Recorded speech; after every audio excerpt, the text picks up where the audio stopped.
Einen wunderschönen guten Morgen hier in Wackersdorf bei der Strecke Pro Kart Raceland für die letzten 14 Rennen der Saison 2025 für der Deutsche Kart-Meisterschaft. Good morning everybody and welcome to a very sunlit Wackersdorf circuit at the Pro Kart Raceland for the final 14 races here on Championship Sunday for the German Kart Championship for 2025. And, well, sun has been the order of the weekend. It has been all the way through it, and it looks to be exactly the same here today. Aber jetzt gibt's hier den Startaufstellung für den ersten Superheat am heutigen Sonntag hier in Wackersdorf. Für Superheat Gruppe A, für DSKC KZ2. Auf der Pole steht der Holländer Jaden Teen auf seiner linken Seite. Gas startet dieses Wochenende bei der Motorsport. Er fährt schon jetzt in einem McLaren mit seinem Teamkollege Timo Glock in die DCM. Bender auf die erste Reihe. Matej Preuß und Oskar Steinbach startet auf die zweite Reihe. Und danach Erik Wess und Max Osenbrink auf den dritten Reihe.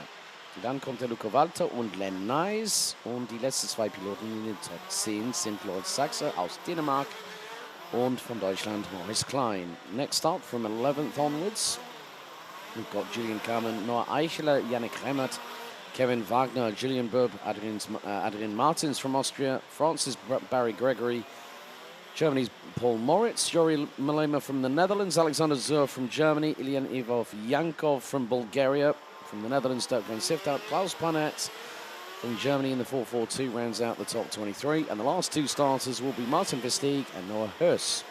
Unfortunately, Manuel Castel will not start. And continuing the trend from yesterday, Louis Esser, a non-starter all weekend, I'm afraid. Also, a little bit of notification for the people here. We have, just by our partners 32.5 who support the pole position award, we'd like to welcome Race Room to Wackersdorf this weekend. Race Room stellt Simulatoren zur Verfügung. Die 3 Erstplatzierten erhalten tolle Preise dieses Wochenende. Und für die ersten 200 Teilnehmer gibt es zudem noch freie BVT-Trinkflaschen. Und wir haben schon den Crosscar, das TB Motorsport bringt ein Crosscar. Wir haben eine Demonstration durch die Mittagspause. Und wir haben auch bei der Motorsport ein McLaren GT3 und GT4 Auto in den Paddock. So for those not understanding, we've got Race Room, a well-known German simulator company. I've known those guys for quite a few years. The first 200 participants will get a free BWT drinks bottle, and also the top 3 fastest times will get some cool prizes, which we'll be handing out just before the podiums for today. The championship podiums will be taking place at 7 p.m. local time. But Jaden Teen, I think, has done pretty much enough to secure and wrap up the DSKC title. He took a maximum haul of 25 points, won both his respective heats, and also put it on pole position, meaning that it put the title out of reach for Jeffrey Fixer, and it meant that Jaden Teen came into today with an 84-point advantage, effectively. But we're going to have a big grid, 25 drivers going around this 1.19 kilometre clockwise circuit for 16 laps. Drivers now getting into their grid positions.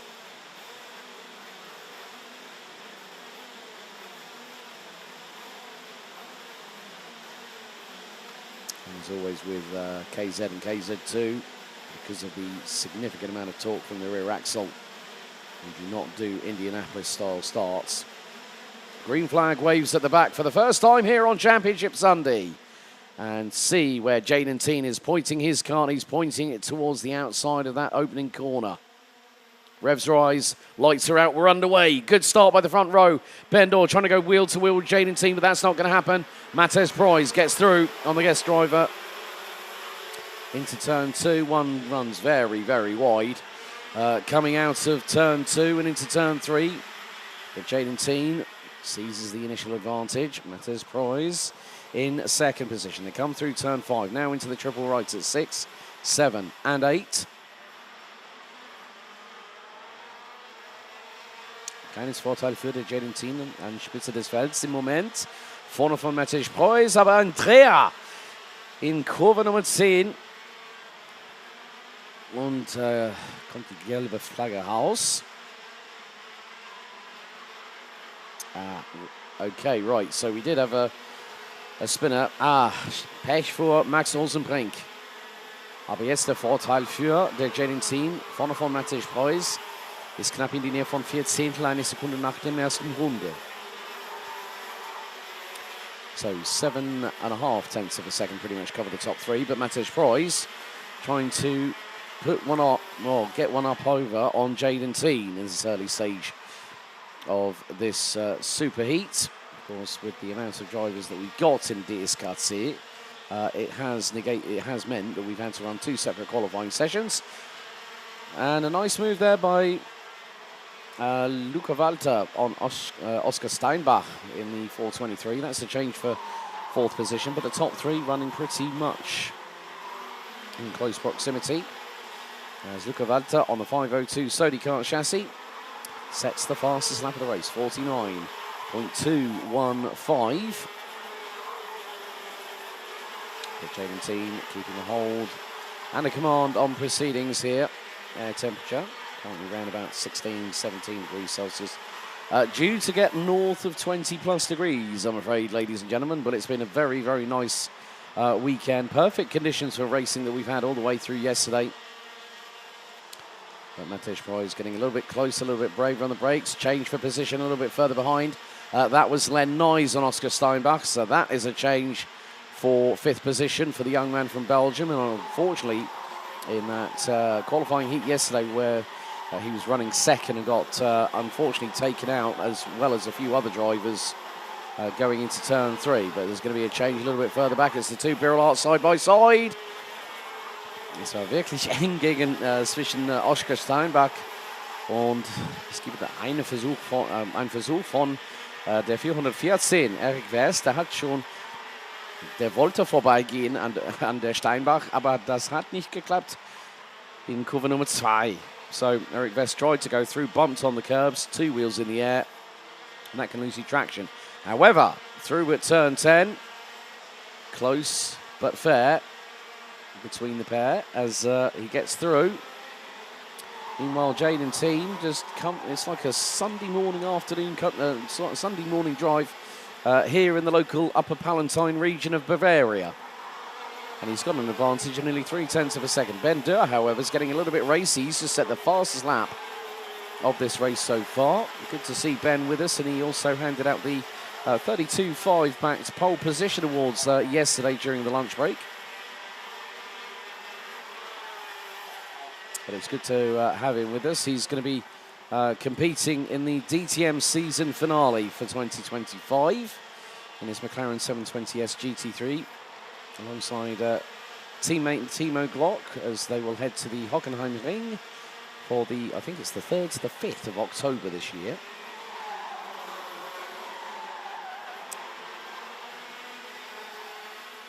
So 5 laps completed, 11 to go. Jaden Teen starting to pull a little bit of an advantage as Ben Dorr is reeling in Matej Preuß for that 2nd position.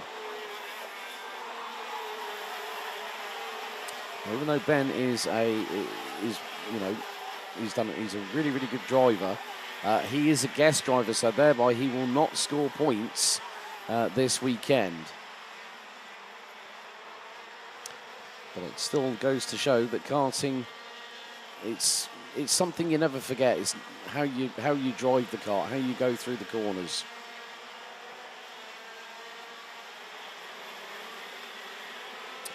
But the battle for 4th is really, really heating up. Looks like Len Noyes has gotten through on Luca Walter. So he's become the cork in the proverbial bottle. He's 1.5 seconds behind Ben Durr.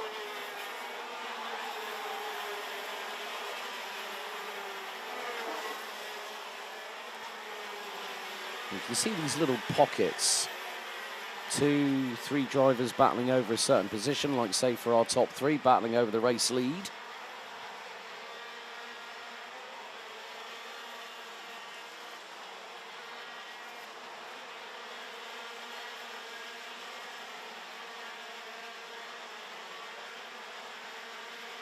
Aber nochmal den Dreikampf für Platz 4 zwischen Len Nice, der Belgien, vorne von Luca Walter und der Eric Wess.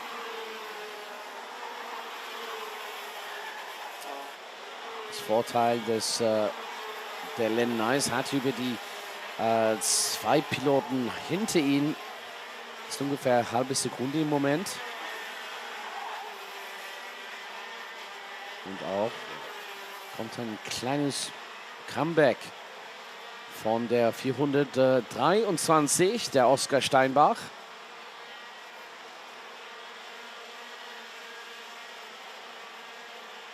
We're coming up to half time in this 16-lap race, and Jaden Teen has kept a very, very strong hold on the lead of this race. He's got nearly a 4/10 of a second advantage over Matej Preuß.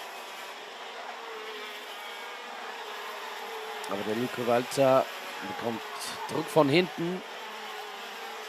Danke an der Eric Wess auf der Veralat, der Nummer 414.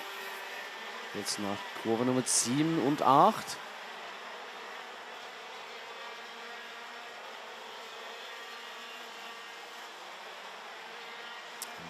Ganz knappes Zweikampf zwischen die beiden Piloten. Und das ist für Platz 5 hinter der 446, Len Nice. Der bleibt Vierter im Moment. Aber nochmals 7 Runden bis zum Ende dieses Rennen. Wir haben schon 9 Runden gefahren in diesem ersten Superheat für Gruppe A. Und der Eric Wess auf die Bremspunkt kommt immer näher zu der Luca Walter. So Eric Wess is really starting to get a bit later on the brakes, and especially through turn 8 into the chicane. He was right on the rear bumper of Luca Walter, one of our guest drivers here this weekend.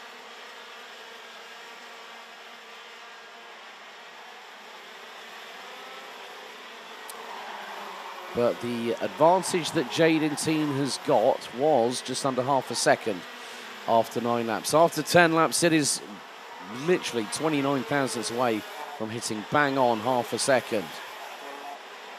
And Ben Dea is still putting on the pressure to Matej Preuß from the Czech Republic for Formula K SRP, who's been running in second position.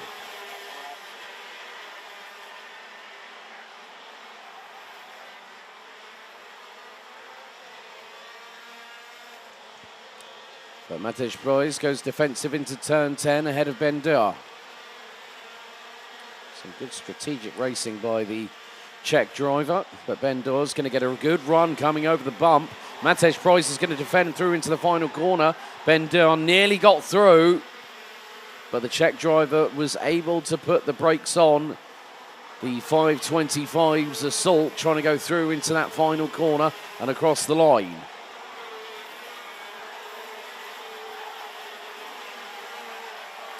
But what this has meant is that Jaden Teen, with 5 laps to go, including this one, has a 9.5 tenths of a second advantage. Okay, warning flag for Julian Carmen down in 9th place. Black and white warning flag for driving standards, which means that that driver is has got his the eyes of race control now firmly on him. And as the battle for second really starts to intensify, this is going to bring Len Nice into it rather nicely. So 4 to go. Jaden Teen has a 1.1 second advantage. I think it's not a case of if, it's a case of when Ben Dea gets through on Matej Preuß, because he's been threatening for pretty much the majority of the race. You've got to be very, as I said, strategic when it comes to KZ2 competition. You can't miss shift, you can't miss a gear. You've also got to park the cart where you think it's going to work out best for you.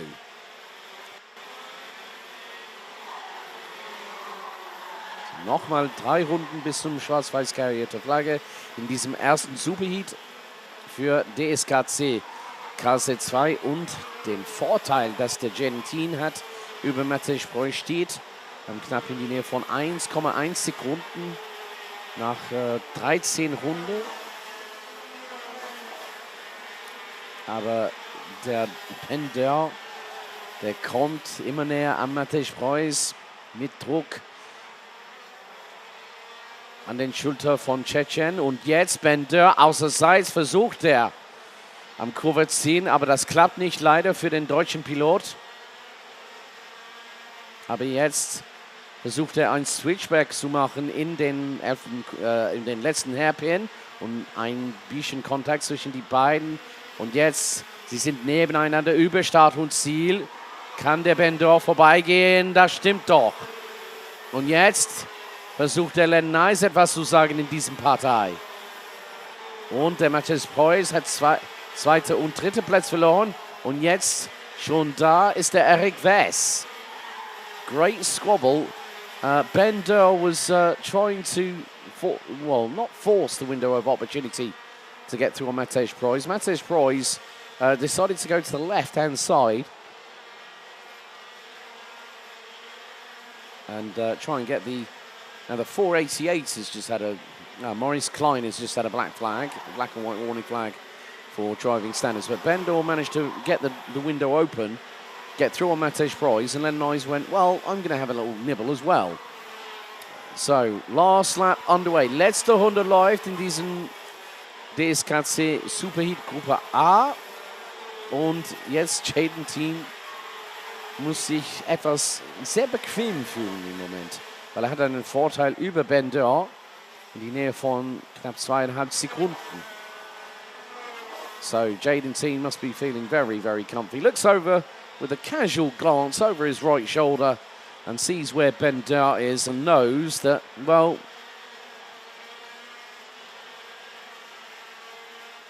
this is basically going to be a walk in the park, so to speak.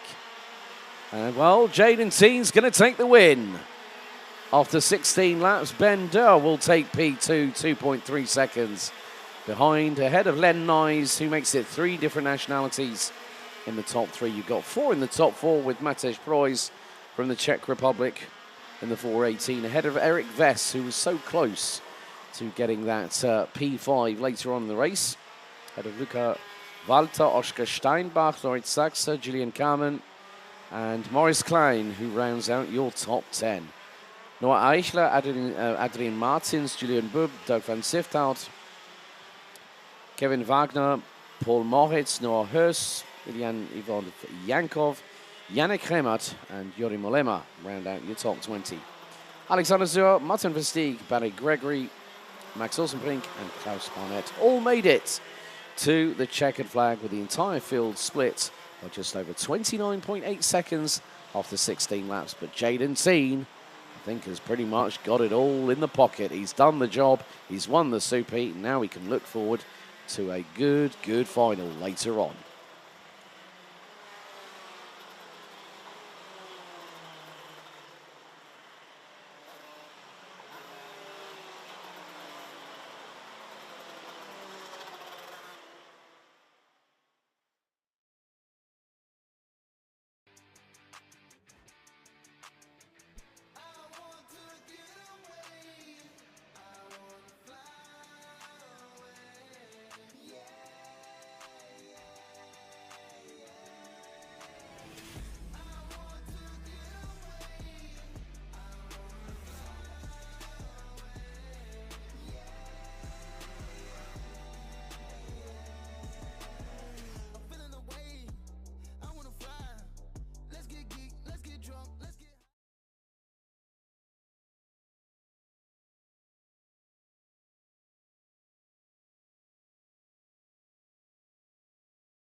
We take care of you.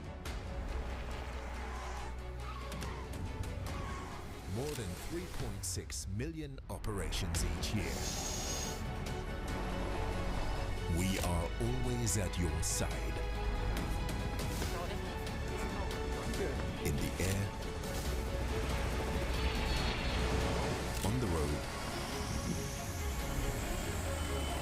and on the track. The lights go out, and we are racing at full speed. We are with you. The season is about to roar into life. Wherever you are. From the beginning on. And until your dreams come true. The grid is very interesting. We've got some big names. Radio check, 1, 2. 2,700 motorsport events.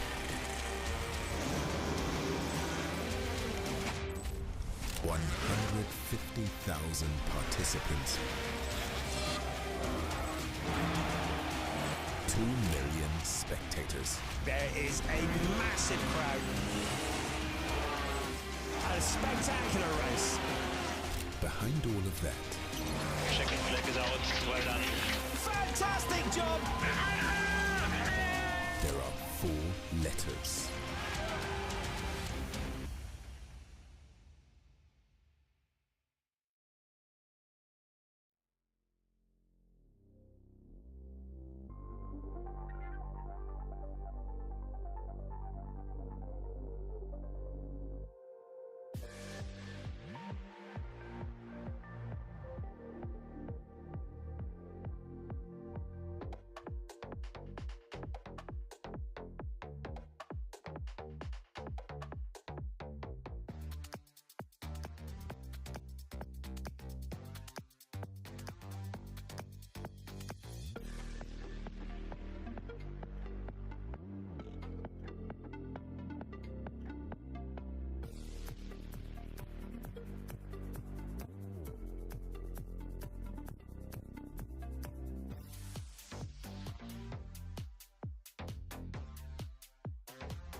champion, Mirko Bortolotti. Oh, fantastic move. Oh, look at that. We are ready to launch. Ready to race. Jetzt hier ein richtiges Feuerwerk, Abfeuer. Outstanding. Push, push, full attack. Die DTM live erleben. Jetzt Ticket sichern unter dtm.com.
Und jetzt hier ist die Startaufstellung für den Superheat Gruppe B für DSKC KZ2. Auf der Pole steht der Holländer, der 450, Jeffrey Fixer. Auf seine linke Seite startet der 453, Svenja Dreher.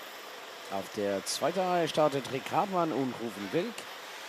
Danach für die letzten Piloten in den Top 10 sind Rasmus Buxbaum Andersen, Marcel Ernst, Tim Schott, Emmanuel May, Jaden Göschingen und von Dänemark Anders Elkier in der Nummer 411. 11th start Sascha Dreher with Mickey Bertram rounding out the top 12. Row 7 is going to be Eric Müller and Natalie Keitz. Joa Eerdal and Noah Kaltenbach round out row 8. Followed by Maximilian Predorovic and Manuel Ledner. Christian Breiter and Mark Gestenkorn round out the top 20. 26 starters in all. And from Hungary, 21st starts Nico Bognar. Followed by Magnus Schindler. Ireland's Ian Walsh starts 23rd, and we'll have Germany's Mara Schramm alongside. And it's Norway and the Netherlands on the final row of the grid, with Saidas Anastad Gagari and Rick Mewis bringing up the rear of the field.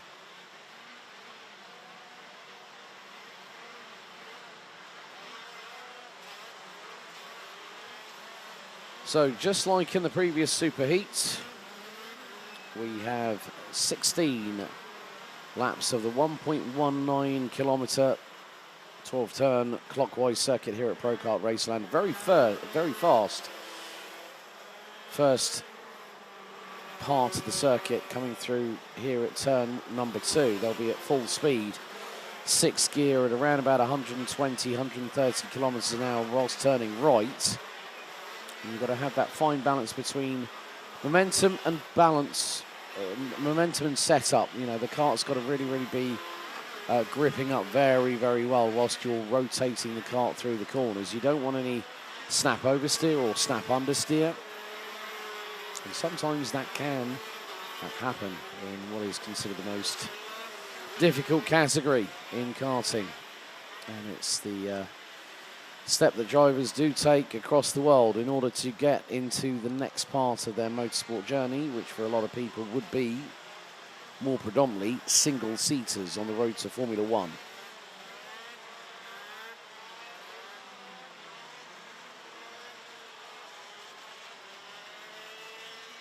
And as per usual, drivers weaving from side to side, braking and then accelerating and then braking to get some temperature into the tyres. Also, these karts have front and rear braking systems. So the braking is a lot more aggressive on the KZ2s.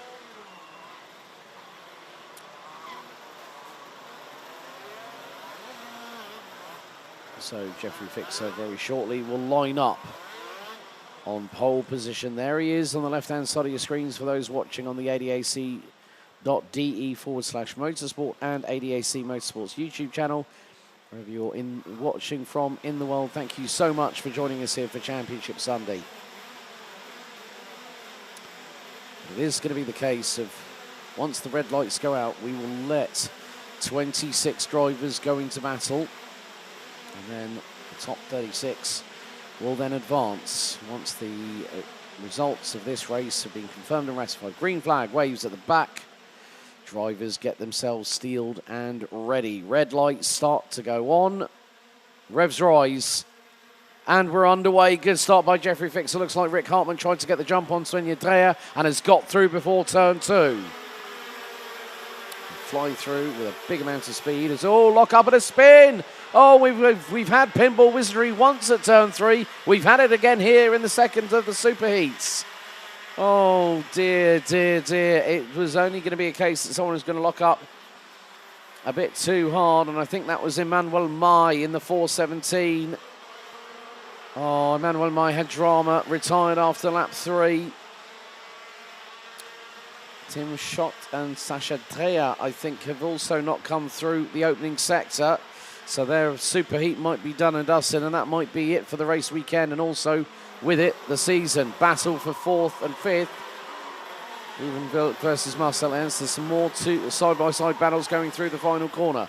But Jeffrey Fixer has a near 0.3 of a second advantage over Rick Hartmann. And Hartmann is chasing down the 450 from the Netherlands. Gets it all a little bit crossed up and wrong going through turn 3.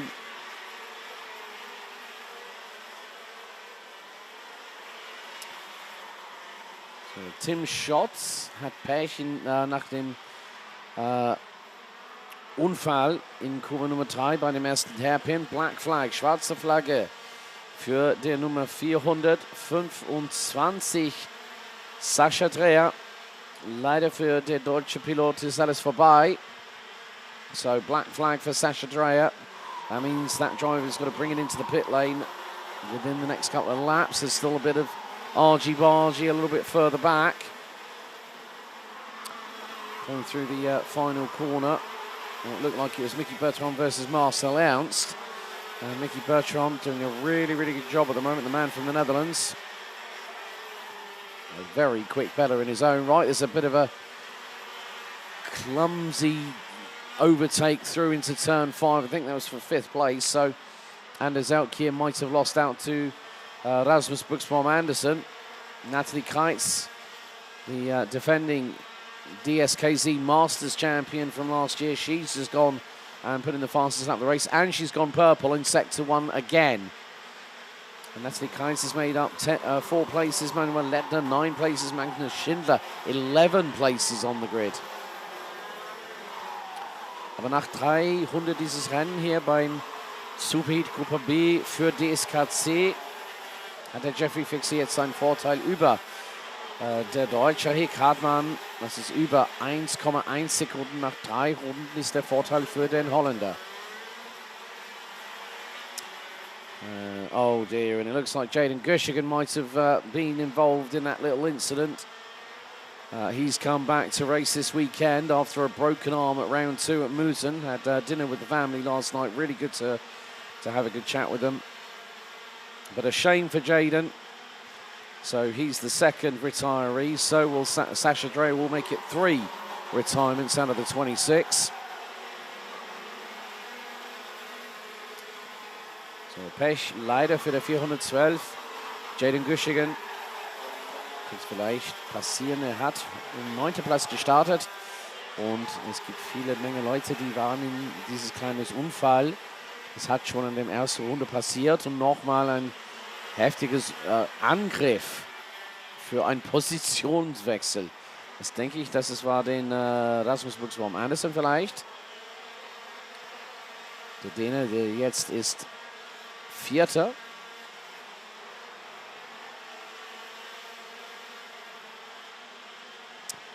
Just seeing Anders Elkier there in the 4-1-1 behind Svenja Dreher, who's dropped down a little bit further in the order, the pecking order that is, and Jeffrey Fixer now has nearly a 1.5 second advantage over Rick Hartmann, so it has changed. Rasmus Buxbaum Andersen jetzt Platz 4, Platz 5 für Marcel Ernst und der Svenja Dreher jetzt auf 6. Platz und die Nummer 453 und ja, kommt rein in die Boxengasse der Nummer 425, Sascha Dreher nach dem schwarzen Flagge.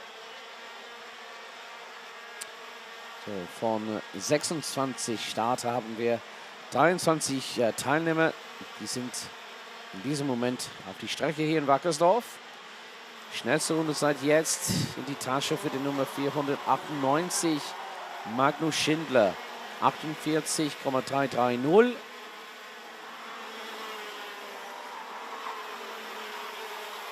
It seems like Anders Elkier is going backwards and has dropped down to 8th. Mark Gestenkorn from Switzerland, the 464, has now taken the fastest lap of the race.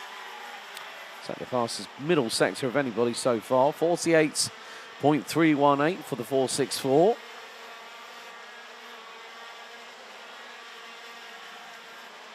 There is some excitement, some anticipation, some adrenaline building at the sharp end of the field. There's Marcel Ernst. He's trying to close in on Rasmus Buxbaum Andersen in the 410 from Denmark. Now Jeffrey Fixer. Well, there's Jaden Gushigan's cart. That's actually parked on the outside, or the inside of turn 2. So it looks like Jaden Gushigan actually had a possible technical issue with the Formula K SRP wagon. Found out from his dad last night at dinner. He's only been driving and karting for 2 years. Came from indoor karting and decided to go straight into KZ2. And I said, well, what was the impetus with that then? They went, we decided to go full send. But Marcel Ernst is still trying every which way he can to get through on Rasmus Buxbaum Anderson, and dives to the inside of the final corner. Runs a little bit deep to give, and that allows the Dane to try and go back at him. Up through turn 1 into 2. And does Anderson get back through? Yes. Nice and neat and tidy. We've had another retiree in the form of the 466. Christian Breiter now is the next retiree on lap 6.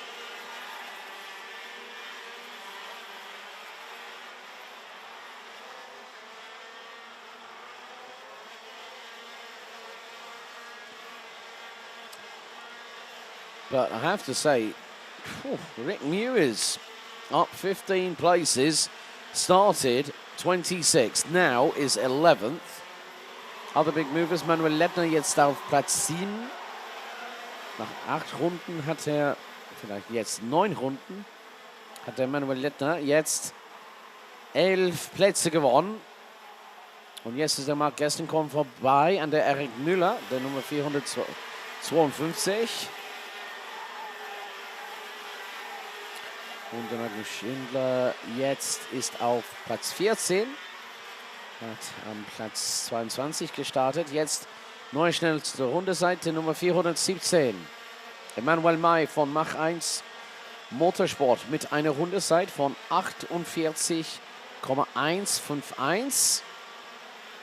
Marc Gestenkorn, schnellster Pilot im ersten Sektor. Emanuel May im zweiten Sektor.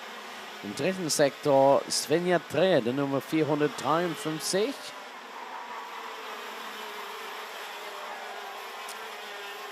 More to the point, well, Emanuel May has just got through on Joe Eerdal and Maximilian Predorovic and has still got the fastest lap of the race in his pocket. Top 16, covered by just under 10.4 seconds after 10 laps.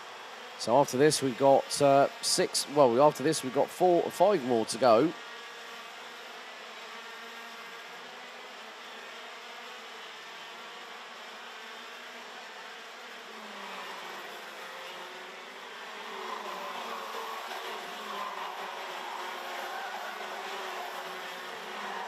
Jeffrey Fixer has got nearly a 2.5 second advantage, whereas Rick Hartmann is the cork in the bottle in the battle for P2, because he's got Ruben Wilk, Rasmus Buxbaum Anderson, and Marcel Ernst hot on his case.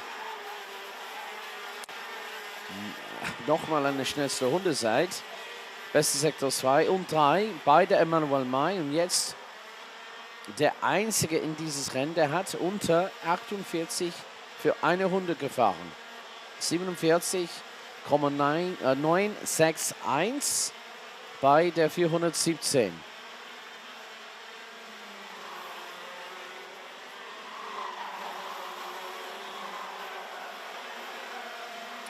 Jeffrey Fixer has got exactly the same as what Jaden Teen had in the first race. A comfortable, manageable advantage. Rick Hartmann second. Ruven Wilk, Rasmus Buxbaum Anderson, and also Marcel Ernst that currently round out your top 5.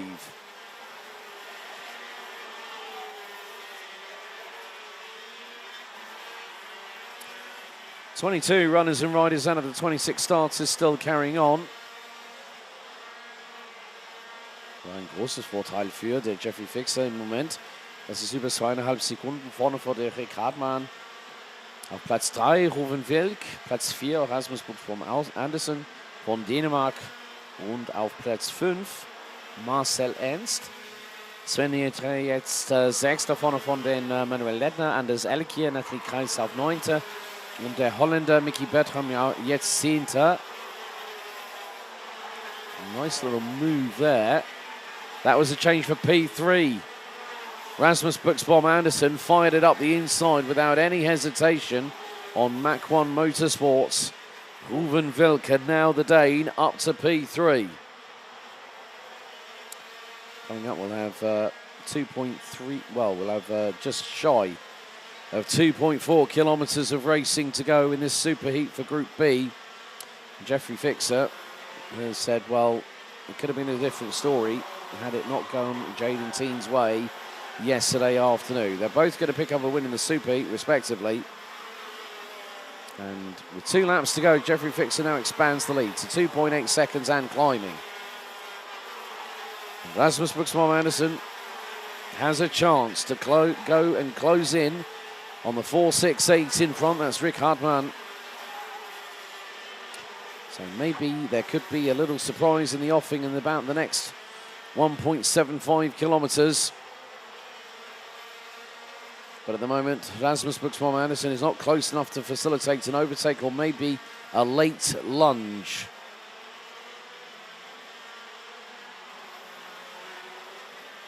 Aber jetzt für den letzten Superheat bei DSKC in 2025. Letzte Runde läuft und am Spitze des Felds bleibt der Jeffrey Fixer mit einem Vorteil knapp über 2,9 Sekunden vorne von der Rick Hartmann. Und kommt der Däner, der 410. Rasmus Buxbaum Andersen immer näher mit Druck von hinten in Richtung Rick Hartmann auf diesem letzten Runde. But, like we saw with Jaden Teen in Superheat Group A, it's not just one Flying Dutchman, it's another one here as the man on the Maranello chassis makes his way through turn 11 for the final time. Over the bump. One more corner to negotiate through turn 12. Jeffrey Fixer will pick up the win by a comfortable commanding margin here in Superheat Group B. And the winning margin will be 3.1 seconds over Rick Hartmann. Denmark's Rasmus Buxbaum Andersen takes P3 ahead of Ruven Velk, Marcel Ernst, Svenja Dreher, Natalie Kreitz. Great job by Natalie.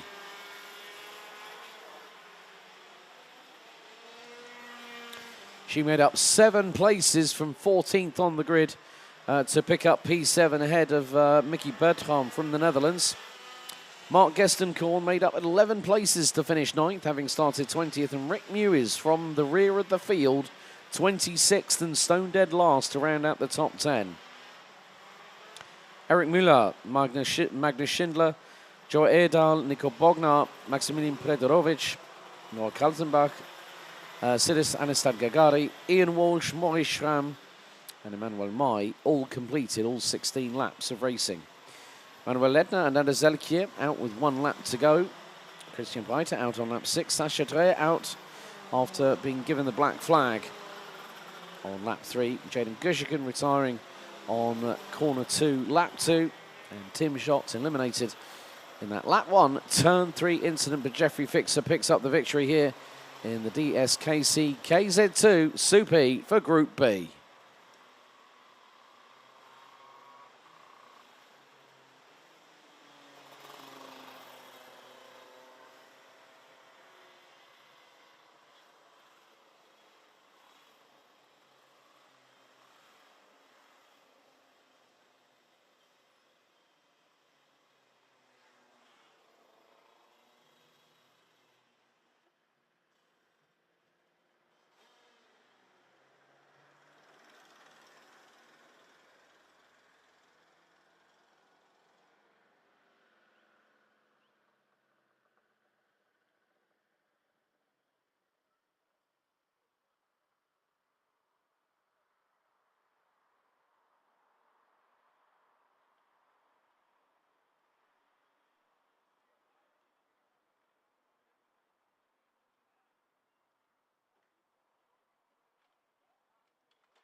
And now we turn our focus and our attention to DJKM, our OKJ drivers. Let's have a look at the starting grid for the Superheat, which is going to take place over 13 laps.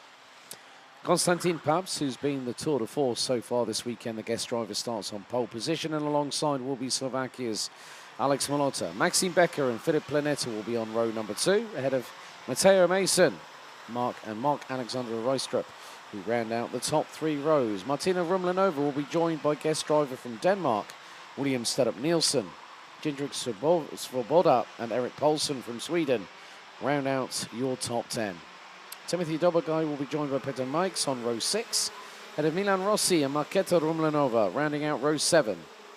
Lucas Zublais and Gustav Christensen round out row 8, with Benjamin Poulsen and Takiso Retlongning rounding out row 9. Completing the top 20, Nick Reed and Emilio Ulas, with Jan Scheitel from the Czech Republic rounding out the 21-strong grid. Well, there is still an opportunity for 3 drivers to be in the championship fight by the end of the Superheat. But it could come down to a 2-way shootout for the final this afternoon. At the minute, Mark Alexander Reistrup, Milan Rossi and Matteo Mason still have that chance to become this year's champion. Last year, the title went the way of CRG Holland's Moritz Kroenek. Milan Rossi last year was the DKM champion, which has already been decided in the fact that Devin Titz has won that title.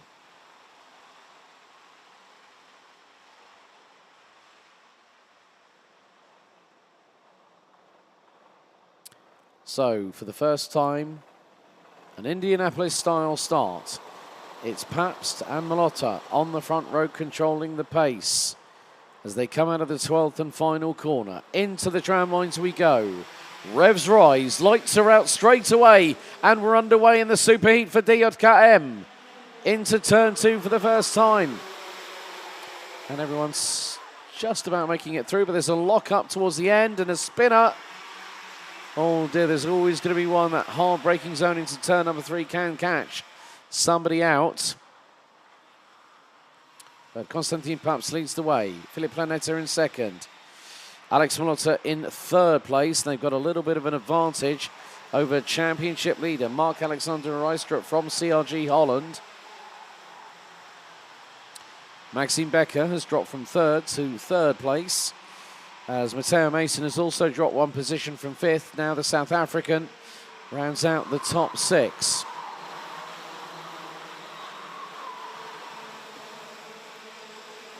But after the opening lap, Konstantin Pabst leads the way by nearly 0.3 of a second, as Philippe Planeta has got Alex Malota diving up the inside, and Malota gets through for second place.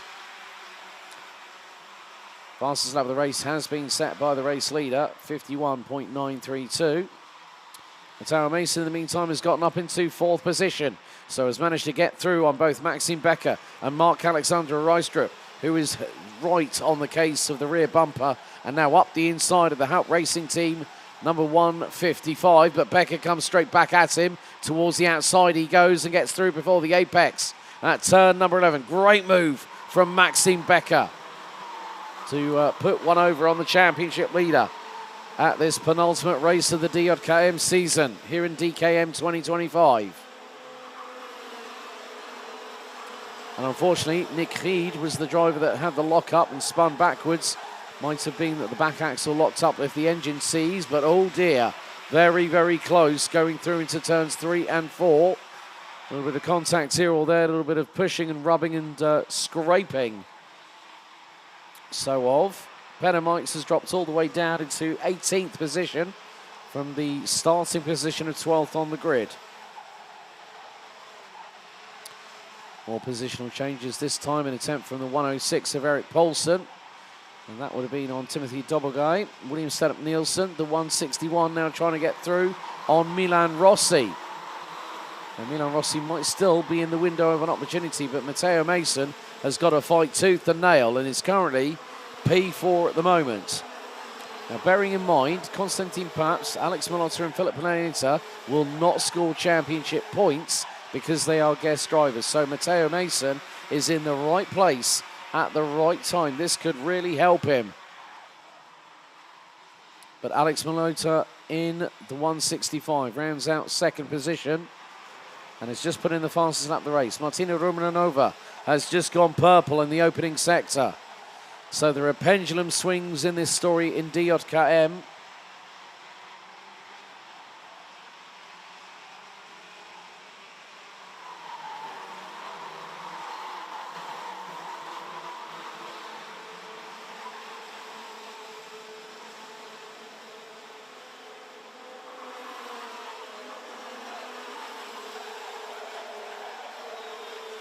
And even if Matteo Mason stays where he is at the moment, he still can battle with the top three in front. Of course, the championship points would go the way of Matteo Mason, which would give the South African in the 128 a full complement of 25 points. But it would put him more than 50 points behind Mark-Alexandre Reistrup. And this would mean that Milan Rossi would still have a whisker of an opportunity.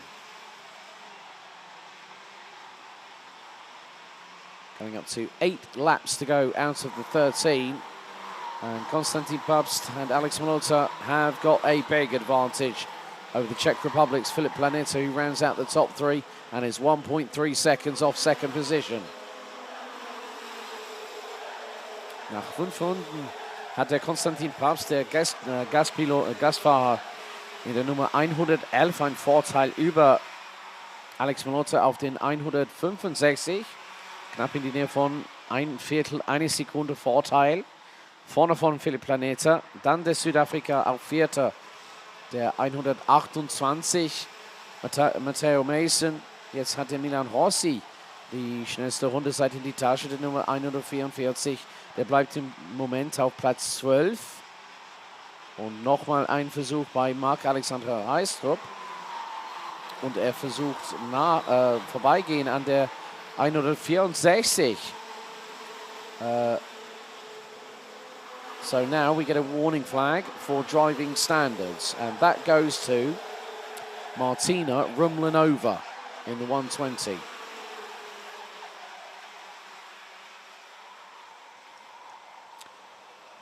Aber das Kampf für Platz 3 im Moment hat in die letzten paar Kurven viel passiert. Und jetzt ist der Maxim Becker auf Dritte. Und kommt Pech für einen den Piloten. Ich denke, das war der Filip Planeta, der 154. Aber jetzt für was für ein Kampf durch die meistens des Felds hier in DJKM. Überstart und Ziel. Jetzt durch den rechten Kurve Nummer 2 bis zum Hairpin auf Kurve 3. Jetzt sind 3 Piloten knapp nebeneinander unterwegs bis zum Kurve Nummer 5. Auf den zweiten Hairpin. Great battling we're seeing with our drivers running on the OKJ platform. And there have been some great moves here or there, and some drivers really trying to squeeze their way through and force the window of opportunity. That includes Timothy Dobogai, who's just lost out to, I think it was William Stedup Nielsen. And so the Dane in the 161 has got through. Milan Rossi, I don't think he's not had the pace all weekend long, as the 144 for the DAP Lanari Racing Team. There's another opportunity, another attempt. And as they say, if at first you don't succeed, try again. And for William Stedup Nielsen trying to get through on Filip Planeta, it's not quite working out at the moment, but Maxime Becker still doing a pretty good job in the 155 Simon Hout Racing Team entry, rounding out the top 3. So what this now means is this could pretty much, just by provisional calculations, and all results called by myself up here in the commentary position, are provisional pending technical and sporting checks post-session. So Konstantin Pabst leads the way by over 0.3 of a second. Ahead of Alex Malota, Maxim Becker, P3. And Becker looks to be on course to get the most points in this race, which for the 155 from Germany, that would put him on 25 points. Martina Rimlanova would pick up 22 for finishing second. Matteo Mason would be picking up 19 points. Mark Alexander Reistrup 17. And then have to go to Eric Paulson and the like. But Milan Rossi is going to be between a rock and a hard place, I'm afraid, on this one.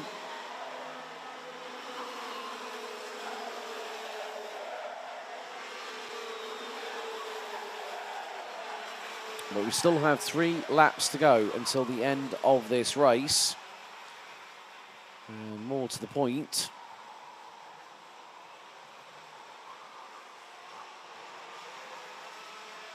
it looks like Matteo Mason might be out of a mathematical opportunity to go for the title. Matteo Mason has done a really, really good job. He's tried his absolute damnedest. He has been very close to the sharp end of the field, but hasn't won a race yet. But a dive to the inside. Great move there by Mark Alexander Reistrup to get through on Jindřich Svoboda from the Czech Republic. And that was through for P6.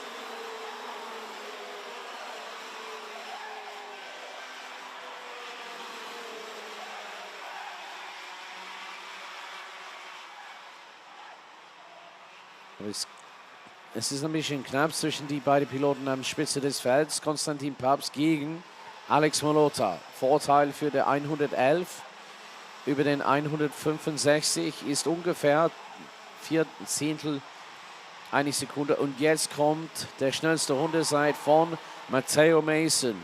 49,989. Aber kommt eine Antwort von der Däner. Der Führende in der Meisterschaft, Mark Alexander Reistrup, jetzt hat die schnellste Rundezeit in die Tasche. 49,969 für der Däner. Und jetzt die letzte Runde läuft. Last lap is pretty much halfway through. Konstantin Pabst has done a really good job on the Kart Republic chassis.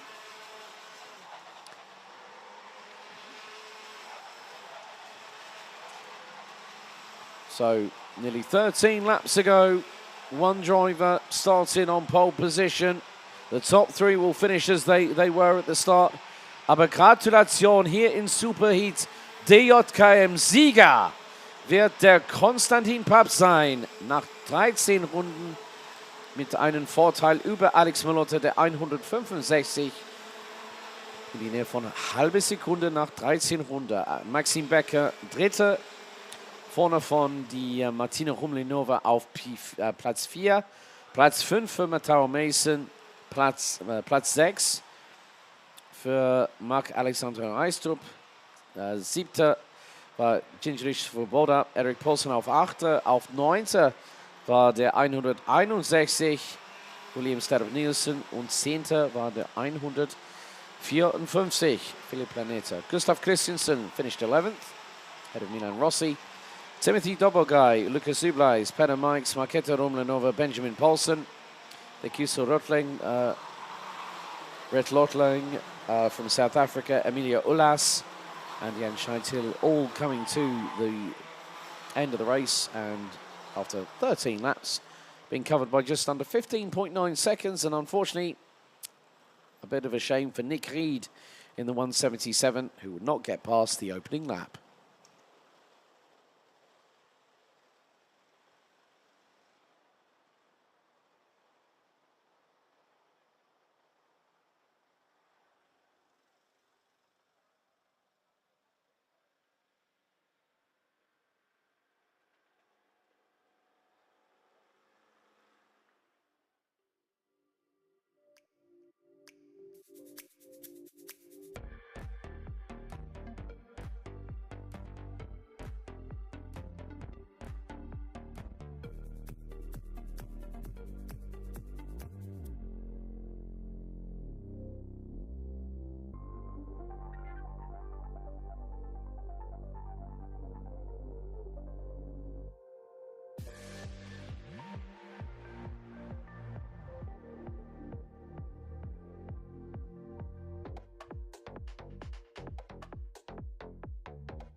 Und jetzt geht es wieder los mit den spannenden Rennaktionen für den letzten Tag der Saison 2025 hier bei Deutsche Kart-Meisterschaft.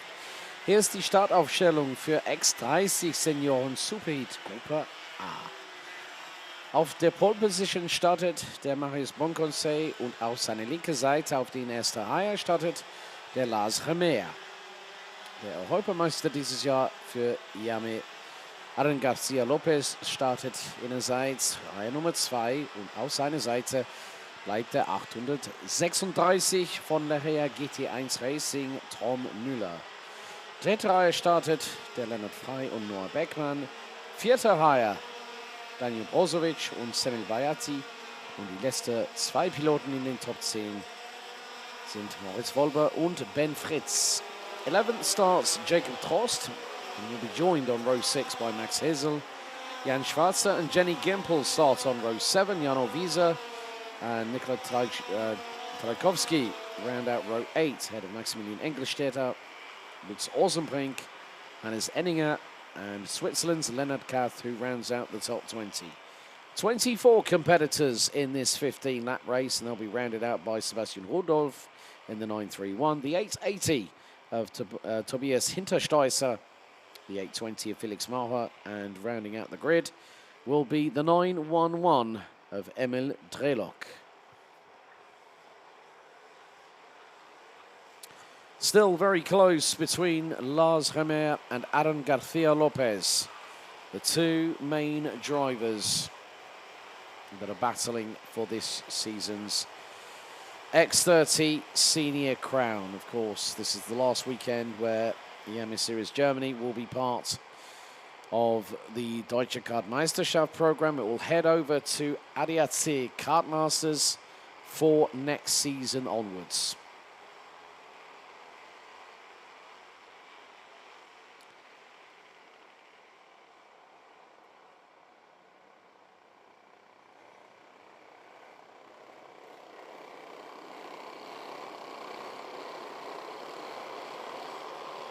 So one straggler at the back.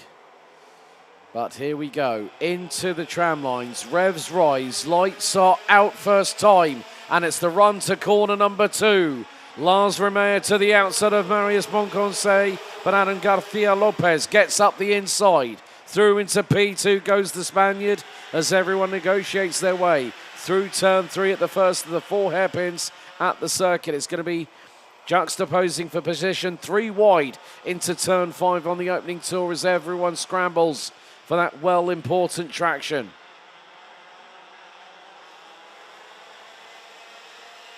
A good attempt at the start by Lars Remer, but it opened the door for Aaron Garcia Lopez. Tom Müller looks like he's rounding out the top 5 behind Noah Beckmann, and looks like the 836 from Larea GT1 Racing has become the proverbial cork in the bottle. Bonconsey is being hounded by Garcia Lopez as they head through turn 2, and the Spaniard up the inside to take the race lead here on lap 2 at turn 3. And Remer has got to start making moves and making waves on the circuit, so to speak, to try and get past Bonconsey. And I think it's less than 10 points that separates Lars Remer from Aaron Garcia Lopez. But it depends on what happens in this superheat, who the advantage will go to. Lars Remer through at turn 11.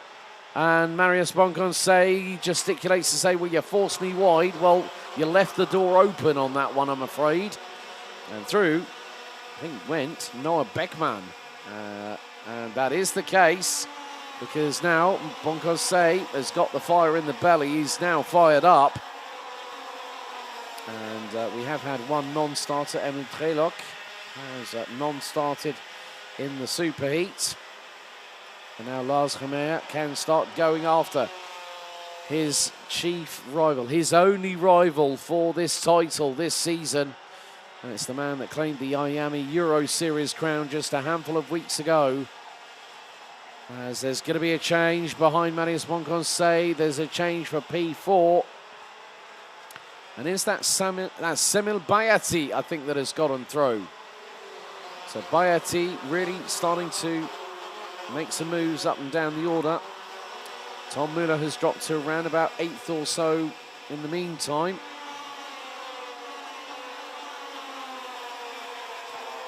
And there are drivers that will try and chance it up the inside through at turn 3. This could open the door. Tom Müller, I think, might have just got through on, I think it might have been Max Hesel, who had just been overtaken by Leonard Frey. Leonard Kath has the fastest lap of the race.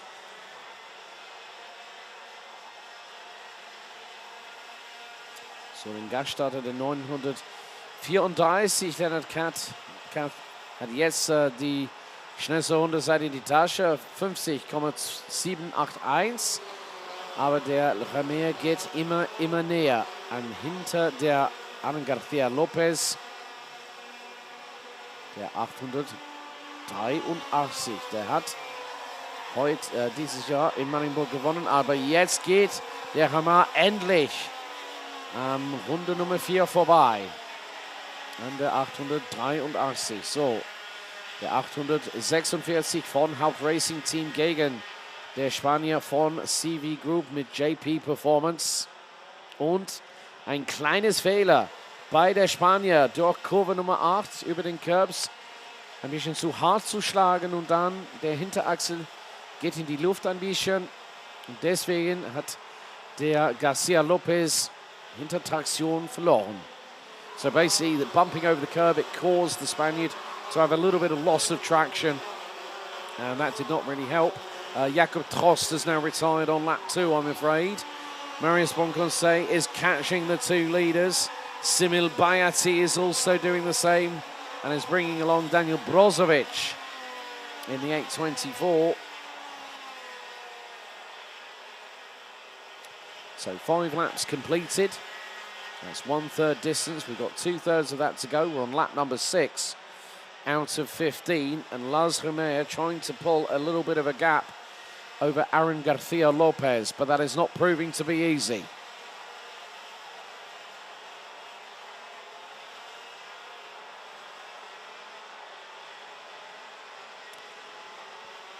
Aber jetzt schnellste Rundezeit bei der 816. Leonard Frey, 50,494. Und jetzt geht es auf beim Lars Remer und dann Marius Bonconce. Bonconce hat letztes Jahr einen Titel gewonnen. Und das war bei X30 Junioren. Und er bleibt dieses Jahr nochmal wieder mit ADAC Motorsport. Und er geht immer näher mit vollem Druck auf die Schultern von der Spanier. An der Spanier, der Aaron García Lopez. But Aaron García Lopez has already won 1 title this year. And it's always the first one that is the most difficult. Coming up to 8 laps remaining. Lars Remer has over the top 3.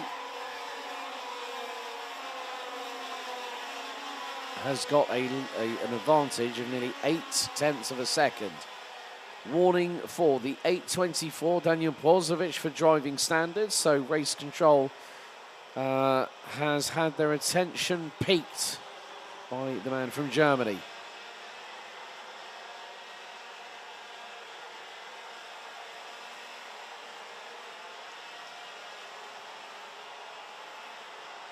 Aber auf Platz 12 liegt der Maximilian Engelstädter, der 826. Schnellster ersten Sektor dieses Rennen bei der Deutsche Pilot.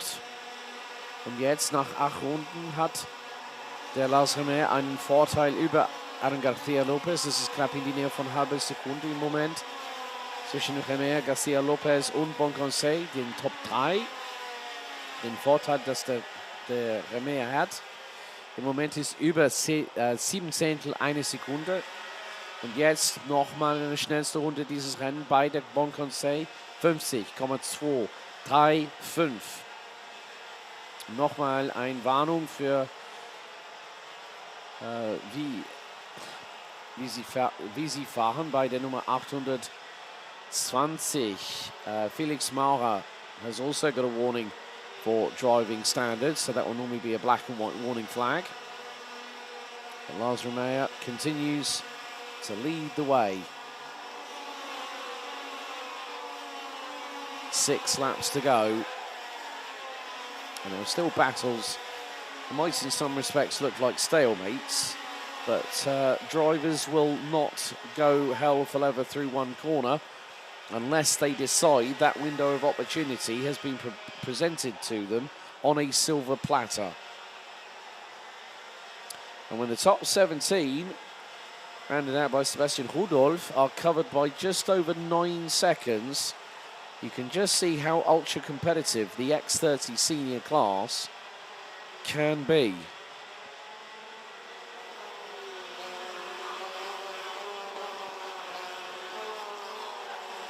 So, nochmal 5 Runden bis zum Ende dieses Rennen.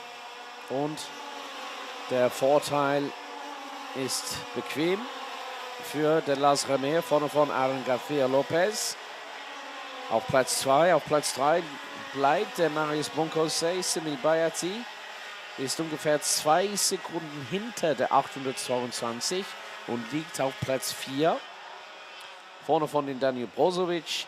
Tom Müller auf 6., Lennart Frey auf 7., 8. bleibt der Max Hesel im Moment. Und die letzten paar Piloten in den Top 10 sind Lutz Olsenbrink, der hat auf Platz 18 gestartet. Und jetzt der Moritz Vorbild, der hat nur einen Platz durch das Rennen leider verloren.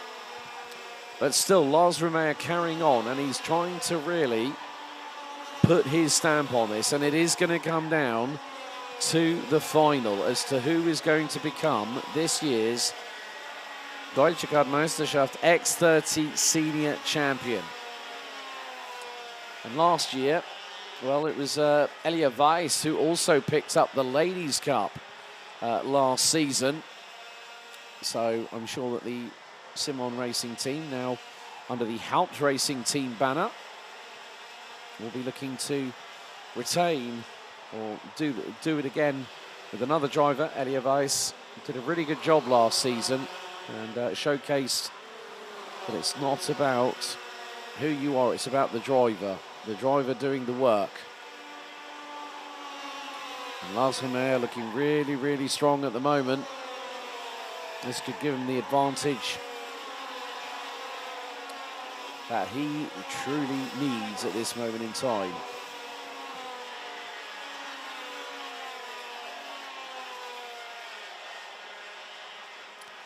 And of course, the final intermediate classification will be taken into consideration of where you finished in the intermediate classification, and then the final intermediate classification then decides your grid position for the final. Aber nochmal 200 bis zum schwarz-weiß karierte Flagge hier in Wackersdorf bei dem vorletzten Superheat dieses Jahr bei X30 Senioren. Und das Unterschied zwischen Remer, García Lopez und Boncosé ist knapp unter 4,5 Zehntel, eine Sekunde nach 13 Runden. Und es ist wirklich, wirklich eng. Das Dreikampf für den Sieg hier bei Gruppe A, bei dem Superheat. Aber der Lars Remer sieht wirklich stark aus im Moment mit Pace und Leistung. Aber kommt der García Lopez immer näher. Er geht außer Seits und dann kommt der Switchback von der Spanier. Und mit einer Runde bis zum Ende dieses Rennen, Lars Remer ist nicht am Führenden. Aber jetzt über Start und Ziel. Letzte Runde läuft. Den Dreikampf geht weiter für den Sieg hier bei Superheat Gruppe A, bei X30 Senioren. Und geht der Lars Remer außerseits beim Eingang in Kurve 3. Jetzt Kurve 5. So Lars Remer was put on the back foot. He lost 2 places at one corner at the final turn as Aaron García Lopez got through. Marius Boncosé also got through. Lars Remer has got to do something special here to really keep himself at the sharp end. He's going to look for an inside move into the final hairpin. No, he's going to get the switchback on Marius Bonconce, but it's going to be Aaron Garcia Lopez for CV Group by JP Performance. He's going to take the win. It's a run to the line, a near-on photo finish for P2, and that's secured by Lars Remea. Marius Bonconce takes P3. Tom Müller in the 836 rounds out fourth, head of Daniel Brozovic. Semil Bayati, Lutz Olsenbrink takes seventh head of Leonard Frey. Leonard Kath, Maximilian Engelstädter rounds out your top 10. 11th, Max Hesel. 12th, Jan Schwarzer. 13th, Moritz Wolber. Felix Maurer takes 14th head of Ben Fritz. Sebastian Rudolph, Jenny Gimpel, Jano Wiese, Noah Beckmann and Nikola Trajkowski rounds out the top 20. Tobias Hinterstoisser and Hannes Enniger round out your finishers, with Jakob Trost out on lap 2 and Emil Trelok in the 911. Not to be confused with the Porsche sports car, that is, did not start the race. But Aaron Garcia Lopez bests his championship rival, Lars Remea, in Super Heat Group A.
Und jetzt haben wir den letzten Superheat für Gruppe B für X30 Senioren hier in Wackersdorf. Und hier ist die Startaufstellung.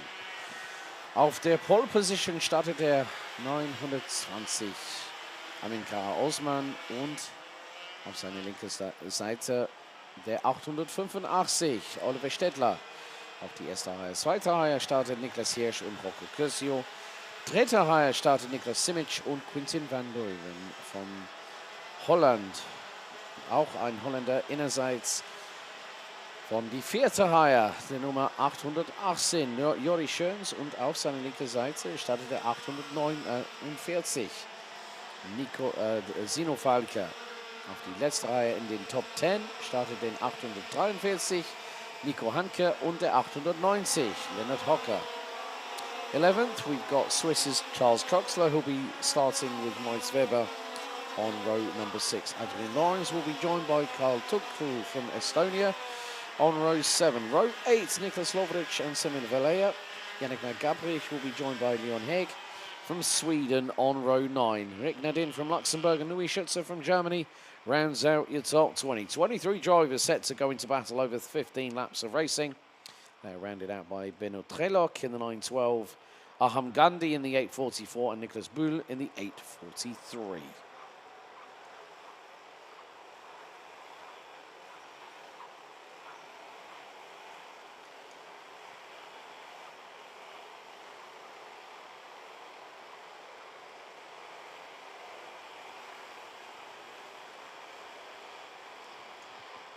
Now the anticipation builds. After this, we'll have 3 more races to take us through to the final lunch break of the year.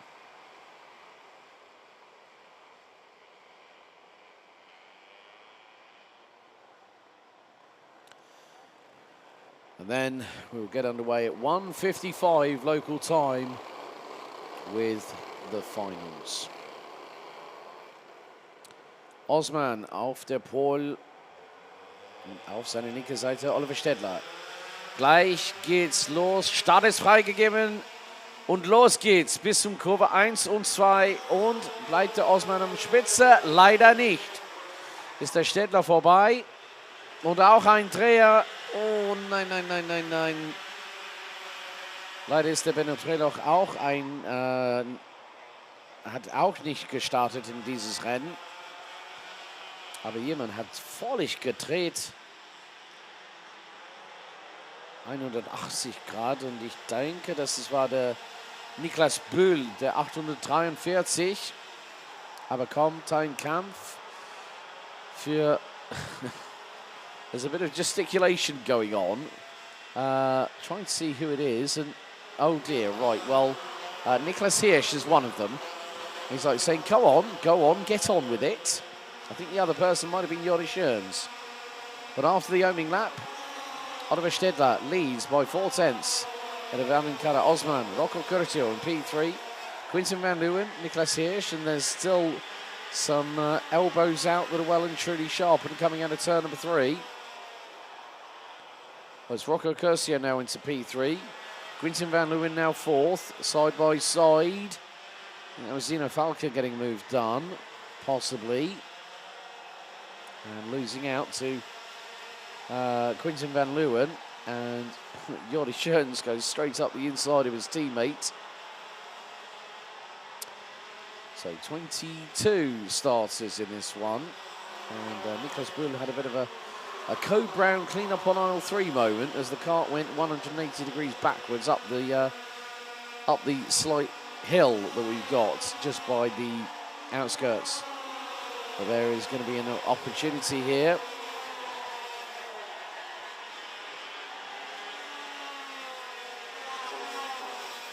So some drivers really fancy getting their elbows out. Of course, the top 36 will make it through to the X30 Senior Final.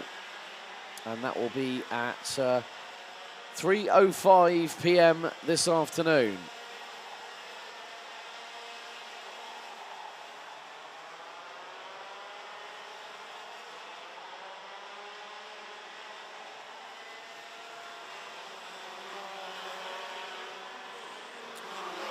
Three-wide battle.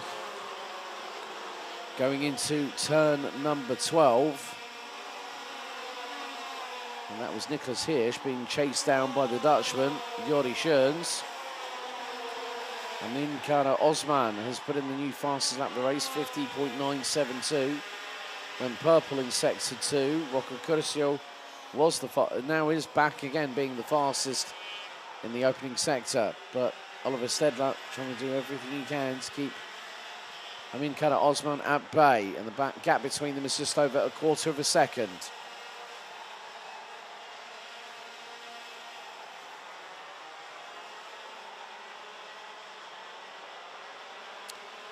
Still plenty of chapters in this race to be written at the moment, but the gap between several drivers is starting to expand.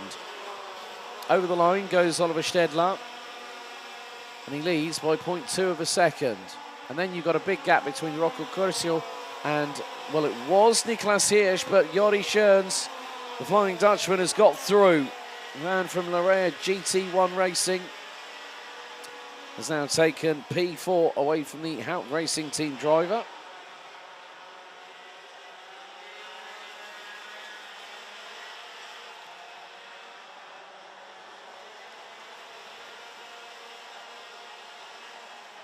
So at the moment, all 22 starters are still on the field, still on the tarmac here at the track. But we will be a third of the way through very shortly as Oliver Stedler and Amin Kara Osman are 0.2 of a second apart. They've dropped Rocco Curcio down, well, by a further 1.1 seconds. And Curcio's got 3.2 out of him and Jordi Schoens. But Jordi Schoens is starting to make some headway. Jordi Schoens just went purple in sectors 2 and 3.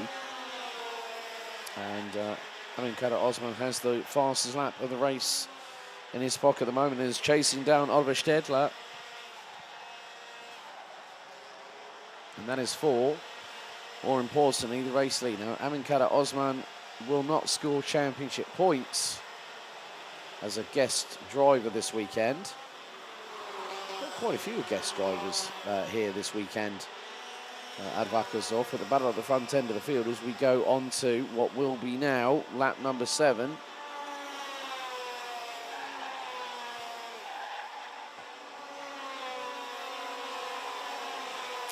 And Stedler is waiting for the opportunity to get through. It's not a case of if, it's a case of when does that happen. But they don't always show all their cards. They might show one that might be piquing your interest, then all of a sudden you give them a different batch of cards thereby. Rick Nadin from Luxembourg now up ahead of Nicolas Brühl in 20th. Quinten van Leeuwen has now overtaken Nico Hatke for position.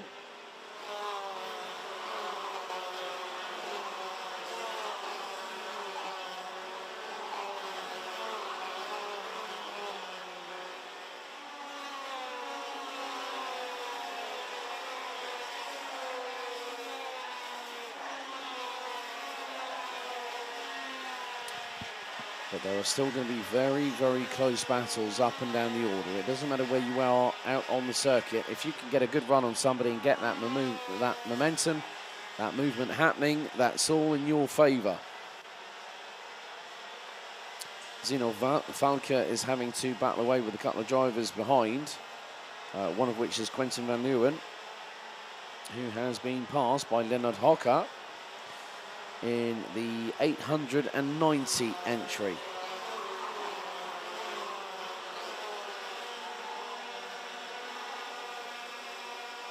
But still with Amin Kara Osman doing a sterling job at the front end of the field, a quarter of a second ahead in terms of advantage ahead of Oliver Stedler.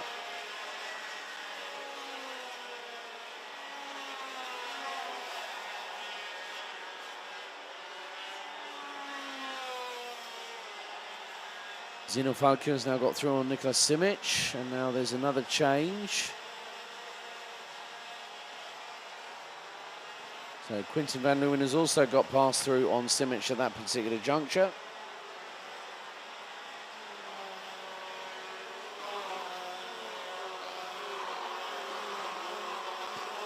But Amin Kara Osman still holding on to that race lead. Looks very, very calm and settled at the moment. And one of the good things about these races this morning, we have had a couple of dramas, but we've also been pretty much trouble-free. Touch wood. Moving now up into 7th head of Niklas Simic. So change for position has been confirmed by the live timing. And what's the point? It's the battle between these two at the front end of the field. And Kara Osman versus Oliver Stedler. Stedler was so close to a win last night. I felt for the poor guy. That can sometimes happen. You know, we all understand the pitfalls of motorsport, that something technical might go awry, something safety related might go awry, and they have to react quickly.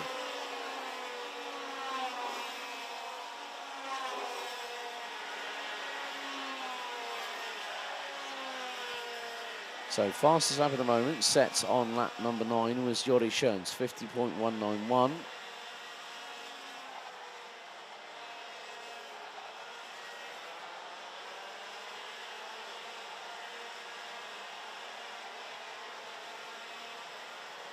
But again, it is that case of, if you are doing a good conservative job on your tyres, you might have them ready for the finals later on. But once more, Amin Kara Osman is bringing along for the ride Oliver Stedler.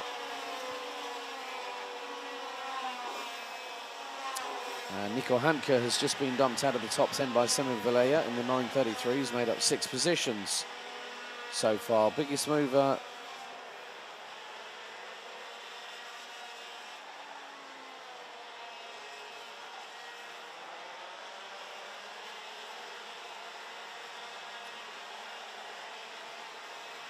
and coming up to another 3 laps remaining of this race.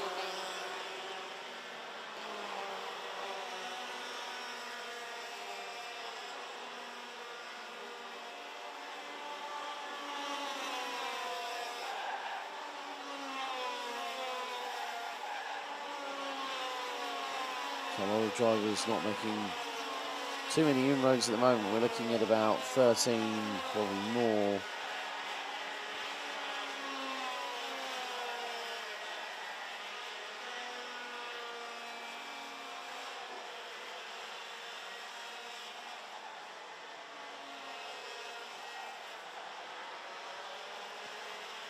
We still have 3 laps to go. Carl Tukru, unfortunately, has retired on lap number 4.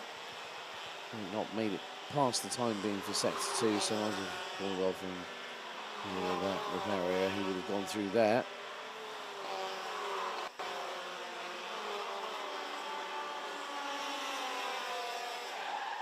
Yes, had Jori Schoens the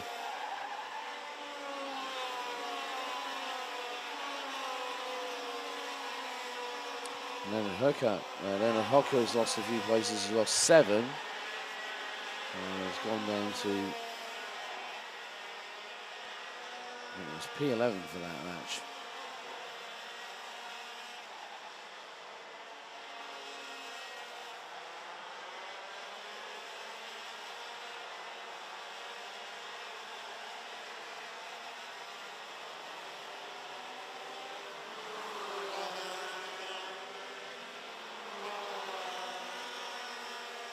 Aber jetzt läuft die letzte Runde und Amin Kara Osman hat einen Vorteil über der Oliver Stedler. Das liegt in die Nähe von 13 eine Sekunde.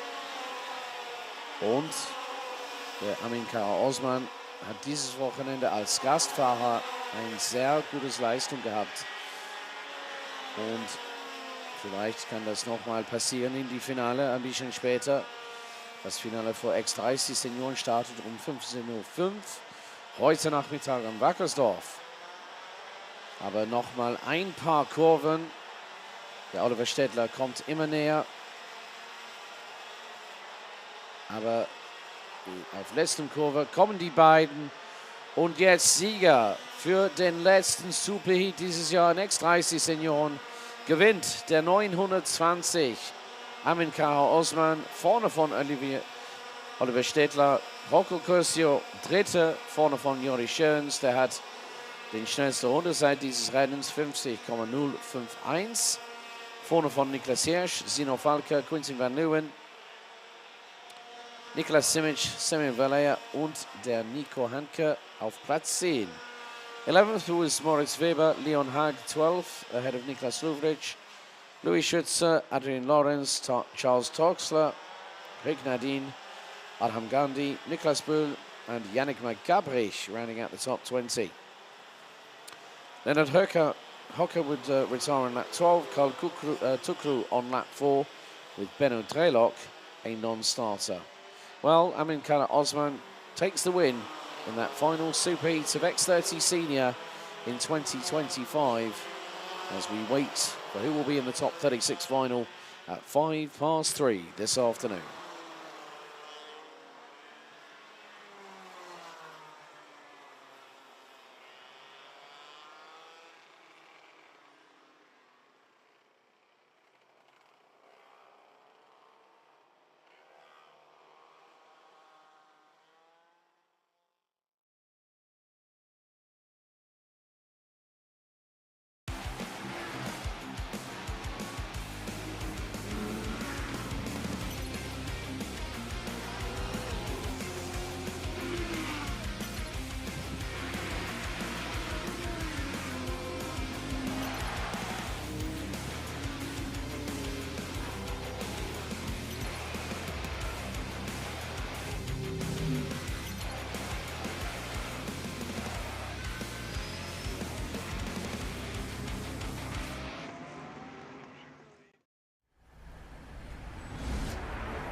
We move Germany.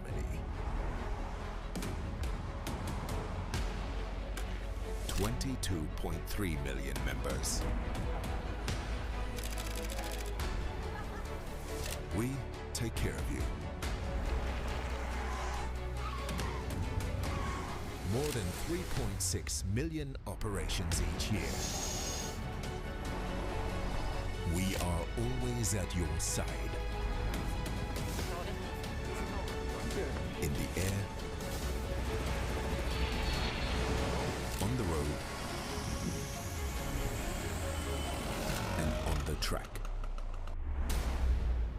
The lights go out, and we are racing at full speed. We are with you. The season is about to roar into life. Wherever you are. From the beginning on. And until your dreams come true.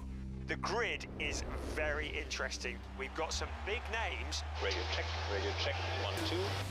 2,700 motorsport events. 150,000 participants.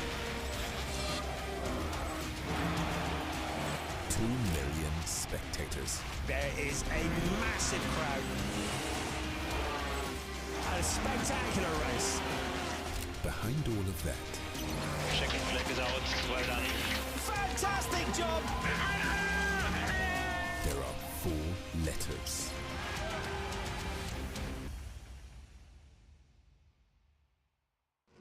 He's the champion, Mirko Bortolotti. Oh, fantastic move. Oh, look at that. We're ready to launch. Ready to race. Jetzt hier ein richtiges Feuerwerk, Abfeuer. Outstanding. Push, voll attack. Die DTM live erleben. Jetzt Tickets sichern unter dtm.com.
Und noch jetzt gleich geht's los mit den Superheat für X30 Junioren. Und hier ist die Startaufstellung. Auf der Pole startet der Führende in der Meisterschaft, Tom Wickop.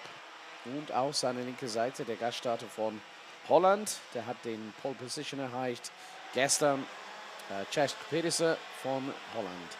Emilio Berndt und Carlos Nie startet auf die zweite Reihe vorne von Jolina Denzel. Der hat ein gutes Comeback nach ein schlechtes Qualifying gestern. Und sie startet auf Platz 5. Und neben sie startet der Jonathan Meyer. Bing van Scheidel und Lian Kirsche startet auf die vierte Reihe. Und dann die letzten zwei Piloten auf den Top 10 sind Ben Goetz und Lionel Hüneker. Noah Oken, who has unfortunately got a broken arm as well, I'm afraid. So wir wünschen Noah Oken gute Besserung. Und leider ist sein Arm nach dem heftigen Unfall gestern Nachmittag gebrochen. Wird er leider nicht starten. So, und dann startet auf Platz 12 Valentin Klödel. Then we've got Charlotte Tiller, Gregory Kublicek, Diego Battaglia, Len Göckmann, Linus Koch, Neo Knapp, Ruben Opitz, and Emmanuel Drexel starting at the back end of the grid. So yes, after the heavy roll for Noah Olken, he's fine, a little bit battered and bruised, and has got a broken arm. So we wish Noah Olken all the very, very best in his recovery from that injury. So it's going to have to be a quick turnaround from the drivers at the back of the field. They are going to have to go into the tram lines very, very quickly. Und der Start ist nicht bei diesem Superheat freigegeben.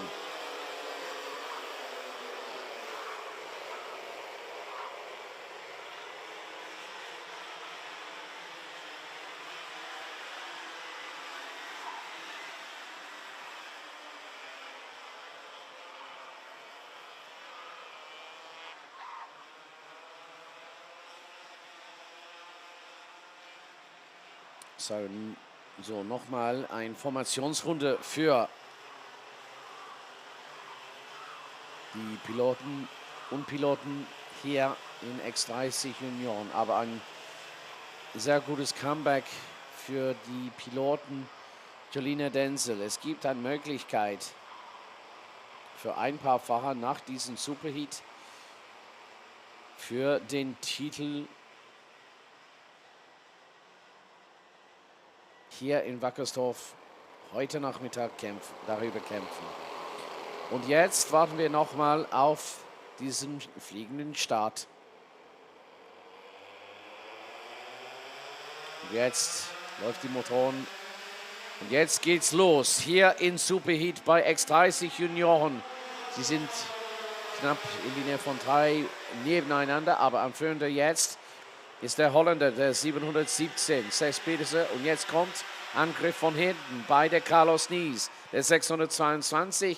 Und Pech für Cesc Pedersen. Jetzt vorbei geht der Carlos Nies am Spitze des Felds. Und jetzt verliert der Tom Wick auf Dritte, weil der Emilio Berndt jetzt vorbei ist. Und dann kommt die Jolina Denzel in das heißt der Führende der Meisterschaft. Und jetzt auch der Bing van Scheindel. In die erste Runde dieses Rennen ein bisschen Pech in Richtung Tom Wickop. Now there's a bit of a scramble at the front end of the field. Carlos Nies is leading the way, and the second and third, Cesc Pedersen and also Emilio Berndt have no idea who's going to go in front of who. Jolina Denzel has now got an opportunity to close in on those drivers in front. Now, bearing in mind, Jolina Denzel needs to get the win in the Superheat to have any kind of opportunity to be in the title fight. If it doesn't, then it goes down to 2 drivers, and that will be Carlos Nies, who's going to lose the lead. Cesc Pedersen gets through, and Emilio Berndt is going to look to sneak up the inside at turn 11. And Emilio Berndt gets through, and here comes Jolina Denzel. She got through on Carlos Nies, and now she will effectively go in front of Emilio Bernd. The lady driver from ADAC Motorsport once again provides one of the moments of the season. Perfektes Timing bei Jolina Denzel. In Kurve Nummer 11 gegen Carlos Nies und danach geht sie vorbei, aber jetzt haben sie das zweite Platz verloren.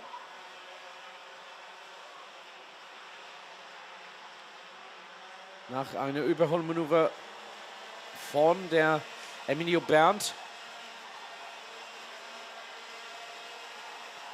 So Jolina Denzel looking rather racy. She had all her lap times deleted in qualifying yesterday morning due to the fact that she had an incident with another driver in the session. And that was funny enough, that was Neo Knapp in the number 706. Oh, but we've had a 360. Oh my goodness. Someone was tagged, spun around, missed the barriers, missed the marshal post, and was pointing the right way down the circuit. Oh, dearie me, that was Diego Battaglia that had a big old moment.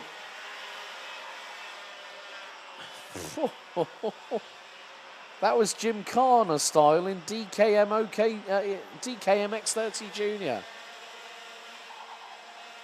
And now it's going to be a change. Yes, am Spitze geht der Emilio Bernd vorbei an der Chess-Spitze. Aber warte mal auf, was könnte von hinten passieren. Mit die Jolina Denzel, der Carlos Nies, dritte und vierte respektive in dieses Rennen nach 4 Runden. Wir haben 9 Runden bis zum Ende dieses Rennen. Und jetzt versucht die Jolina Denzel vorbei an Chess-Spitze in Kurve Nummer 2, aber das klappt nicht.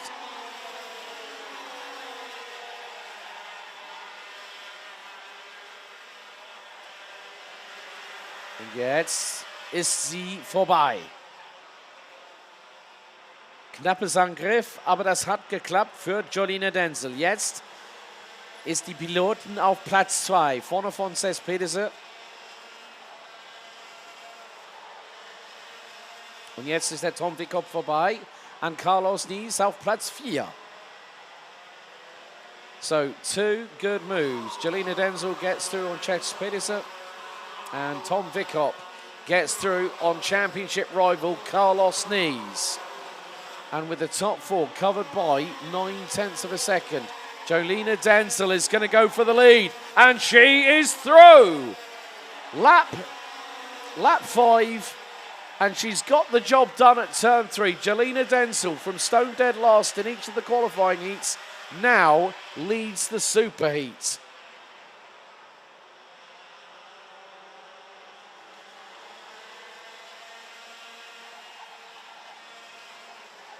Aber nochmal perfektes Timing bei die Jolina Denzel. Und jetzt ist die Piloten von ADAC Motorsport an Spitze des Felds. Vorne von Emilio Bernd, vorne von Cés Pedersen, vorne von Tom Wickop. Der bleibt auf Platz 4. Und auf 5. ist der 622, der Carlos Nies. The title fight in X30 Junior has just kicked up another gear. It's gone into overdrive.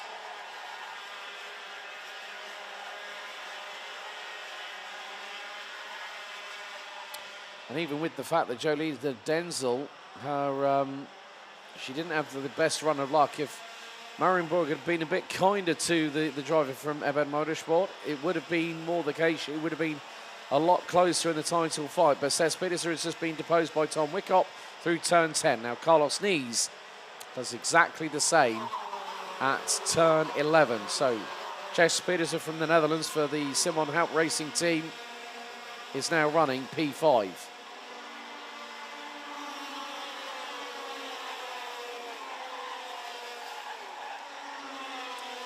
So now just 6 laps to go. We're on lap number 8.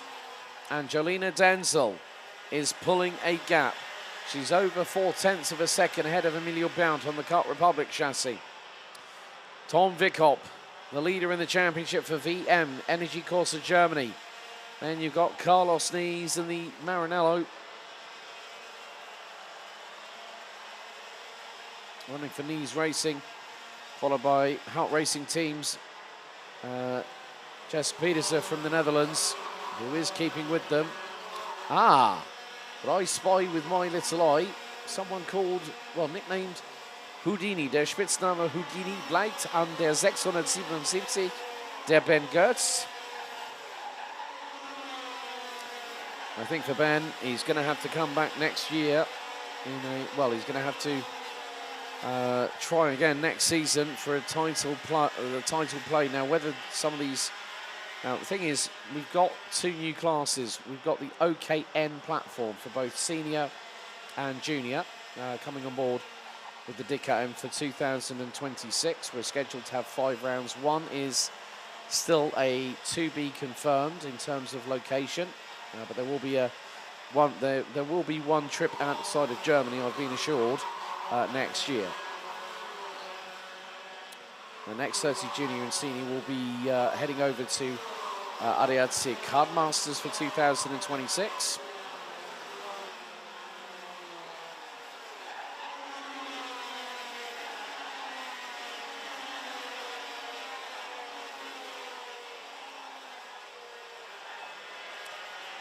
But with 4 laps to go, including this one, Jolina Denzel is keeping a very calm grasp over the race lead.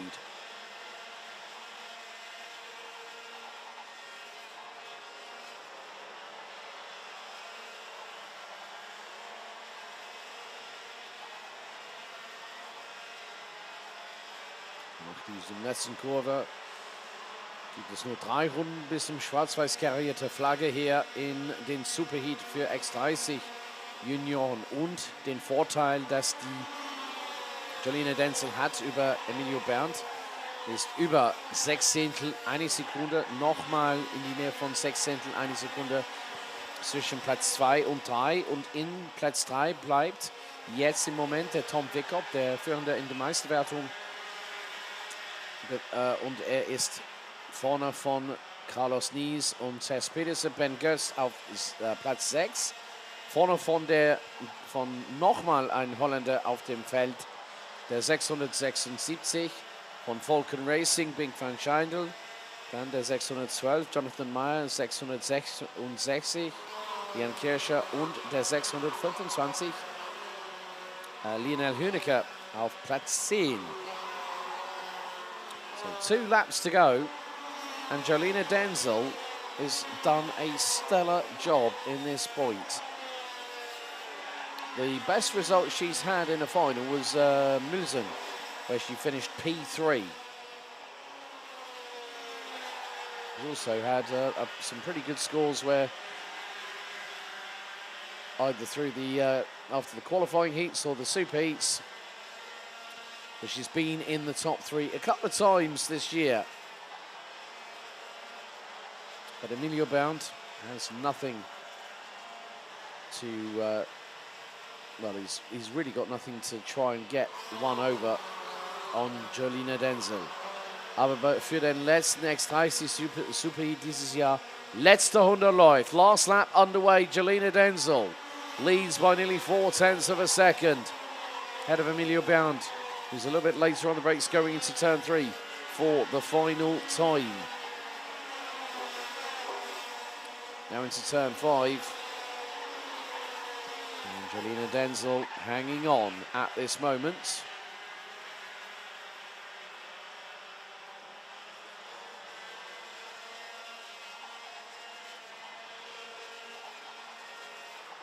Und nochmal 2-mal Kurven.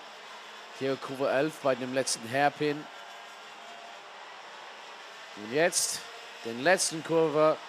Und nochmal, wir haben schon lange erwartet, den Sieg geht an Jolina Denzel für ADAC Motorsport nach 13 Runden bei dem Superheat. Und sie haben in die Nähe von halbe Sekunde schon gewonnen über Emilio Berndt. Der Führende in der Meisterschaft, Tom Wickop, war Dritter vorne von Carlos Nies. Tess Petersen, Ben Goetz, Bing van Scheindel, Jonathan Meyer, Jan Kircher und Lionel Hünecke auf Platz 10. But what a wonderful thing to see on Championship Sunday. Jolina Denzel started down in 5th. She has had a fight all the way through the weekend, and she has become victorious in the last superheat of the weekend for X30 Junior. Congratulations to her.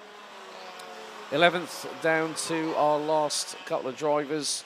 Charlotte Tiller finished in 11th ahead of Len Guckmann, Linus Koch, Valentin Knödel, Neo Knapp, Ruben Oppitz and Diego Battaglia, who had that 360 spin coming out of turn number 11. Rounded out the 17 drivers that finished.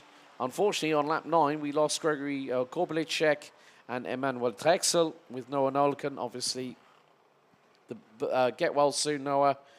Look forward to hopefully seeing you on the grid at some point next year after suffering a broken arm. But that's it. Jolina Denzel, victorious in the X30 Junior Superheat.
Und jetzt gleich geht's los mit dem vorletzten Superheat der Saison 2025, der große Finale die DKM 2025. Hier ist die Startaufstellung für ein internationales Feld für DMKM, unserer Mini-Piloten.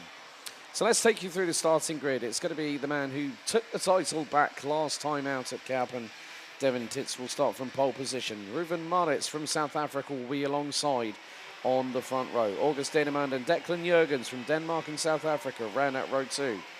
Henry Merring and Maddox Mason, another South African. The South Africans have made a meritocracy of the top 3 places on the outside of the first 3 rows.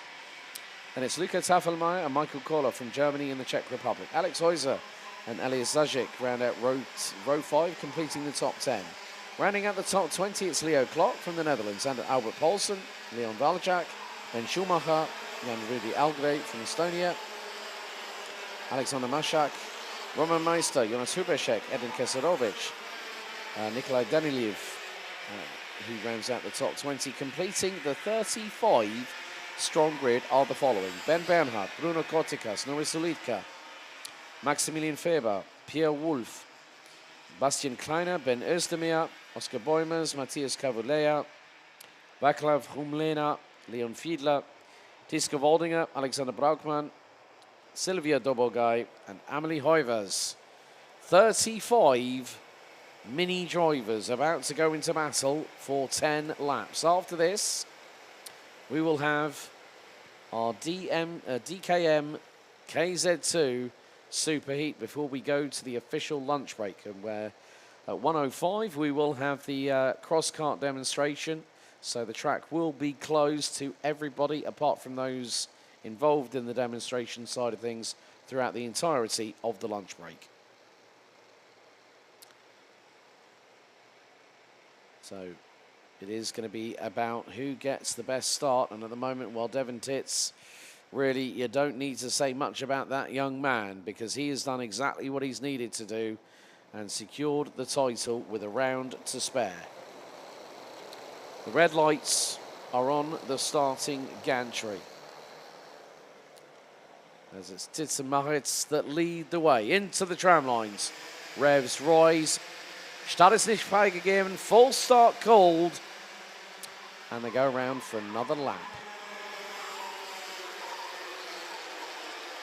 Even though the 221 from CRG Holland has already secured the title, there's still that anticipation, there's still that nervousness. Wie auf Deutsch sagen, ein guter Schmetterling im Bauch bevor das Rennen. Das ist besonders bei mich hier aus meiner Rolle als Moderator dieses Wochenende. Wenn man jedes Morgen am Strecke kam, ich habe normalerweise gute Schmetterlinge im Bauch, und das ist ein gutes Gefühl before den Renntag. So basically, there is that little bit of anticipation, a little bit of nervousness here at the circuit.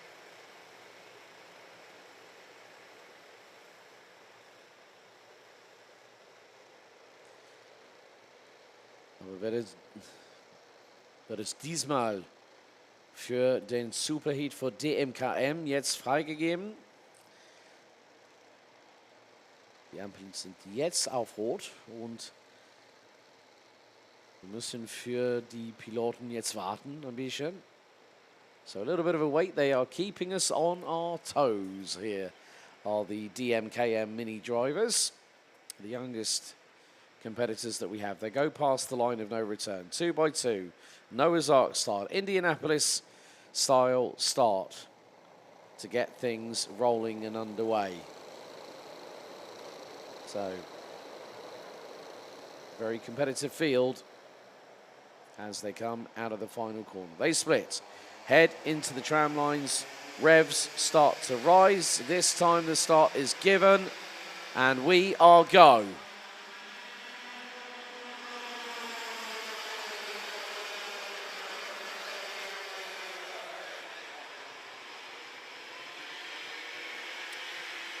So, by this point, the drivers will hopefully all get through turn 5. There's 2, 3 abreast. But Devin Titz has already stormed away. It's like he's trying to storm the castle in medieval times, but only with a cart with four tyres and wheels attached to it.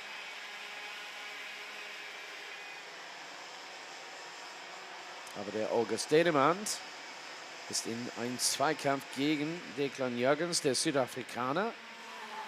Das ist für ungefähr Platz 3 im Moment. Es gibt viele verschiedene Versuche, viele Chancen für jede Menge Piloten auf dem ganzen Feld. Durch ein paar Kurven. Besonders in der letzten Kurve hier, Kurve Nummer 12. Dann über Start und Ziel kommen mit vielleicht einem Slipstream von den Piloten vorne. So basically sometimes coming in at that final corner you really get a good slipstream, get a good tow, but Devin Titz and Maddox Mason are pulled away. August Demand in P3, Henry Möhring innerseits, Kurve 10 gegen der Nummer 323, der Ruven Maritz, 4 breit, oh meine Güte, I've never seen that before, 4 minis coming out of turn number 11, and they were 4 wide, it's 3 wide a little bit further back coming across the start-finish line. My goodness me, how close was that?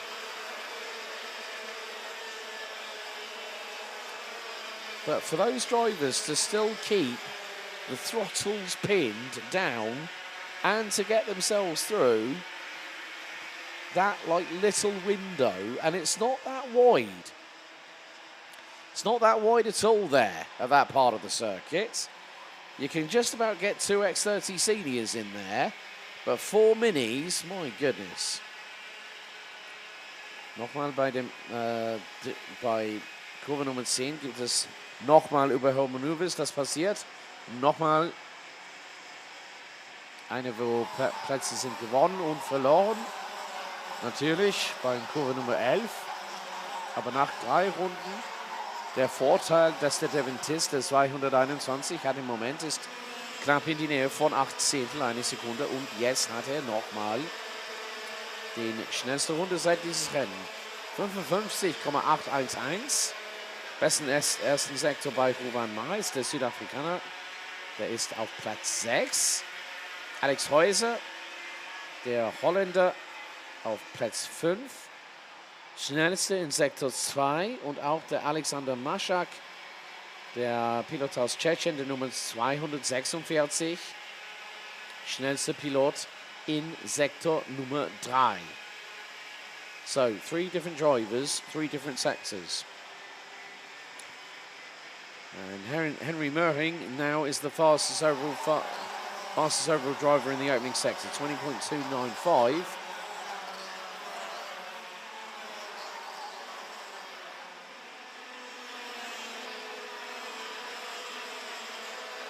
And Henry Möhring is trying to move up the order. That's easier said than done. But has put in the fastest lap of the race, 55.584 seconds. Is about 2.8 seconds off the leader after the opening 4 laps. We're on lap number 5. There's some overtakes that sometimes in a junior and a senior, you wouldn't exactly think that would be the case. I saw a couple of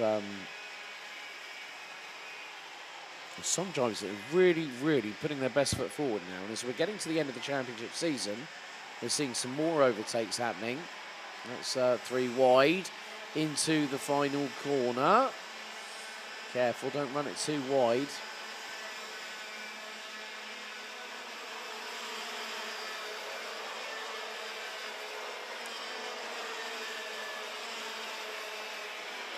Well, it might have been Zayek or Keserovic that made that move, but meantime, Devin Titz has now got,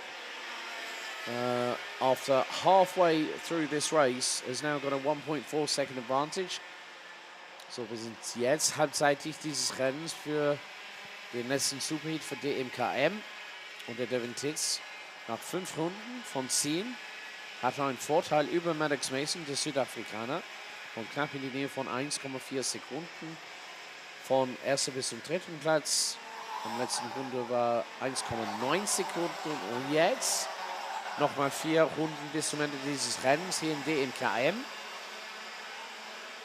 Und der Devin Titz hat der Vorteil schon verlängert. Seine Rundezeit war 55,217,2.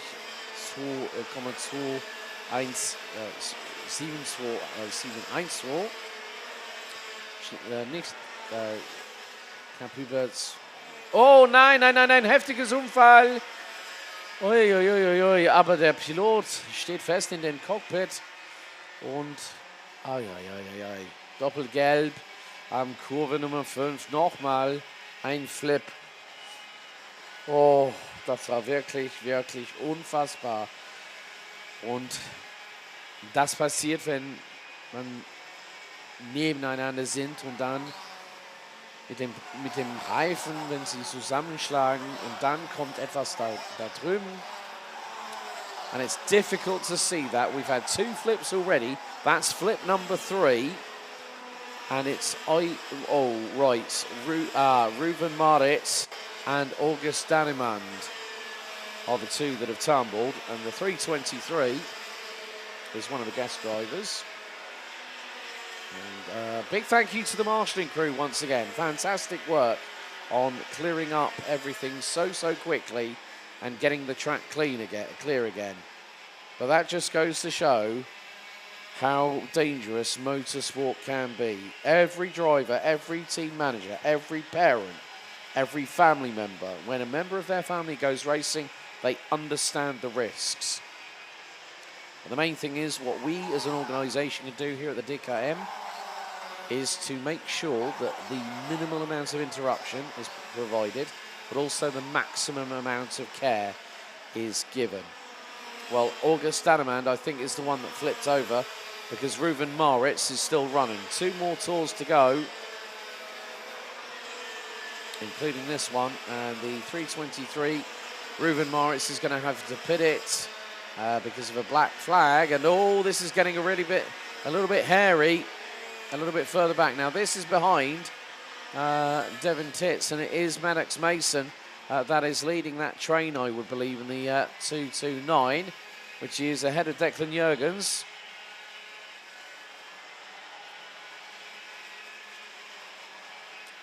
And Alex Heuser rounding out the top 4 at the moment for CRG Holland. Henry Merring is there, aber in DKM Mini für den Superhit hier in Wackersdorf am heutigen Sonntag. Letzte Runde läuft und mit einem Vorteil hätte 221 knapp in die Nähe von 3 Sekunden über Maddox Mason, der kämpft gegen der Henry Merring, der Declan Jurgens und der Alex Heuser. Ein Vierkampf für Platz 2 hier am Wackersdorf bei dem Superhit für DKM.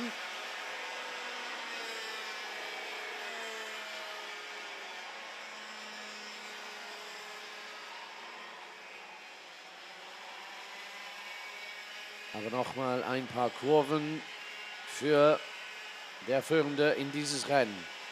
Der Devin Titz startet auf der Pole Position und jetzt Angriff und vorbei geht der Declan Jurgens an Henry Merring. Und auch von den letzten Kurven kommt der Devin Titz. Nochmal ein Sieg für den jungen Pilot von CRG Holland. Nach 10 Runden mit einem Vorteil über 3,3 Sekunden. Nochmal Sieger dieses Jahr. Devin Titz hat dieses Superheat bei DKM gewonnen. So, the man who secured the title in Kartbahn wins again. Winning by 3.3 seconds ahead of Maddox Mason. Declan Jurgens rounds out the top 3, with Alex Heuser and Henry Merring rounding out the top 5. Top 10 completed by Albert Paulsen, Luca Tafelmeier, Ben Schumacher, Edin Keserovic, and Alexander Mashak. Keserovic made up 10 places, 19th to finish P9 on that one. So good job by the 216. Elias Sajak finished in P11 ahead of Roman Meister, Jonas Hubishek, Leo Klock, Ben Bernhard, Michael Kola, Bruno Kotikas, Noé Salika, Vaclav Rumlena, and Nikola Danilov. Running out the top 20, Ben Ostermeer, Leon Walczak, Maximilian Faber, Jan-Rudi Algre, Oscar Burmers, Pierre Wolf, Alexander Braukmann, Silvia Doppelgay, Emily Hoivers, Leon Fiedler, Tiska Waldinger, Matthias Cavalier, Ruben Maritz, August Stenemann and Bastian Kleiner round out the field. The latter two finishing on laps 6 and 5 respectively. But Devin Titz once again just showing why he is the cream of the crop in the DKM, winning the Super Heat by a comfortable margin.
So, ladies and gentlemen, it's time for the last superheats of the 2025 Deutsche Kart-Meisterschaft season here at Pro Kart Raceland Circuit in Wackersdorf. And it's the, as they would say in German, der Königsklasse.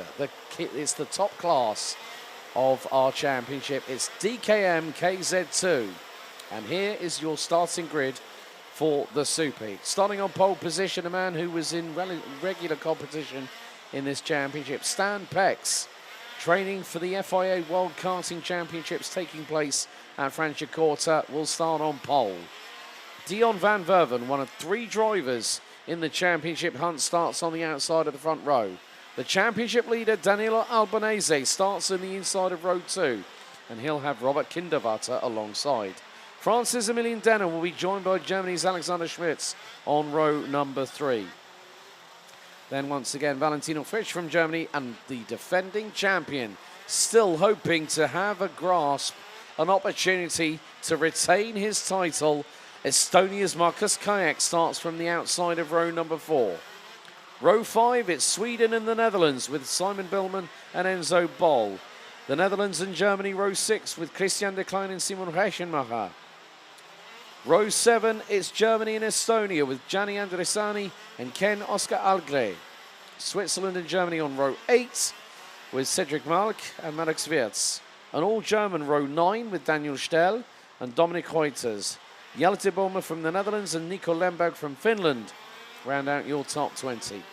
Alexander Scheiblecker from Austria and from Germany respectively, Matti Vandenbroek and Alexander Richter round out your 23 strong grid. So the drivers will be going around for another formation lap. And they will be getting well-needed heat into the tyres, into the front and rear braking systems. Of course, with the amount of torque from these karts, they will basically break the back axles if you put them in a rolling start condition, let's say starting from first gear. They will not like it. You have to launch them off the line. Clutch biting point important, and also how much throttle you're going to give it once those lights go out.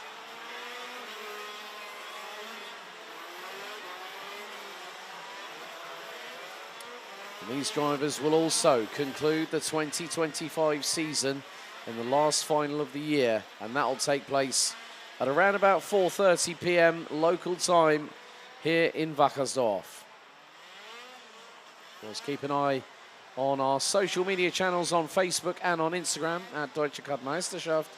You can see some of the reels, some of the highlights so far this weekend. And just a quick reminder, we have got a cross-car demonstration at about 1:05 p.m. This afternoon. So the track will be closed during the lunch break. This is for safety reasons. So no track walks will be permitted throughout the lunch break itself. Can Markus Kajak keep a hold, keep a grasp, keep an opportunity still alive, is the big question here for the man who took the title last year with SRP. They switched from Maranello and have gone to Formula K for 2025.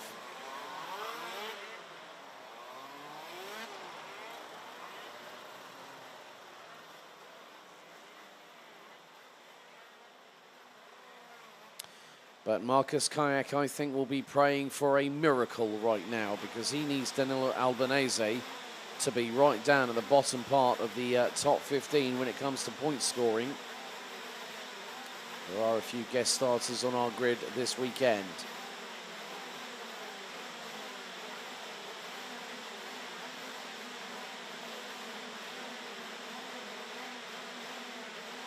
Green flag waves at the back. The red lights start to ignite, the revs start to rise, and the DKM Superheat is underway. Oh, bad start from Dion van Verven from the outside the front row. The back axle stumbled, he lost it all, and the kart bogged down, and straight away Stan Pex threw himself right into the race lead, but Dion van Verven nearly dropped the ball at the wrong time. He tried to get off the line, dumped the clutch, and it just all went horribly wrong, and it dumped him down into 4th position. That allowed Emilian Denner to get through. Danilo Albanese, however, is in P2.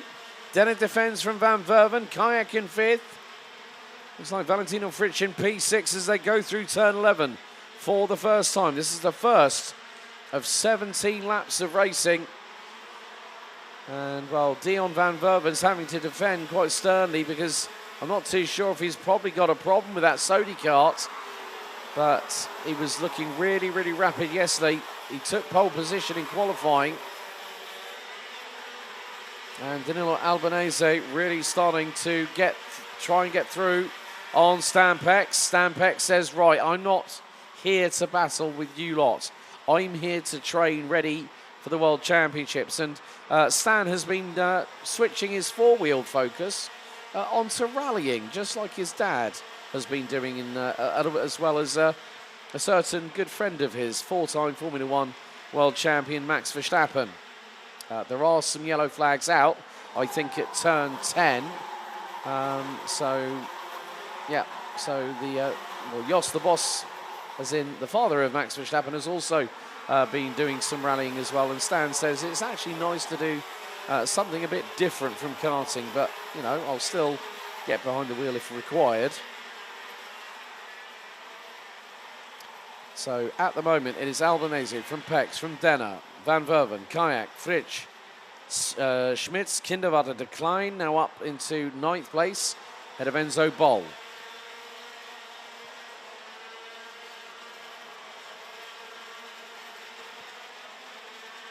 And Cedric Malk, I think, has retired from the race itself. Oh, drama there for the number 12. Valentino Fritsch nearly got through. Dion Van Verven now finds himself behind the man looking to keep that title defence alive. Marcus Kayak now up into P4, ahead of the number 54 from the Netherlands, running with the CBP Sport Sodi kart outfit.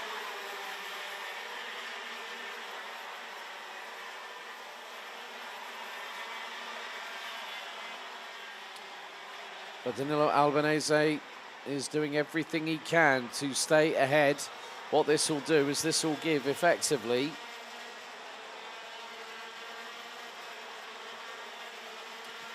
where is Dion Van Verven at the moment? Well, with the way things stand, Stan Pex will not score any points, so effectively that puts Marcus Kayak effectively third.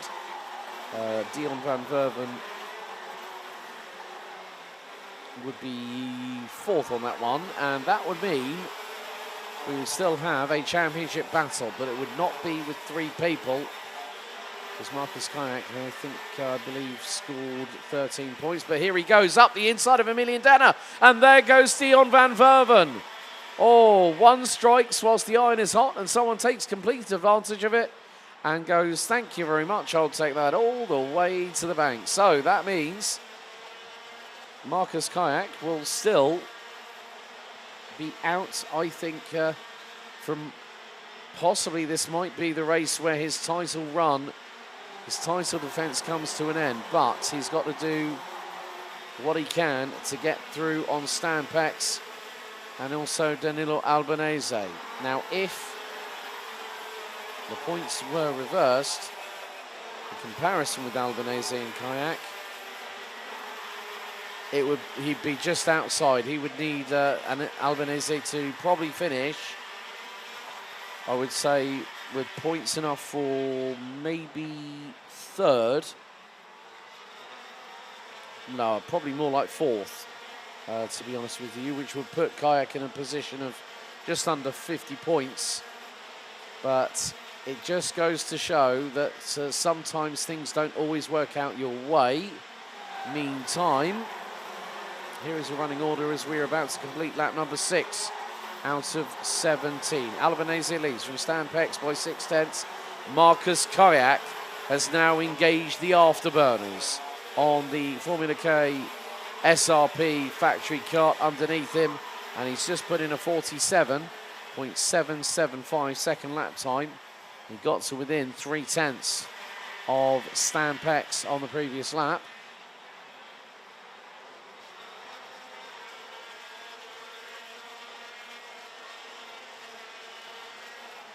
Van Verven trying to make his respective way up the order, but I think more to the point that Marcus Kayak needs to go for the all-out victory. If he can get past Stan Pex, the gap won't be that much between him and Albanese. The gap now between first and third stretches to 1.1 seconds. So we've had a few changes. Simon Reichenmacher through on Robert Kinderwarter in the meantime. That is a change for 9th. Daniel Stelner through on Simon Billman from Sweden. So the number 6 gets through on the number 9. And now Dion Van Verven finds himself as the Sodi Kart meets in a Formula K sandwich between Marcus Kayak and Emilian Denner, but they are catching up and sticking with Stan Pex. And Albanese has started to check out. And we're not even halfway through the race. We've got 8 laps done, 9 to go, and Albanese is 1.8 seconds up the road. And there goes Dion Van Verven through on Marcus Kayak, change for P3. And now Kayak. I think he might be. The thing is, it could be he's fighting a losing battle, and you always know that a defending champion will fight every single way, every single time to defend their title. They will do their utmost. They'll put the work in. They'll put the time in. But I think for Marcus, he's going to have to. He's going to have to try what he can. If he can beat Dion Van Verven and become vice champion, then that'll be a good thing. But it could be the championship for the man from Estonia, based out Italian. Good friends with another gearbox driver, cast right now, Ragnar Virus, who's currently over in Thailand with the coaching at the moment. So Marcus still has an opportunity to get past teammate Emilian Denner. But Dion Van Verven trying to get through on countryman Stan Pex. And Pex has not made it easy for these drivers this weekend. He knows him and his brothers, they've competed together over a multitude of years. It's always nice to see Stan come back to the sport that he started racing in at a very early age. 10 laps down, 7 to go. Danilo Albanese is now 2.3 seconds ahead of Stan Pex. Dion Van Verven rounds out the top 3.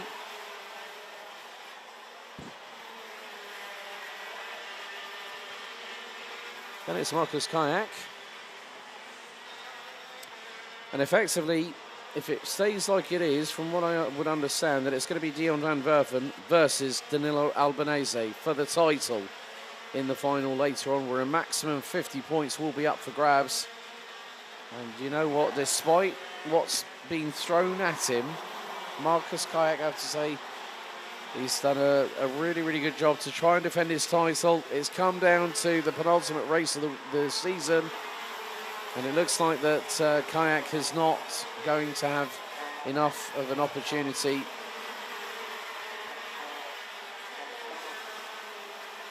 But as I said, we went to Marienborg, and I remember that weekend it was one that he would rather forget. But as they say, the scoreboard does not lie. And with the fact that every result counts towards the driver's points tally for the year, Marcus Kayak will be like ringing him saying, why didn't we do any better in Marienborg?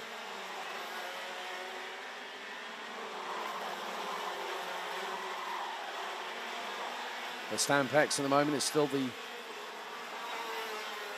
man holding station in second position ahead of Dion Van Verven. Stan Pex is 2.7 seconds behind Danilo Albanese.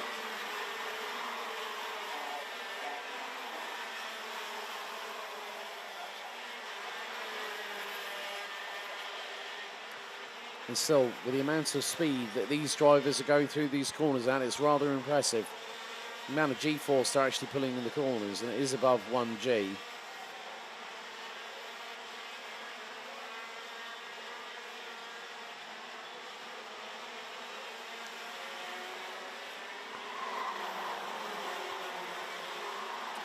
but 4 more laps remain. Albanese has checked out.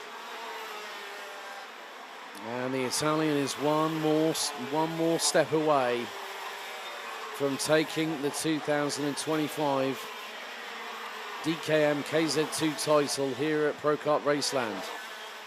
But the scraps on the table in this race been squabbled over by Stan Pex and Dion van Verven. Marcus Kayak now back up into 4th place. He's trying to chase them down. He's about 3 and a bit tenths of a second behind them, but under braking, I'm sure he'll get that gap down within a matter of corners. Emilian Denner rounds out your top 5. Valentino Fritsch in 6th, ahead of Alexander Schmitz, Enzo Ball, Simon Reichenmacher and Robert Kinderwarter completes your top 10. 3 laps to go, and the advantage that Danilo Albanese has over Stan Pex stretches to just south of 2.9 seconds. And Robert Kinderwarter has dropped another position as Daniel Stell has steadily made his way up to P10. I have to say, I'm looking at by where turn 2 and turn 3 is. There are a lot of people spectating, which is great to see.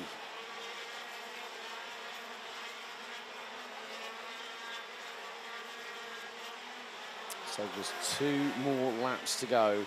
And Albanese, as soon as he hit the front, he has not looked back. He's bolting into the distance, and the lead between him and Stan Pex with 2 tours to go. Just under 2.4 kilometers of racing left. 3.1 seconds. Stan Pex still holding off the advances of one Dion van Verven. He holds on to P2. Or P3 at the moment, so effectively P2 when it comes to scoring points.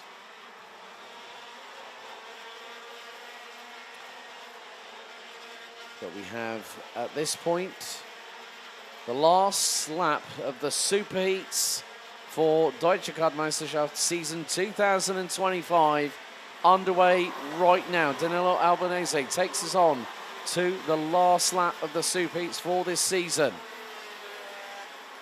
He's making his way through in towards turn 4 as we speak. There's 2nd, 3rd, 4th, 5th, 6th, 7th and 8th. So that's Stan Pex, Dion van Verven, Marcus Kayak, Emilian Denner, Valentin Fritsch, Alexander Schmitz et al. But it has been a commanding, comfortable performance. The Italian Danilo Albanese once again showcases why he was going to be the biggest challenger to a certain Marcus Kayak. Albanese over the bump for the final time, and the Italian is 1 step away. Albanese wins the Superheat, and it's going to be 2nd position for Stan Pex. 3rd place for Dion van Verven. Marcus Kayak takes P4. Emilian Denner 5th, ahead of Valentino Fritsch. Oh, and drama for Simon Reichenmacher on the last lap of the race. Simon Reichenmacher did not make it to the check-in, I'm afraid. And he tumbles to the bottom of the order, but Danilo Albanese is 1 race away from becoming a new man to be joining the honor roll list of DKM champions. He wins the race by, and there was Simon Reichenmacher's kart just showing there at turn 11. Albanese wins ahead of Stan Pex, Dion van Verven, Marcus Kayak, Emilian Denner, Valentino Fritsch, Alexander Schmitz, Enzo Boll, Daniel Stell, Robert Kinderwarter, Simon Billmann, Manox Wirtz, Christian de Klein, Dominic Reuters, Ken Oscar Alcre, Gianni Andrisani, Alexander Scheiblecker, Nico Lemberg, Jarte Bomer, Matti Vandenbroek and Alexander Richter round out the 21 finishers. Simon Reichenmacher from Kart Republic Motorsport SRL retires on lap, I can't say this enough, turn 11, lap 16, and Cedric Malk, well, we lost on lap number 1.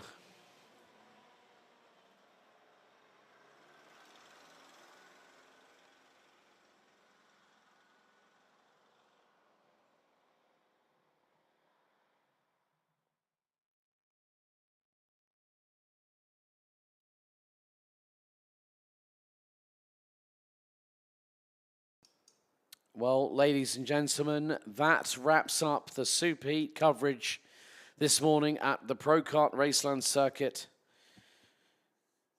in Wackersdorf. Join us just before 2 p.m. as we get ready for the last set of finals for the 2025 Deutsche Kart-Meisterschaft season. We're going to have a demonstration by the TB Kart X cross kart here at the circuit. But ladies and gentlemen, that's it for now. We'll see you at 2 p.m.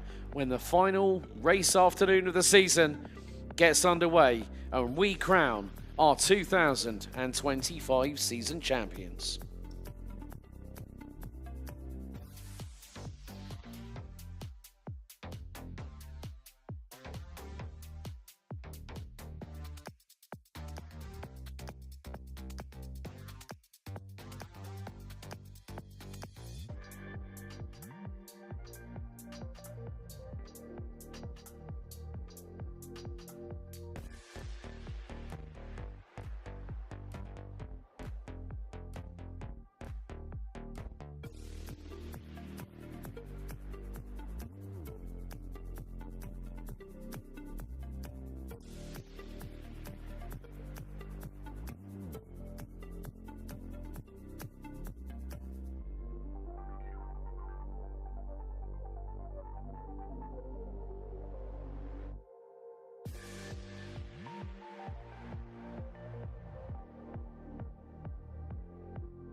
So, meine sehr geehrten Damen und Herren, liebe Motorsportfreunde, ladies and gentlemen and all motorsport fans, welcome along to the final week, well, the final afternoon of the championship season for the Deutsche Kart-Meisterschaft for 2025 season.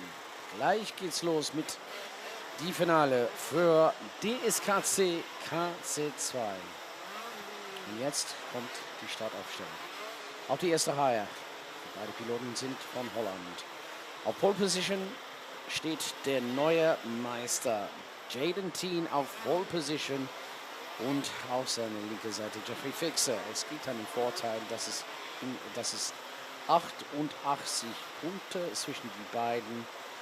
Und Jaden Teen hat es schon geschafft gestern Nachmittag mit dem volles Komplement von 25 Punkten bei den Qualifying Heats. Zweiter Reihe startet der Kartbahn und der Matej Preuß. Ben Dörr startet dieses Wochenende. Der Pilot von der DTM startet 5. Und neben ihm der Däner Rasmus Botrom Andersen auf 6. Platz.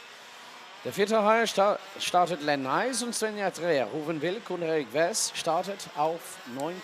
und 10. Position auf der Startaufstellung. Und danach kommt der Oskar Steinbach, Marcel Ernst, Luca Walter, Lloyd Sachse, Micky Bertram, Natalie Kreitz. Und jetzt schon gibt es bei die Natalie Kreitz, das werde nochmal seine Titel verteidigen mit einem Vorsprung über Joey Molema bei 90 Punkten nach den Superheats. Und danach kommt der Julian Kamen auf Platz 17, vorne von Moritz Klein, Erik Müller und Noah Eichler auf den 20. Platz. Und dann haben wir insgesamt 36 Teilnehmer dieses Finales. Max Rosenbrink, Kevin Wagner, Julian Böb, Mark Gessenkorn, Adrian Martins, Yannick Hemmer, Tim Schott, Anders Elkier, Noah Kaltenbach, Jaden Guschigen, Magnus Schindler, Maximilian Prederowitsch, Joel Ehedal, Joel Eldal, Emanuel May, Paul Moritz und Nico Bogner.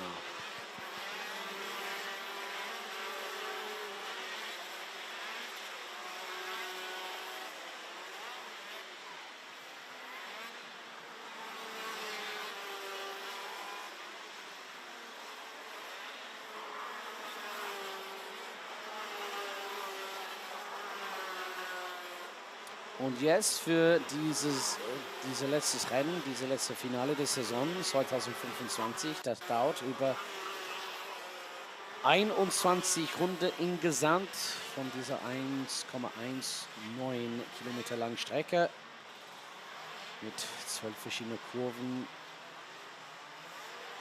hier in Prokratresland in Wackersdorf. So 21 laps will be the distance that the drivers will be running over the 1.19 kilometer circuit. That will be a total of 25 kilometers of racing.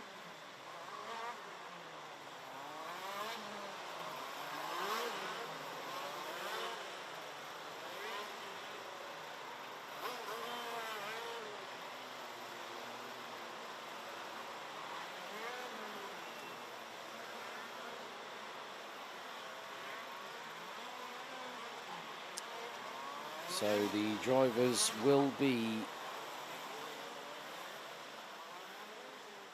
getting into their starting position, a capacity grid.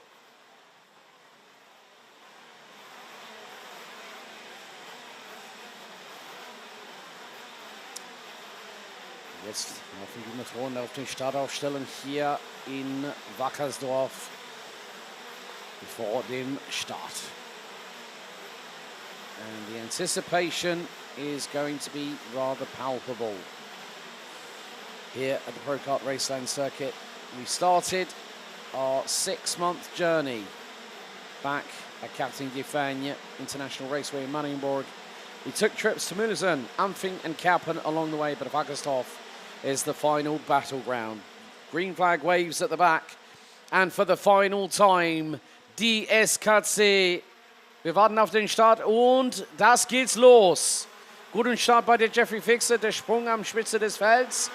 Vorne von Jaden Teen. Matej Preuß, außerseits, Kurve Nummer 3. Geht er vorbei an der Holländer? Ja, das stimmt doch. Und jetzt ist der Jaden Teen, der neue Meister der DSKC, jetzt auf dritte.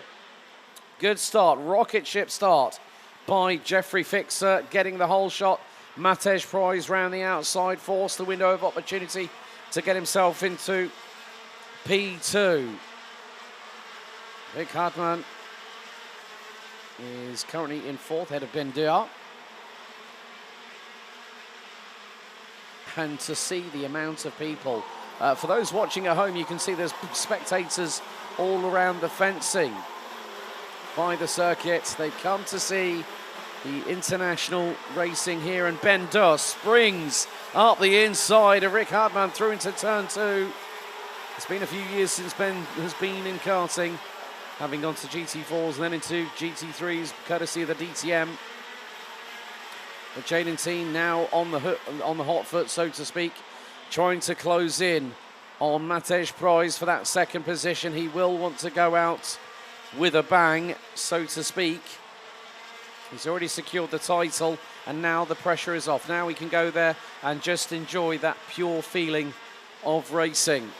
If anyone might remember a press conference with the late Ayrton Senna da Silva, he said just pure racing, just going for glory. And he said that the best battle he had was against the karting legend of his day, who's still around, and still involved in the karting world, of course, Terry Fullerton. Side by side behind Ben Deur, and that's Rick Hartmann and Rasmus Buxbaum Andersen. Andersen gets the switch back into turn 5, and the Dane squeezes through.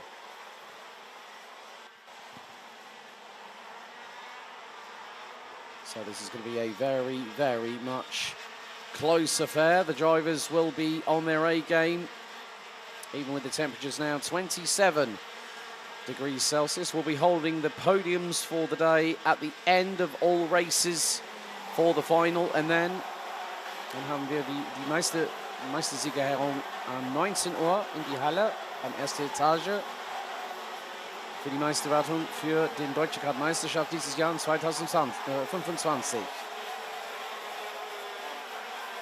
Es gibt einen Zweikampf zwischen die beiden Mach-1-Piloten. Sascha Dreh, der Nummer 453, und Ruven Wilk, der 413. Die beiden kämpfen über Platz 7 mit auch der Oscar Steinbach und der Belgier Len Nice, der Nummer 446. Es gibt so viele knappen Zweikämpfe hier auf der Strecke in Wackersdorf. Aber die Vorsprung, dass der Jeffrey Fixer hat in diesem wichtigen Moment bei diesem letzten Finale, nach in die Nähe von 5,5 Zehntel eine Sekunde vorne von der Pilot aus Tschechien, Matej Preuß. Und dann der Vorsprung, das Jeffrey Fixer hat über seinen Landesmann Jaden Teen, der neue Meister dieses Jahr, ist jetzt knapp in die Nähe von einer Sekunde. Oh, und es gibt ein bisschen Pech für ein paar Piloten, Noah Kartenbach und Maximilian Predarovic. Und auch der Nico Bogner, der Pilot aus Ungarn, bleibt letzte Position, Platz 36. Nach 5 Runden hat nochmal der Jeffrey Fixer seine Hand über der Spitze des Felds im Moment. Über eine halbe Sekunde Vorsprung über Matej Preuß, der jetzt hat die schnelle Runde seit dieses Rennen in die Tasche sozusagen. 47,967 bei der Nummer 418. Und was für ein Comeback für der Nummer 417, der Emmanuel May von Mach 1 Motorsport. Er hat um Platz 34 gestartet, jetzt ist er am Platz 22 und er geht immer vorwärts.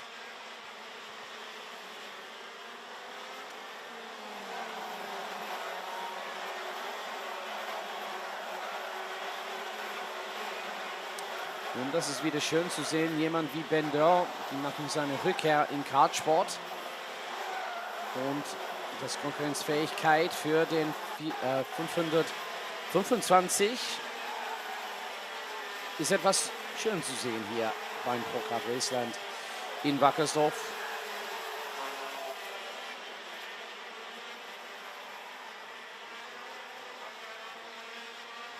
Und nur in 3 Wochen wird Ben auf den Hockenheimring fahren mit seinem Teamkollege Timo Glock bei der große Finale der DTM 2025.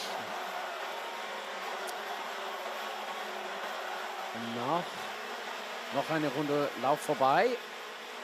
Und der Matthäus Preuß geht ein bisschen schneller als Jeffrey Fixer am Spitze des Felds. Letzte Runde Zeit bei Jeffrey Fixer 48,039. Matthäus Preuß 47,980. So Matthäus Preuß after 7 laps is trying to close that gap down to Jeffrey Fixer, but of course there's also the likes of Jaden Teen, Ben Durr, Rasmus Buxbaum Anderson, who's being closed in by Germany's Kartbahn on the 468.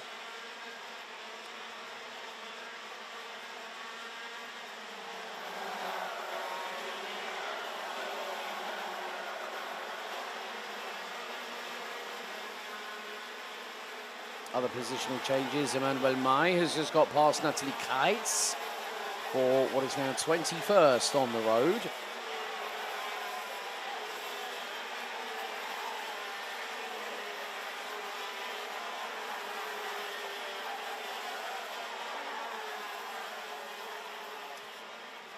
I wouldn't say it's been somewhat processional. I mean, looking at the top 18 with Austria's Adrian Martins rounding that out, they are covered by 8.6 seconds after 8 laps. That just shows the speed and the prowess of these KZ2 karts.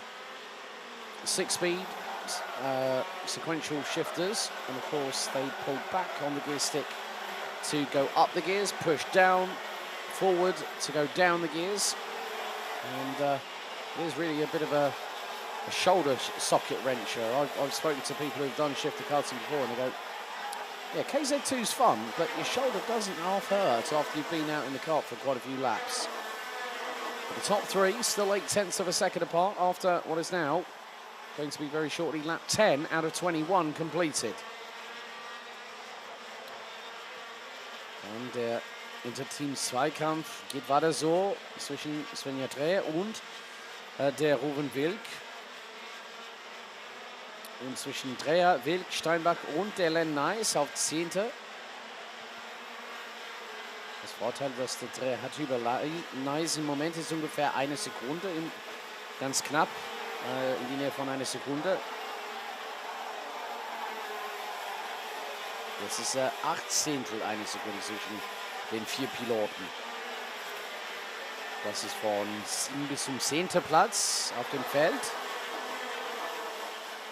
But now Matej Preuß is really starting to kick it into high gear, so to speak, pardon the pun.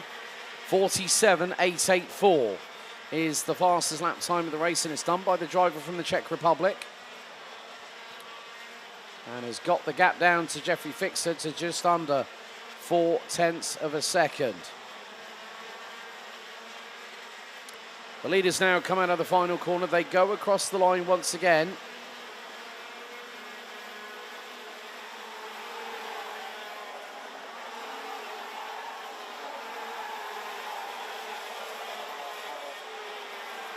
And just checking up and down the timing screen, no driver has retired so far this race, which is a good thing to see. Everyone wants to get to the end in one piece and minimise the amount of scuffs on side pods. There have been a few over the course of the weekend.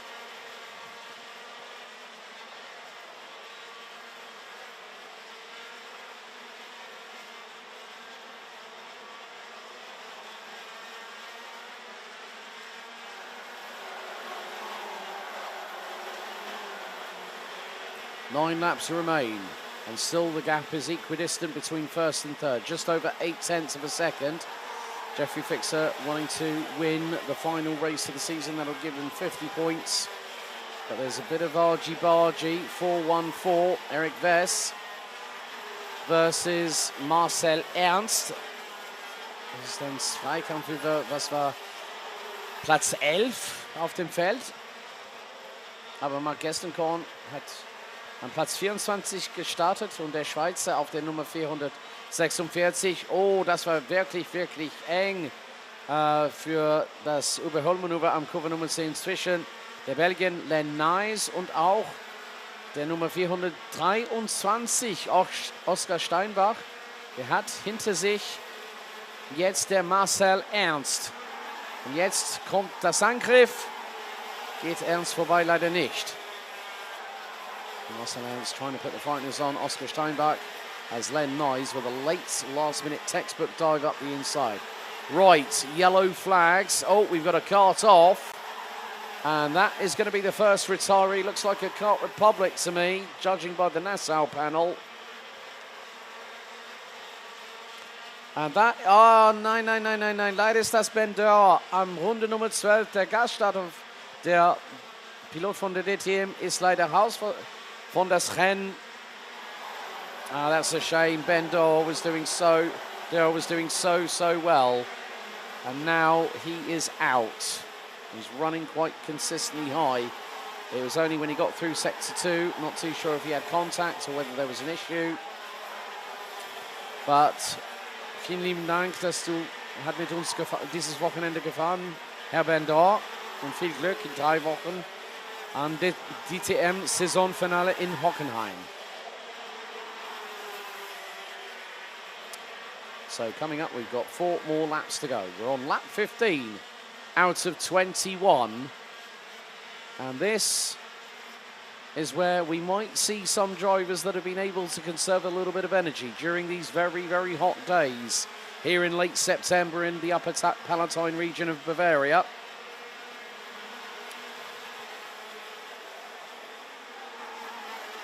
Sometimes it is about knowing when you can pick your moments.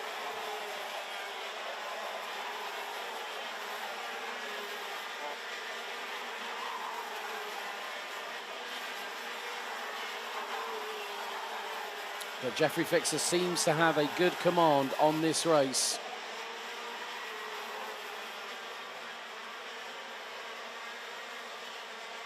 And still there are some battles yet to be concluded.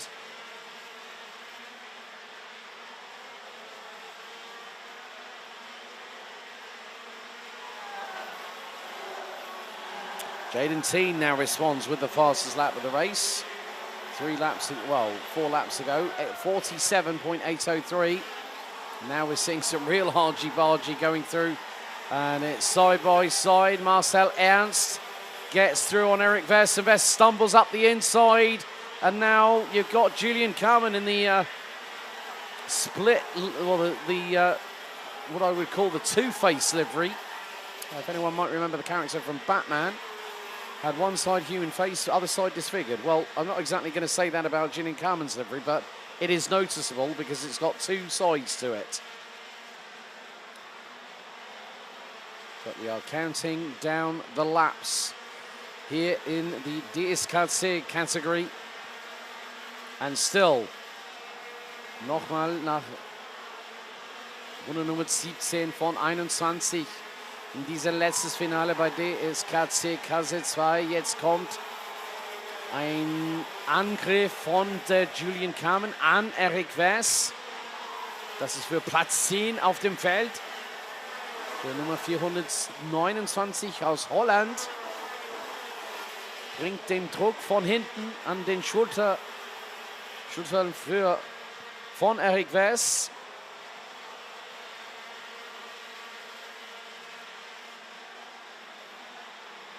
Very, very defensive move by one of the Sodi carts at the sharp end of the field. Trying to pick out the number at the moment. But 3 laps to go, and it is still about 8.5 tenths of a second between Jeffrey Fixer, Matej Proys and Jaden Teen. Rasmus Buxbaum Anderson and Rick Hardman round out your top 5 as we have this. And another 2 laps to go.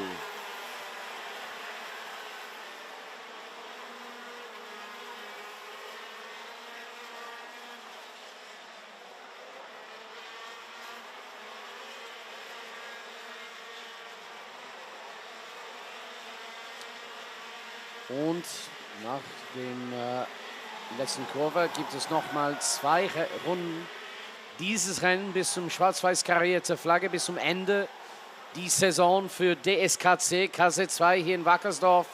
Und der Vorteil, dass der Jeffrey Fixer hat jetzt, ist knapp über eine halbe Sekunde. Eine Sekunde zwischen Fixer, Preuß und Jaden Teen auf Platz 3. Und gibt es nochmal Pech für ein paar andere Piloten. Besonders bei der Erik Müller, der 452. Jetzt ist er auf Platz 30. But there is going to be one more lap to go. Jeffrey Fixer has done everything he can to put a title assault together. But after these next 12 corners, 1.19 kilometers, he's on his way to closing out the season with a victory. But he knows that it's not going to be enough for the man from the Netherlands, because the man from Belgium, his countryman from Belgium, from the Netherlands, sorry, I'm getting my words mixed up here. Apologies, Jaden, and to his mum, Kim, who I know is watching. But it is the man in third that came into gearbox competition just the other year.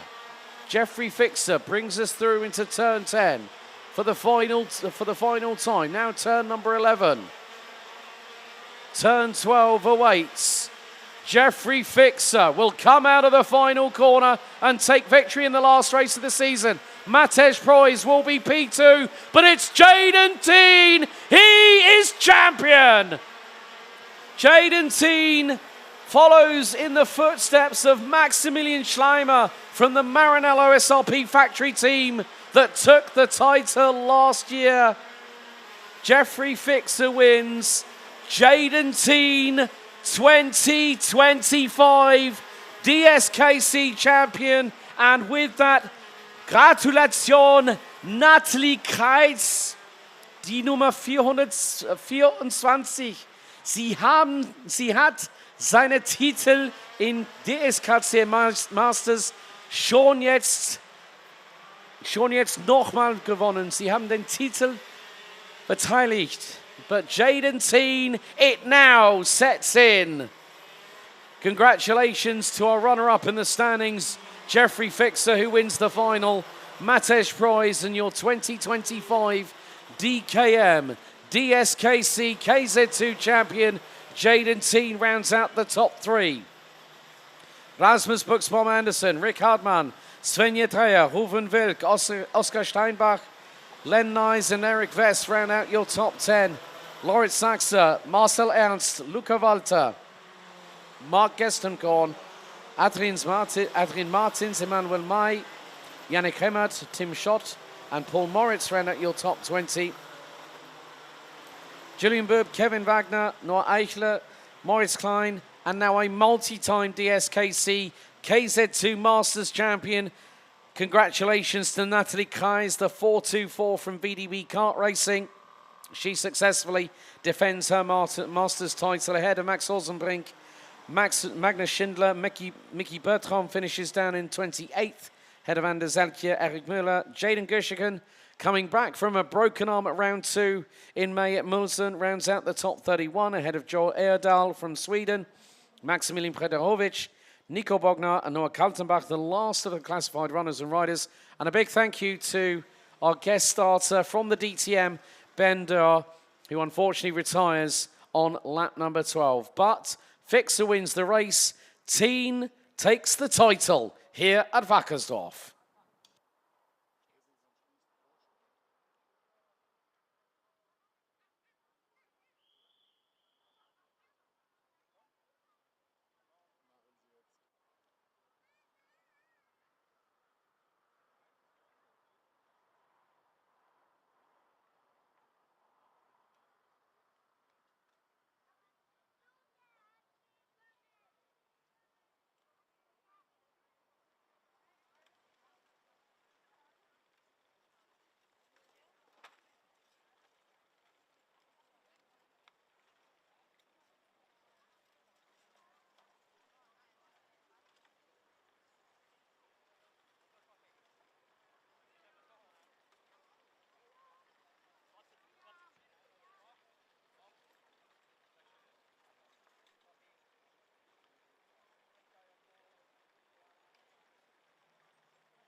One final down, 5 to go. Let's take you through the starting grid for the final race for DJKM, our OK Junior drivers. Konstantin Pabst will lead the way from pole position on the 111 and will be joined by the 165 of Alex Malota on the front row of the grid. Maxime Becker will start on the 155 on the inside of row number 2 and will be joined by the Czech Republic's Martina Rumlanova on row 2. Matteo Mason, unfortunately, will be out of the title fight after the superheats. He's a bit too far back, but still might be able to hold on to third in the championship. He starts on the inside of row number 3 with the man who possibly could pick up the title in just a few moments' time. Mark Alexander Reistrup from Denmark in the 110. It's an all Czech Republic, row 4 with Jindrik Svoboda and Philip Planeta. Erik Poulsen from Sweden and William Stedup Nielsen from Denmark rounds out your top 10. Timothy Dobogai, Peter Mikes round out row 6 with Gustav Christensen from Sweden and Austria's Lukas Ubleis rounding out the top 7 rows. Marketa Rumlanova will be joined by Sweden's Benjamin Paulsen on row 8. Milan Rossi starts all the way down in 17th position and will be joined on row 9 by South Africa's number 162, Thakiso Retlotlang.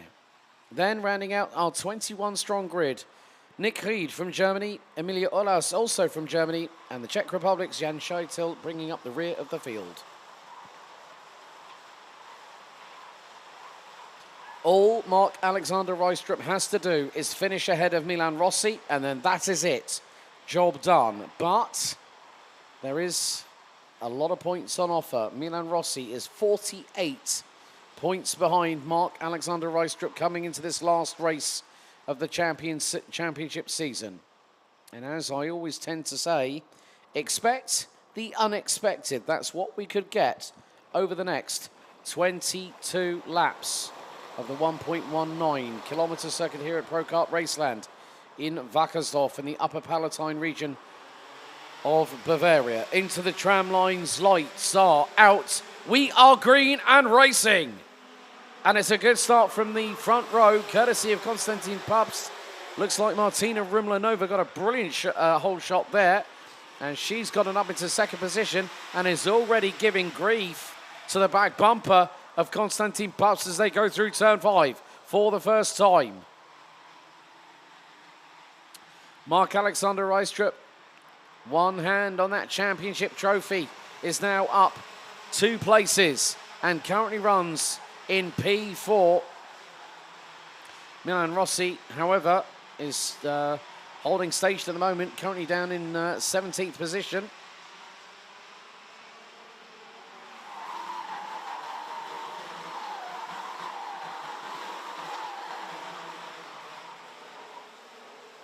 So across the line to complete the opening lap, Pabst versus Rumlanova, 0.18 of a second. There's a dive to the inside and someone's just snagged P3. As they will go into turn 5. Looks like Mark Alexander Reistrup, the driver from CRG Holland, has got himself up into third position. And that is up 3 places from the start of the race itself.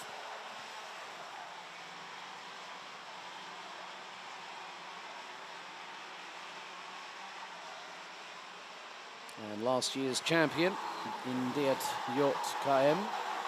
Funny enough, it was a CRG Holland alumni, Maurits Kroenek, that took the title last year. So 2 laps in the books, and Konstantin Pabst still holds on to the lead. Ahead of Martina Rumlanova, Mark Alexander Reistrup now confirmed in third place. Ahead of Philip Planeta, Alex Malota now down into 5th is the Slovakian, ahead of Matteo Mason. Maxime Becker just ahead of William Stedup Nielsen, who's just put in the fastest lap of the race. 50.768 by the 161 from Denmark.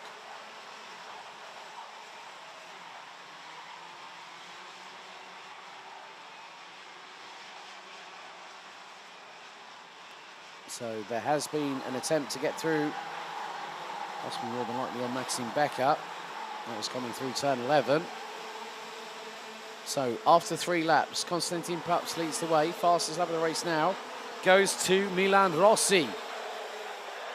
Und für der Pilot von Deutschland in der Nummer 144, das Comeback startet jetzt. Nochmal, es gibt ein paar Möglichkeiten, es gibt ein großes Kampf hier und ein bisschen Kontakt zwischen, ich denke, Svoboda und der Star Nielsen. Und der Star Nielsen deswegen hat ein bisschen Zeit verloren und jetzt wird das nochmal nicht nur Zeit, aber vielleicht Plätze auch auf dem Feld. Aber schnellste Runde seit bei der Milan Rossi. 50,345. Aber jetzt sehen wir nochmal Kämpfe auf die Strecke hier in Wackersdorf. So quite a few battles going on. People dive bombing to the inside at turn 3 off the hairpin. One driver tries to accelerate out of the corner and front bumper hits the rear bumper. Oh, that might be clips in possibly on that. It was quite a big hit as well.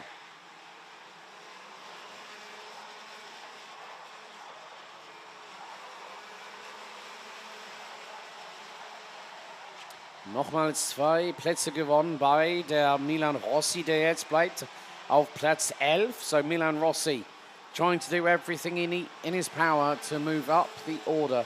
It is easier said than done in this close competitive DJKM field. And the driver's going at breakneck speed through underneath the gantry, past the start-finish line, into turns 1 and 2, and then you've got to really try and slow down and then rotate the kart through the the hairpin at turn 3. And it's 3 wide coming out of turn 5. That was close.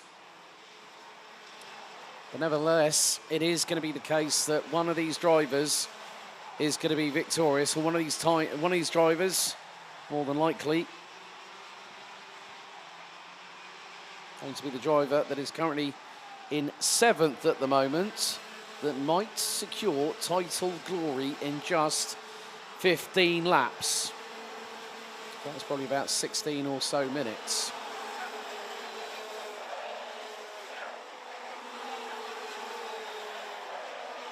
There's still some really, really good side-by-side battles. A little bit of contact. That was the 165. Alex Malota as Matteo Mason got through. The young driver from South Africa. Maxime Becker has just had Mark Alexander Reistrup fling it up the inside of him through turns 6, 7 and 8. And Becker was pretty much powerless to do anything about it.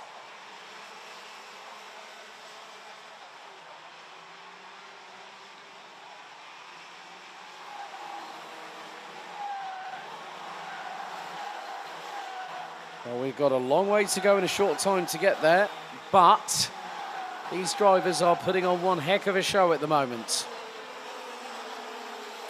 So at the minute, Konstantin Papp still leads by 0.4 of a second ahead of Martina Rumlanova. Philip Planeta in 3rd. Matteo Mason 4th. Alex Malota 5th. Mark Alexander Reistrup is now only 3 places ahead of Milan Rossi. And Milan Rossi now 9th. Started 18th and over the last 7 laps has got his game face on. Aber der Däne hat einen Vorteil in die Meisterwertung. Das ist ungefähr 48 Punkte. So, wenn der Marc Alexander Reistrup über Start und Ziel kommt, am Ende des Rennens, ob er vorne von Milan Rossi ist, dann hat er den Titel gewonnen hier in DJKM für 2025. Pech für Erik Poulsen. Für der Schwede, der 106. So Erik Poulsen looks to be possibly the first retiree. But look at this 4-way battle going through turns 7 and 8. And Maxime Becker holds on to a massive slide. The left rear touching the grass. And the man from Haupt Racing Team keeping a very, very firm hold on that steering wheel.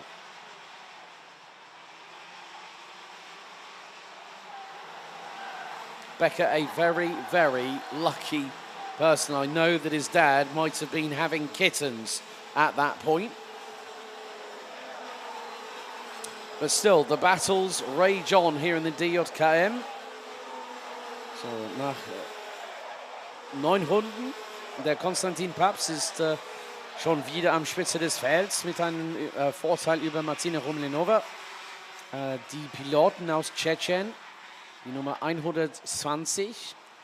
Der Vorteil für Paps ist jetzt in die Nähe von 6/10 eine Sekunde zwischen Platz 1 und 2.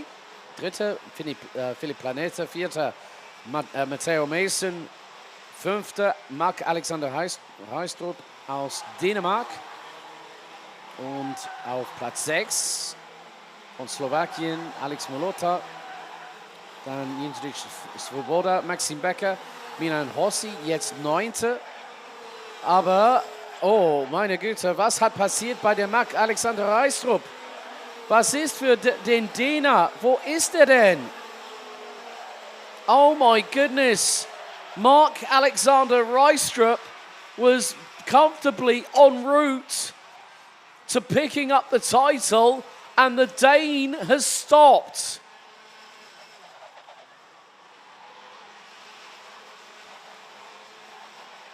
Now Milan Rossi has got 12 laps. And we have got quite a few guest starters in this field, even if, and I'm kind of wondering that if Milan Rossi does, yes, and Marc-Alexander Reistrup is out of the race. Whether it was technical, whether there was an incident for the Danish driver.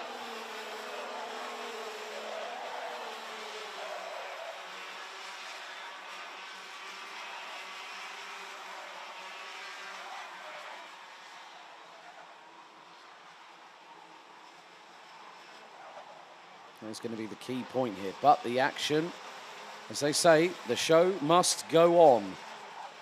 And Konstantin Paps brings us to the halfway point as the race leader continues to do so.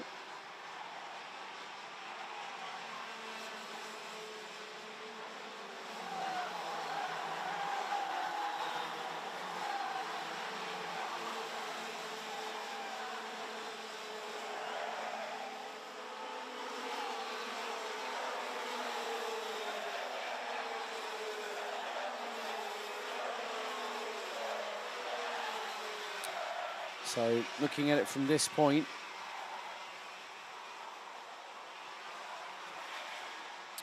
Konstantin Paps is a guest starter, so is Philipp Planeta. Now Reistrup at the moment, just trying to work this out at the minute. He has to score, well, Rossi basically has to score 50 points, and that is the win, effectively, in this race. So, in front, Paps, effectively, guest starter. Planeta, guest starter. Molota, guest starter. Svoboda, guest starter. So that effectively puts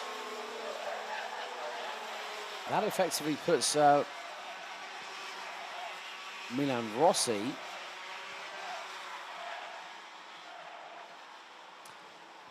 fourth, which is 34 points. He needs the victory.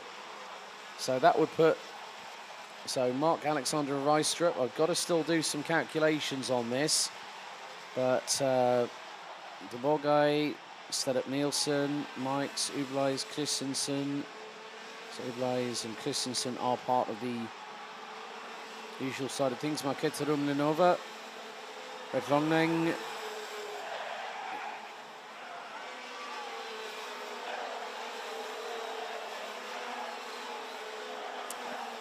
I would imagine that if Milan Rossi if he moves up the order and he gets past Martina Rumlinova, then there's an outside chance.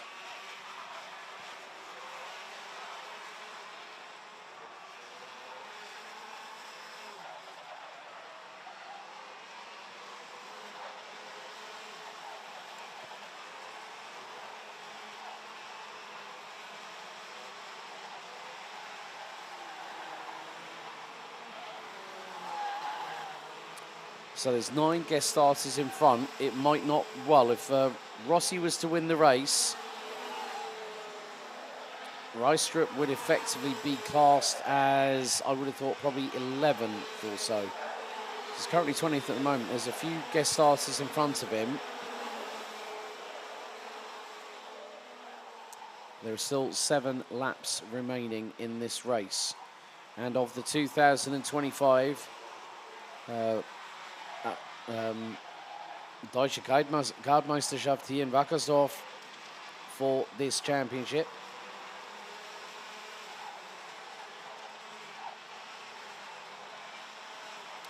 I don't think it's going to be enough for Milan Rossi to get the title. Milan Rossi is going to have to, as I said, the 144 who's on your screens now is just right behind Svoboda in the 164.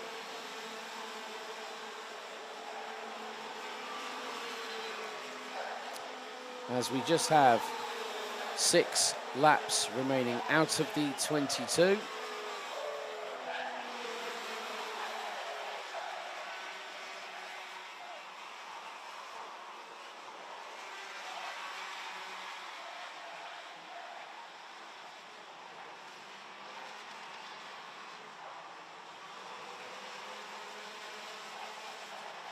So 2 retirements. Mark Alexander Reistrup on lap 9, Erik Poulsen on lap 7.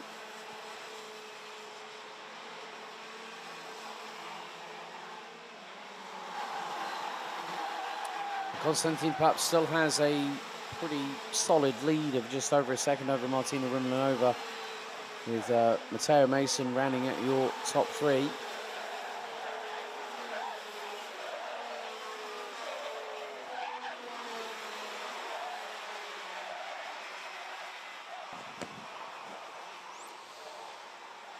And there's still, and there I see Mark Alexander Reistrup's kart stricken on the infield. So the Dane having to watch by the sidelines. He'll be keeping a close eye on Milan Rossi.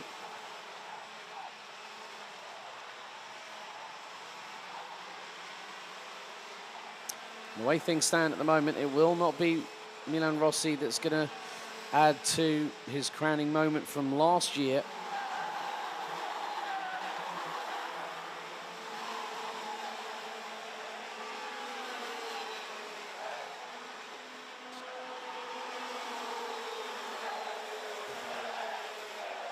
But there's going to be an attempt here round the outside at turn number 3.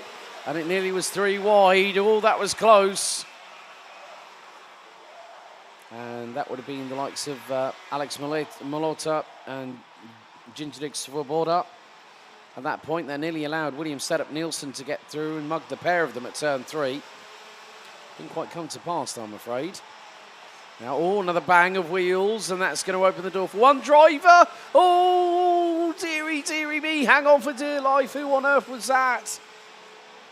I tried to catch the back end of the number, and there's still wheel-to-wheel action happening. Just 2 more corners to go. Milan Rossi, I think, knows that, unfortunately, the title is not going to go the way of the young German. But my goodness, they are, just like cadet racing in the last couple of days. As soon as you let them off the leash, they'll go for it. That's exactly what we've had just a second ago.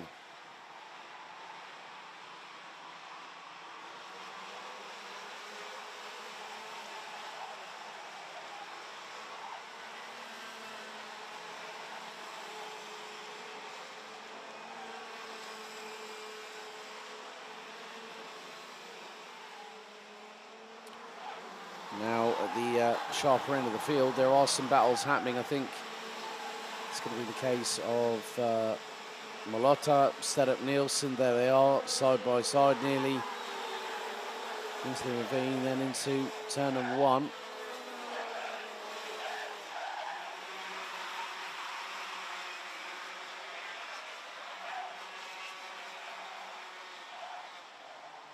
This gaggle here, there's carts that are really getting so close in proximity in the dying stages. After this, we'll have 1 more lap to go.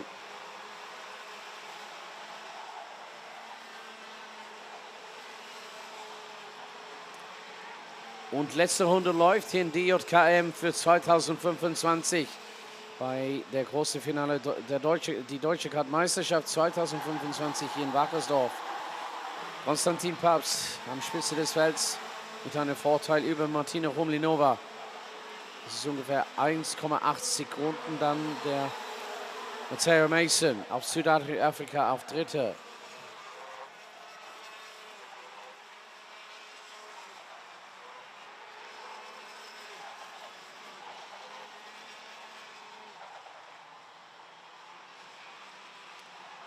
But what a shot, a sign of intention by this driver here. Von letzten Kurve bis zum Start und Ziel. Gratulation! Sieger der Finale, Konstantin Papst, der 111. Martina Rumlanova, Matteo Mason, Philip Planeta, Maxime Becker, Alex Malota due to cross the line very shortly. Peter Mikes, Timothy Dobogai, William Stedup-Nielsen, Milan Rossi takes 10th, which by my provisional calculations may not be enough, despite the guest starters finishing in front. And I think that might mean that our Danish driver that retired on lap 9, it could be the fact, there's Konstantin Papst, who has the emotion underneath the visor of winning the final race of the championship season. Milan Rossi, I think, unfortunately, has not been able. He's not been on the pace of Mark-Alexander Reistrup this weekend, and I feel that the 1-1-10 from Denmark has just become our DJKM champion for 2025. So Papst takes the win ahead of Rumlanova. Matteo Mason, I think provisionally will end up third in the championship standings behind Maxime Becker, ahead of Maxime Becker, who finishes 2 places behind him. In between was the Czech Republic driver Philip Planeta, Alex Malota, Peter Mikes, Timothy Dobogai, and William Stedup-Nielsen, with Milan Rossi rounding out your top 7.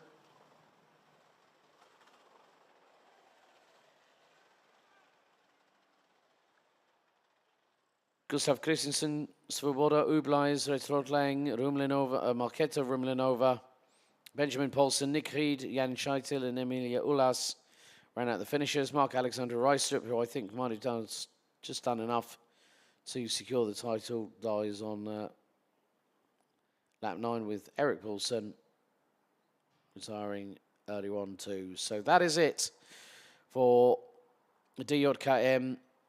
And it is going to be the Mark-Alexander Reistrup, I think, has done enough to become your 2025 DJKM OK Junior champion for the Deutsche Kart-Meisterschaft for 2025.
So, los geht's mit der Finale für X30 Senioren, für ihre letzte Veranstaltung mit der DKM in 2025.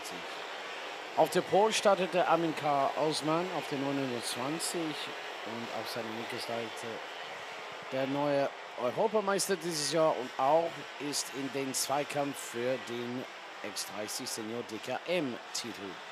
Der Spanier Aaron García López, Lars Remer und Marius Bonconseil sind auf die zweite Reihe, dritte Reihe Oliver Städtler und Niklas Hirsch, vierte Reihe Tom Müller und Rocco Curcio. Daniel Brozovic und Sino Falke sind die letzten paar Piloten in den Top 10. 11th starts Quinton Van Leeuwen, Simin Bayati, Leonard Frey, Jori Schoens.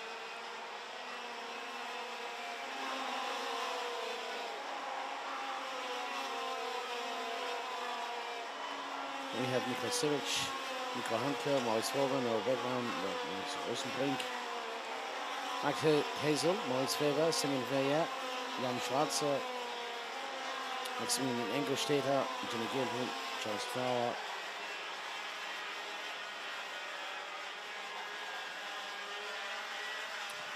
Looks like Nico Hanke is going to be a non-starter. So we've got Jenny Gimple along with the likes of Charles Troxler, Adrian Lorenz, Leonard Kath, Ben Fritz, Niklas Lovrich, Leonard Höcker, Jano Wiese, who was one of the lucky individuals that won an engine a little bit earlier on, courtesy of our friends at Yame.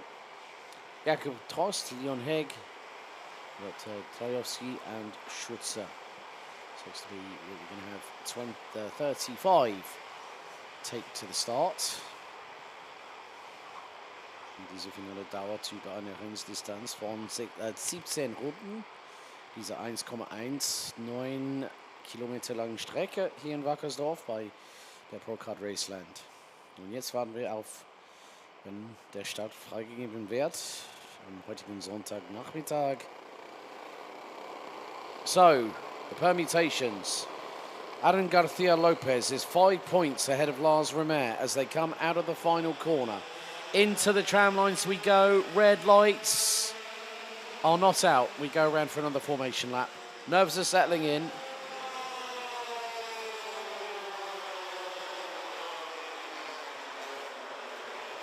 So the European champion starts on the outside of the front row. The advantage goes to him. 5 points.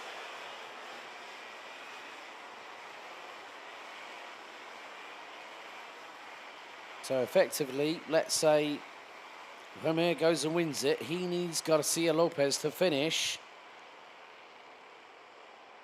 second. So Remer, whatever he's got to do, he's got to try and go for the victory. Unless, if he gets 44 points, it'll still be. So even if Lars Remer finishes second, Aaron García López finishes P3, it goes the way of Lars Remer by 1 single point. If it goes third for García López and fourth for Remer, that's it. The Spaniard wins another title this year.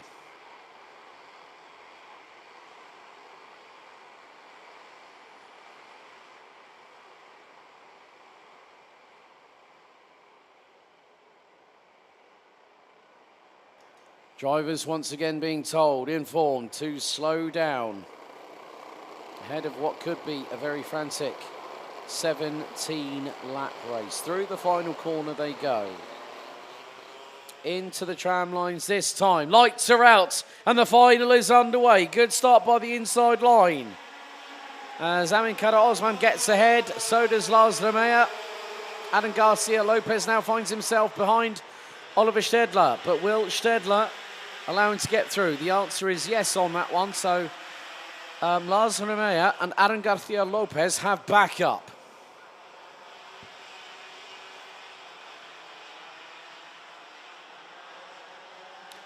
But Amin Kara Osman is leading the way, and now he's just basically let Lars Remer go round the outside at turn 11.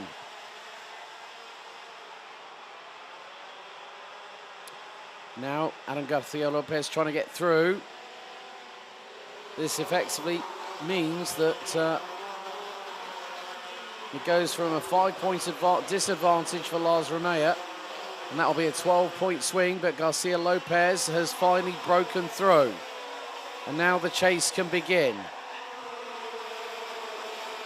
So it's whoever out of the two out front, Lars Romeo and Adam Garcia Lopez, whoever wins this race becomes the 2025 champion.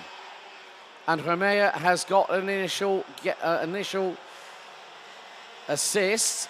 There's one person who I know might want to throw his 2 cents into the ring, and that is the driver in the 822 that currently runs P5 behind Oliver Stedler. And there is Tom Müller battling with the likes of Daniel Brozovic, Rocco Curcio, who gets through. And Daniel Brozovic also there, right behind the 836.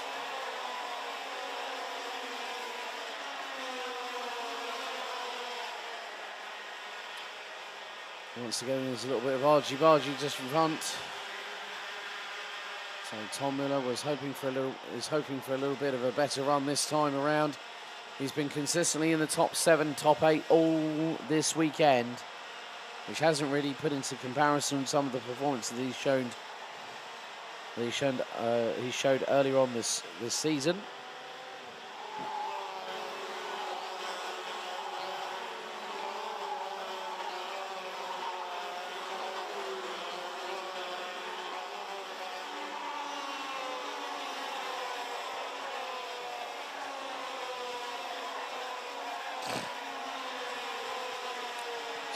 There's been a big drama for Nico Hanke, who's dropped all the way down to 34th. Jenny Gimple now down in 35th in the 909.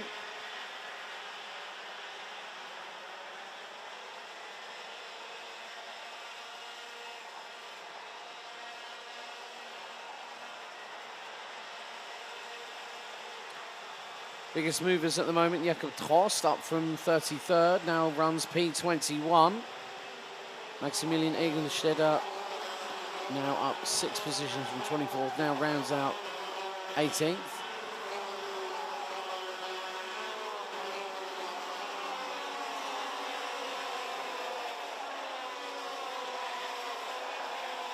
But Lars Romeo is trying to make sure that Adam Garcia Lopez does not get a second title this season. Daniel Brozovic has now got the fastest lap of the race. Right, Nico Hanke has just been given the black flag by race control. So the 834 from Germany is going to have to park that within 3 laps.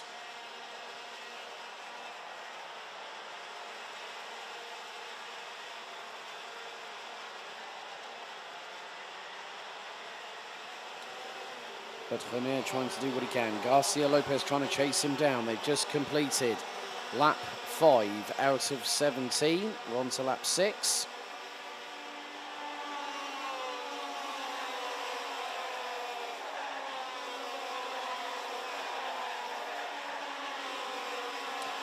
Und der Vorteil, dass der Lars Romeo hat über seinen Rival in diesem Titelkampf, Adam Garcia Lopez, ist jetzt über 9 Zehntel, eine Sekunde zwischen die beiden Piloten. Schnellste Runde seit bei Oliver Stedler, aber es gibt einen Dreikampf. Das ist der 876. Semil Bayazzi, der sagt dann Tom Müller, hey, geht vorwärts.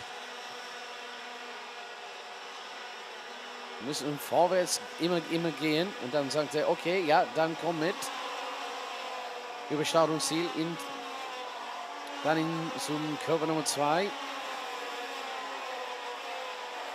Zino Falke jetzt ist hinter den 10 Platzsender Semil Bayazzi.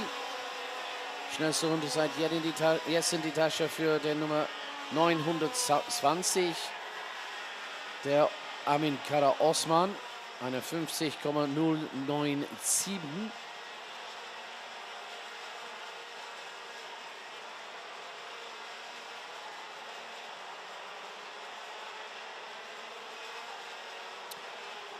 So we are about to complete our 7th lap, giving us 10 laps to go until the end of the X30 Senior Final. And at the moment, Lars Vermeer will put himself on 375 points.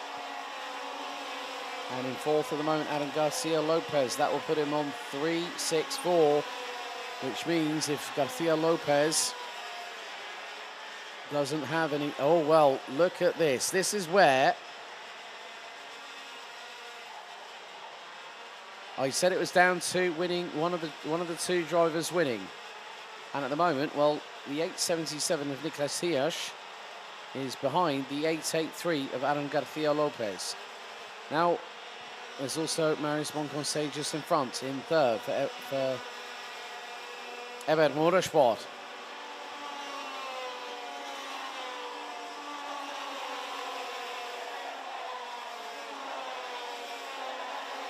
They still have 9 laps, including this one, to try and catch and pass Lars Vermeer, but that's going to be a tall order when his lead over Oliver Stedtler now is 1.3 seconds, and now there's been a further change.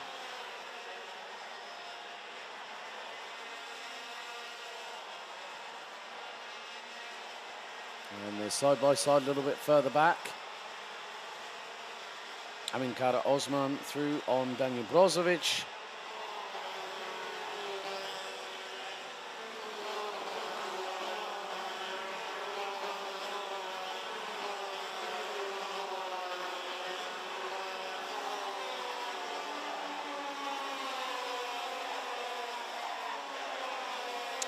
Morstone defending into turn number 3. You can see it in the determined eyes of the drivers as Niklas Hirsch trying to go wheel to wheel. Who's Marius Monconseil, the junior champion from last year.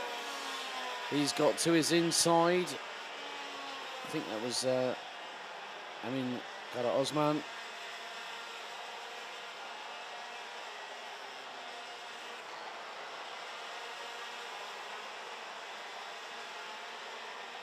But the laps are slowly but surely counting down here in this final race.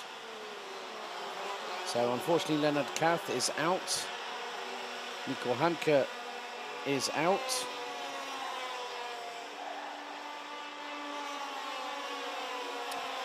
So we're down to 34 runners and riders. Niklas Hirsch and Marius Monconseil wheel to wheel coming out of turn 3. Monconseil says, right, stop mucking about, get on with it. Or probably words to that effect.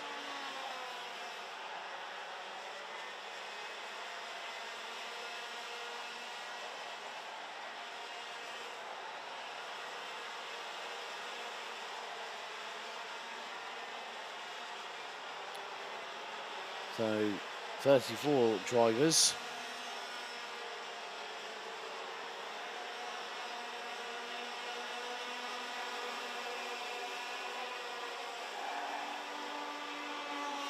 And still the battles wage on. As Monconseil definitely has got the elbows out. There's the 824. Brozovic diving up the inside, nearly 3 wide, coming out of turn 3 into 4. Tom Müller is there. He's squabbling. He's got his elbows out and sharpened. There's the young man.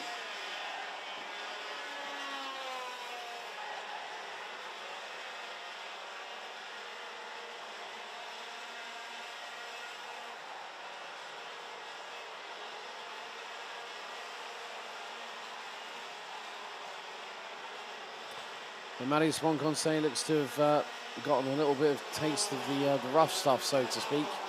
In terms of that, it's more the case of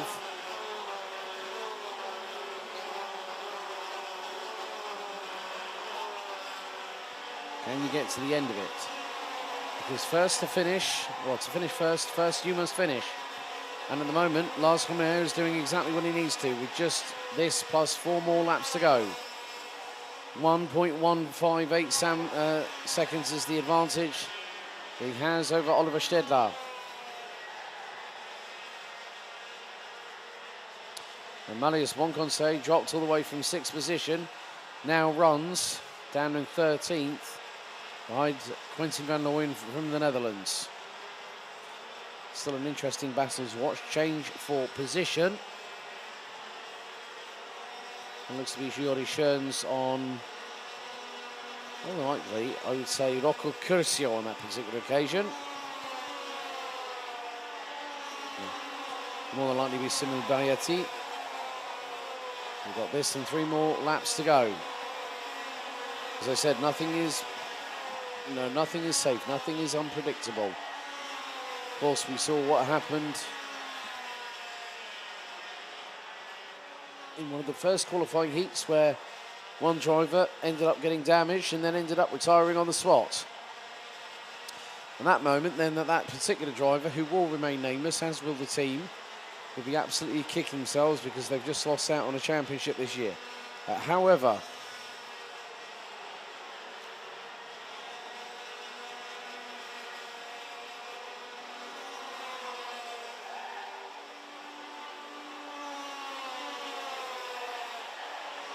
the laps are counting down. Nach dieser Runde werden wir nochmal 2 Runden bis zum schwarz-weiß karierte Flagge und das Ende des Finales here in Wackersdorf. So just a handful of corners to go until we reach 2 laps remaining.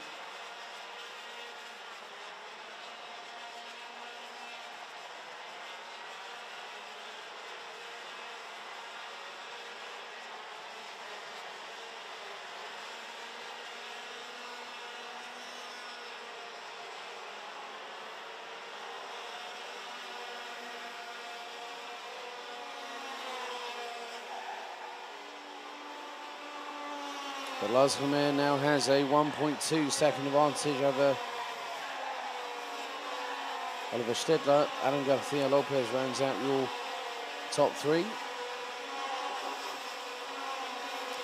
it looks like that stablemate could stay that way, which means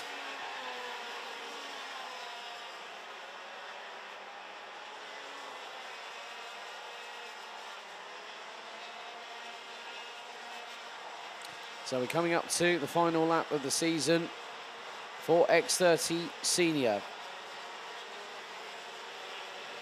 Last year, it was Elia Weiss who would take the spoils of title glory here at Pro Kart Raceland Circuit in Wackersdorf. Letzte Runde läuft bei X30 Senioren und da ist der Führende in nicht nur dieses Rennen, aber vielleicht in ein paar Minuten oder sowas, bevor 19 Uhr, werden wir herausfinden, dass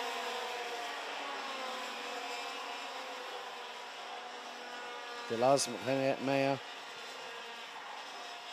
würde fröhlich, er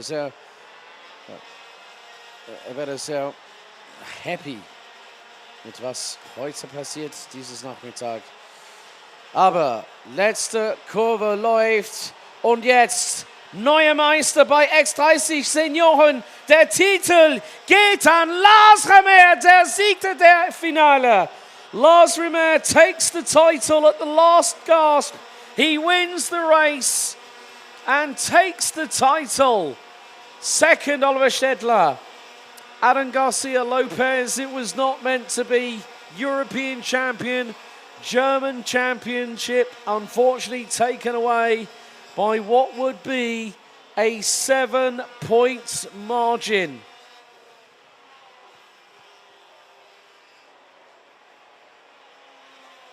$12 points, and that swung it in the favor. Lars Romain, du bist Deutscher Meister der DKM 2025 in X30 Senioren. Lars Romain has earned this. He battled with Garcia Lopez all season long, and it came down to the final race of the season. Congratulations to not just him, but also the crew at Hout Racing Team. Lars Romain takes the victory in the final, and with it, the title for 2025. Ahead of Oliver Stedler, Adam Garcia Lopez, Amin Kara Osman, Niklas Hirsch, and Daniel Pozovic rounding out the top 6. Rocco Curcio, Juri Schoens, Tom Müller, and Semil Bayati round out the top 10. Marius Bonconce, Noah Beckman, Niklas Simic, Quintin van Leeuwen, Lutz Rosenbrink, Leonard Frey, Sino Falke, Moritz Wolber, Jan Schwarzer, Moritz Weber ran at the top 20. Maximilian Engelstädter, Adrian Lawrence, Jakob Trost, Niklas Lofrich, Semir Valea, Ben Fritz, Max Hesel, Nikola Trajkowski, Charles Troxler, Jan Wiese, Jenny Gimpel, and Louis Schütze made it to the end of the race. Leonard Höcker out on lap 11. Sweden's Leon Higg on lap 9. Nico Handke out due to a black flag on lap 6. And Leonard Kath out on lap 5. But Lars Remeyer takes the title by winning the last final of the season. He is your 2025 Deutsche Kart-Meisterschaft X30 Senior Champion here at Wackersdorf.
Und jetzt geht's los mit der Finale am heutigen Sonntag für den X30 Juniorenklassen. Hier ist die Startaufstellung für das Finale. Das dauert über 16 Runden hier in Wackersdorf. Auf der Pole Position startet der neue Meister für 2025, Tom Wickop. Der hat einen 58 Punkte Vorsprung über der 622 Carlos Nies. Der startet auf Platz 5. Und neben der Tom Wickop an der ersten Reihe startet der 655 Emilio Berndt. Jolina Denzel, sie hatten ein großes Comeback dieses Wochenende gemacht. Statt von Qualifying durch den Heats startet innerseits auf die zweite Reihe. Auf seine linke Seite startet der Gaststarter der 717 Jess Pedersen aus Holland. Carlos Nies startet auf Platz 5 und neben ihm Jonathan Meyer auf Platz 6. Der Houdini der 677 Ben Götz startet innerseits der vierten Reihe und auf seine linke Seite startet der Nummer 666 Lian Kirscher. Bing van Scheindel und Lionel Hünecke startet auf die letzte Reihe in die Top 10. 11th starts Charlotte Tille, Valentin Knödel starts 12th, ahead of Linus Koch and then Neo Knapp. Wir wünschen nochmal wieder an Noah Nölken gute Besserung nach dem heftigen Unfall, das der Noah hat gestern Nachmittag, und leider ist sein Arm gebrochen, und wir wünschen alle gute Besserung und hoffentlich sehen wir uns nur in die folgenden Jahren. Diego Battaglia, Ruben Opitz, Koblitschek, Len Göckmann und Emanuel Drechsel sind die letzten paar Piloten. Und jetzt sind wir grün sind wir grün, leider nichts. Nochmal eine Formationsrunde, denke ich. Das Start wird nicht freigegeben an diesem Mal. So, full start cold. Sun still heavily beating from the blue skies up above. So our race director Horst Seidel not happy with the formation of the drivers, so has sent them around for another tour of the circuit.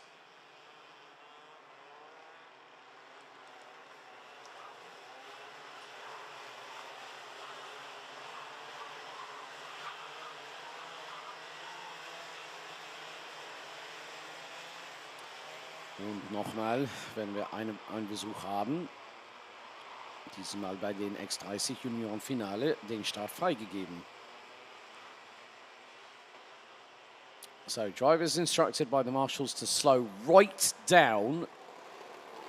The front row are the ones that are responsible for controlling the pace as the last few drivers start to make their way. Into the tram lines we go. Lights are on the gantry. Revs rise. Lights are out. And the final is green. We're underway. Up the hill they go. Into turn number 2 for the first time. And Tom Wickop leads the way. Emilio Berndt being hounded at the moment for P2 as Jolina Denzel has created a little bit of a bottleneck. She's currently down in around 5th position as they hurtle their way through turn 4. Into turn 5 on the opening tour. 3 wide in the mid-pack. Everyone just about makes it through. The 19 starters have made their way through one half of this opening lap out of 16. Und jetzt im Moment, Tom Wickop ist am Spitze des Felds, vorne von Emilio Berndt. Ich denke, das ist der Holländer auf dritte. Jess Pedersen von Haupt Racing Team auf dritte. Dann auf vierte jetzt der Carlos Nies. Ben Götz, der Houdini, springt jetzt auf Platz 5. Und er startet auf Platz 7. Und er ist vorne von Bing van Scheidel, der Falcon Racing Team Pilot, und er ist vorne. Na, was hat passiert mit die Jolina Denzel? Ein kleiner schlechter Start für die junge deutsche Piloten. Ich denke, dass sie ist vielleicht in die letzten paar Plätze vor den Top 10. So probably Jolina Denzel. She didn't have the greatest start. A little bit of a bottleneck occurred. Possibly not of her own making. She is currently in I would say about 9th position. As we cross the line to complete lap number 2 out of 16. And there goes Ches Pedersen through on Emilio Bount. And that is a change for 2nd position.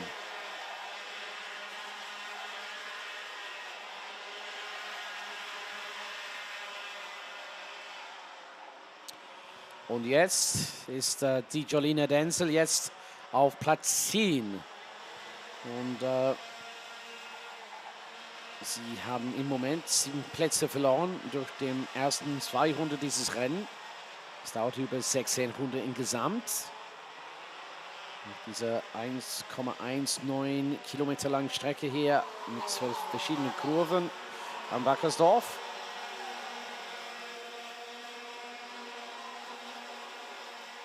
Aber jetzt kommt der Carlos Nies immer näher. Und er springt hinterseits am Kurve Nummer 3 am Emilio Berndt. Und jetzt ist der 622 für Platz 3 jetzt vorbei. Aber Berndt, wieder Angriff kommt von der Nummer 655. Und holt er noch mal wieder den 3. Platz auf dem Feld. Great battle between Carlos Nies and Emilio Bount for the battle for P3. Ben Goetz rounds out the top 5. And Jolina Denzel has tumbled. It's not been a good final for the lady driver in the 618 from ADAC Motorsport. Coming into this round with 200, coming into this race with 285 points.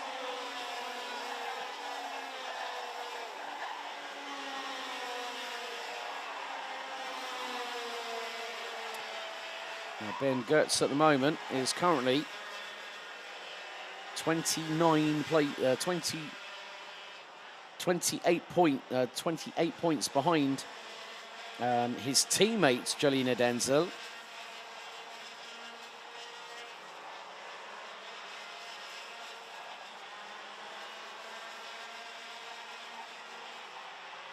So at the minute, Jolina Denzel is currently, she's tumbling down the order. She's all the way down in 17th. That's going to be 0 points. But Ben Goetz at the moment, if he finishes 5th, that is going to be 30 points. And that might put him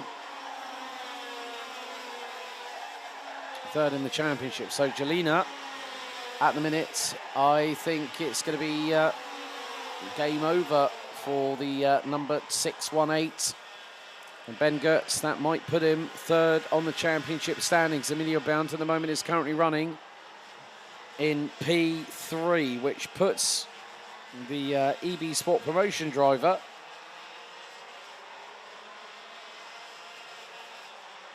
that would put him 5 points. Oh, that would put him, probably put him 5th in the championship. But at the moment, there is still 10 laps to go. And the entire field, after the opening 6 tours of this 1.19 kilometre clockwise 12-turn circuit, the whole field separated by 13 seconds.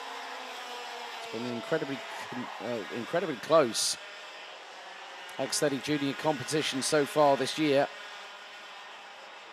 The way things are going,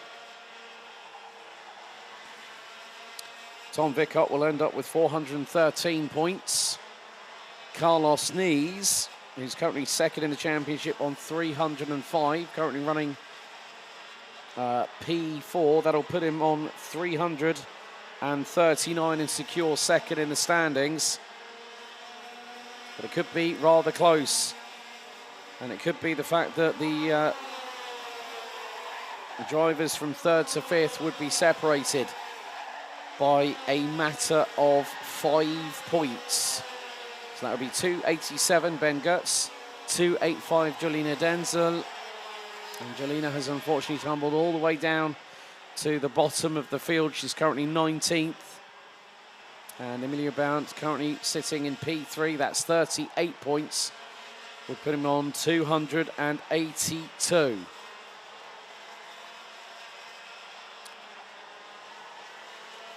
Aber jetzt bleibt der Tom Wickop am Spitze des Felds mit einem Vorteil über der Cespedes.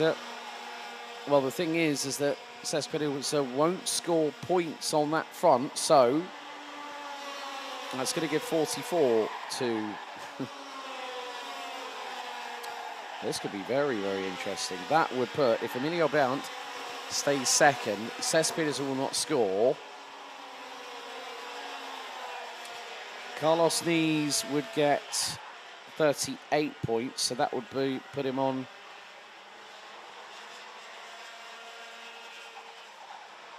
343. Ben Goetz would get 34 points. I think. Well, let's just work this all out, shall we? Emilio Berndt would get 44 points. Expect you try and see a calculator in front of a commentator. So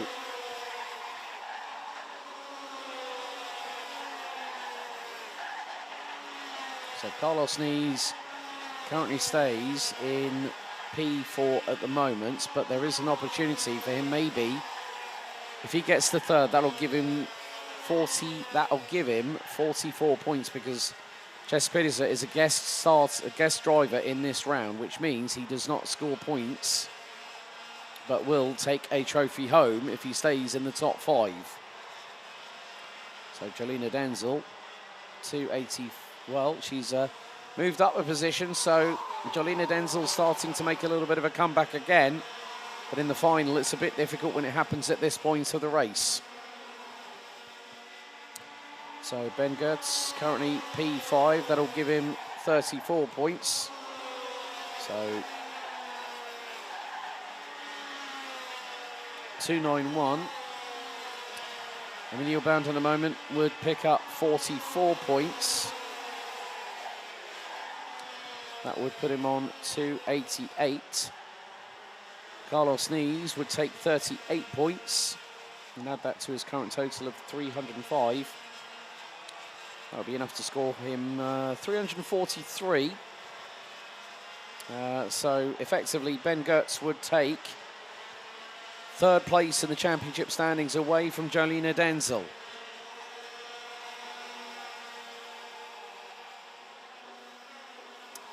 After this, we have 2 more races to go. We have the DKM final, and then we have the big finale, der Königsklasse der Deutsche Kart-Meisterschaft, DKM KZ2. Und jetzt gibt es einen Zweikampf zwischen der Pilot aus Italien, Danilo Albanese, gegen der Holländer, der Nummer 54, Dion van Werven. Und es gibt 30 Punkte zwischen die beiden Piloten bis zum letzten Finale der Saison hier in Deutsche Kart-Meisterschaft Saison 2025. But Tom Wickop is doing exactly what he needs to do. Carlos Nees is now going to be up into effectively what is now third position on the road.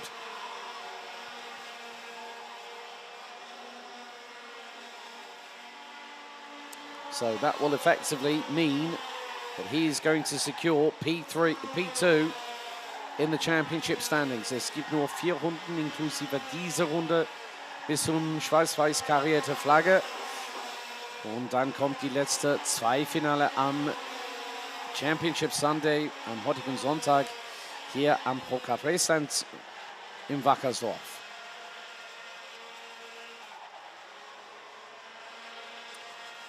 So Tom Wickop doing exactly what he needs to do, and he will close out the season. If he does so at the moment with the way it's going, it is going to be a maximum score for the VM Energy Corsa driver, Corsa Germany driver, 693. 3 tours to go. Cespedes trying to get through for third position on Carlos Nees. Gets through at turn number 2.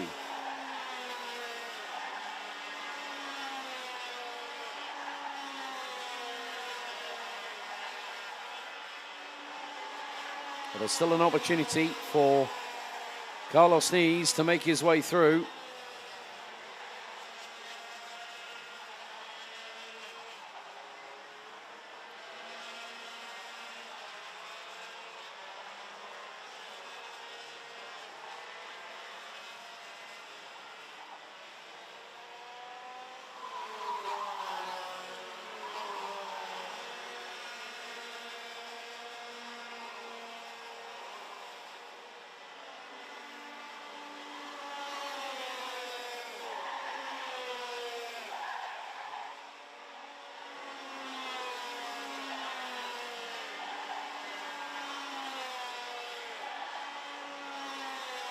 all double waved yellows, and we've got a kart stricken in the middle of the track coming out of turn number 10. So the drivers are going to have to be very, very careful.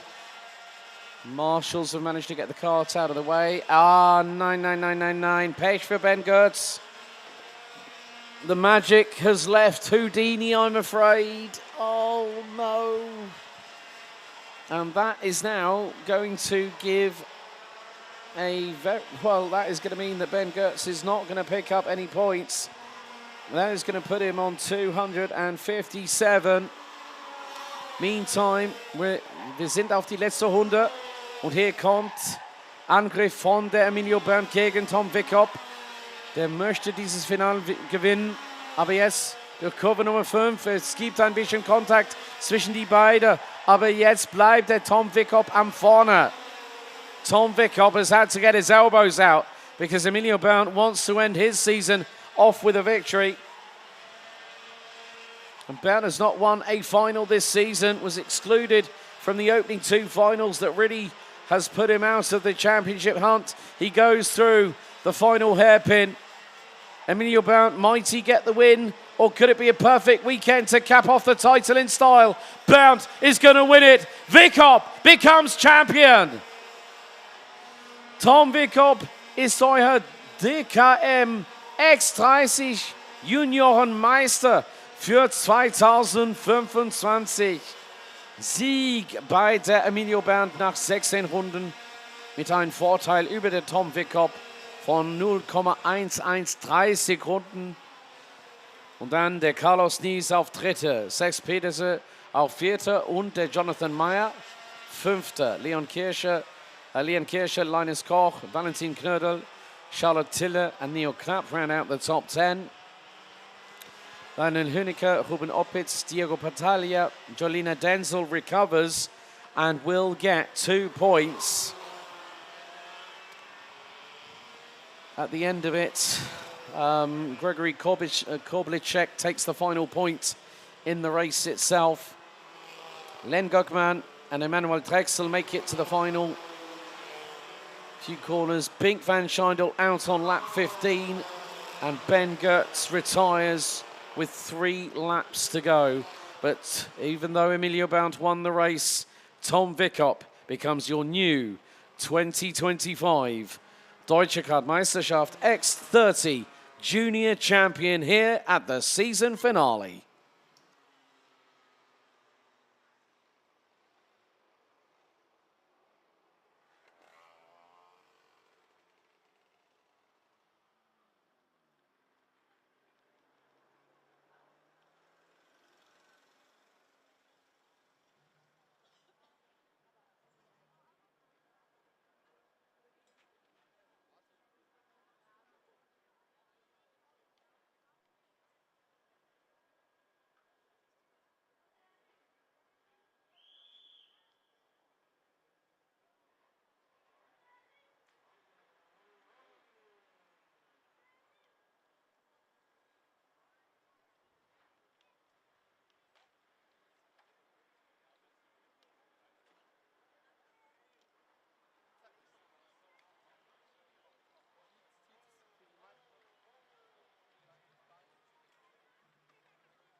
So we are getting underway with our penultimate final of the 2025 German Kart Championship here at Wackersdorf, the Deutsche Kart-Meisterschaft for 2025. And we've got 35 mini drivers set to go into battle before our main event of the weekend gets underway with DKM KZ2. Here's your starting order. For 12 laps, the following drivers will be in the following positions. Devin Titz, the champion, already crowned back at Kartbahn, starts on the inside of the front row on pole. He'll have Declan Jurgens from South Africa alongside, with Maddox Mason and Henry Murring on row 2, Alex Heuser and Luca Tafelmeier row 3, Albert Paulsen and Ben Schumacher row 4, with Ruben Maritz and Elias Zajic on row 5. August Steinemann and Alexander Mashak will be on row 6. Leo Klock and Edin Kesahovic, row 7. Roman Meister and Michael Kohler, row 8. Jonas Hubashek and Leon Walczak, Jan Rudi Alcre and Ben Bernhard round out your top 20. Bruno Kotikas and Nikolai Danilev rounds out row number 11. Ben Özdemir and Vaclav Rumlena, row 12. Maximilian Faber and Noe Zulitka, row 13. Row 14, Pierre Wolf and Oscar Boimers, with Bastian Kleiner and Alexander Braukmann rounding out the top 30. Completing the 35 competitors will be Leon Fiedler, Matthias Cavulea, Jiska Waldinger, Sylvia Dobogay and Amelie Hivers bringing up the rear of the field.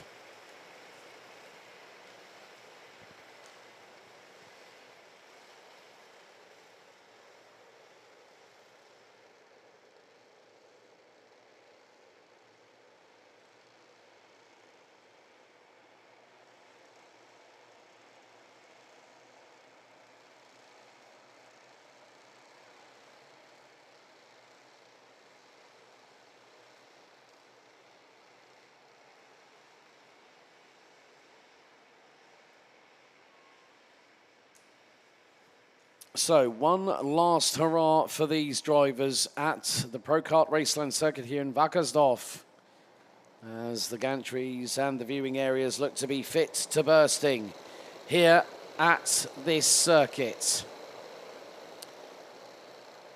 It is time for these drivers to get themselves into the tram lines. Revs rise, and for the final time we do not go lights out. Another formation tour is in order, courtesy of race director Horst Seidel. Unfortunately, he was not happy with how the race was getting underway and promptly hit the "no, you're going round again" button, which is effectively false start has been called. So thereby, once again, the nerves settling in, especially with our youngest drivers.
So let's give this another go, shall we?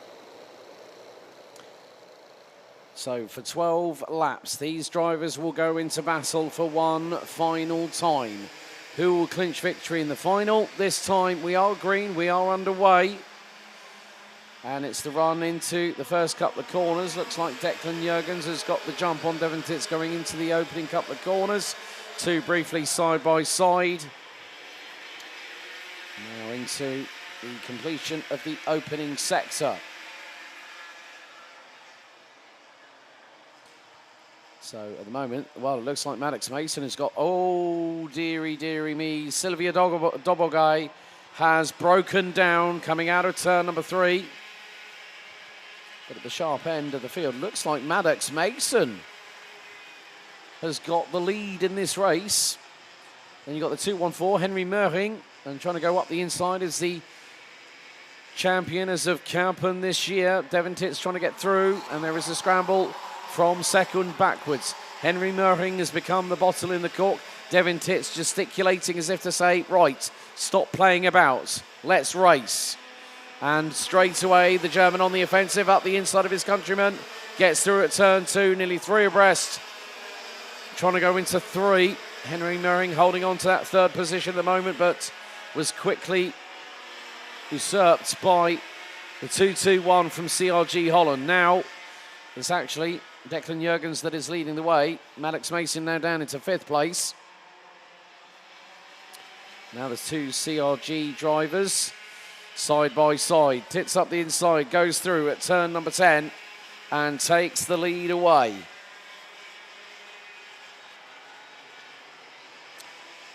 So actually it was Jonas Huber, Sylvia Dobogai got going again.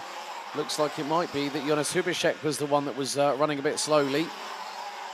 And now we've got a lot of changes happening as they come around the final corner to complete lap number 2 out of 12. Biggest mover at the moment is Bastian Kleiner, the number 215, who started down in 29th position, now runs P21. So it's Devon Titz from Declan Jurgens, Henry Möhring rounding out the top 3, Maddox Mason up to 4th, head of Luca Tafelmeier, Albert Paulsen, Alex Heuser, August Enemand, Ruven Moritz and Ben Schumacher round out your top 10 at the moment. And the entire top 30 with Amelie Hoivers in that position, as there is going to be a move and a change. Driver 320, August Enemand gets through on the Netherlands, Alex Heuser for position.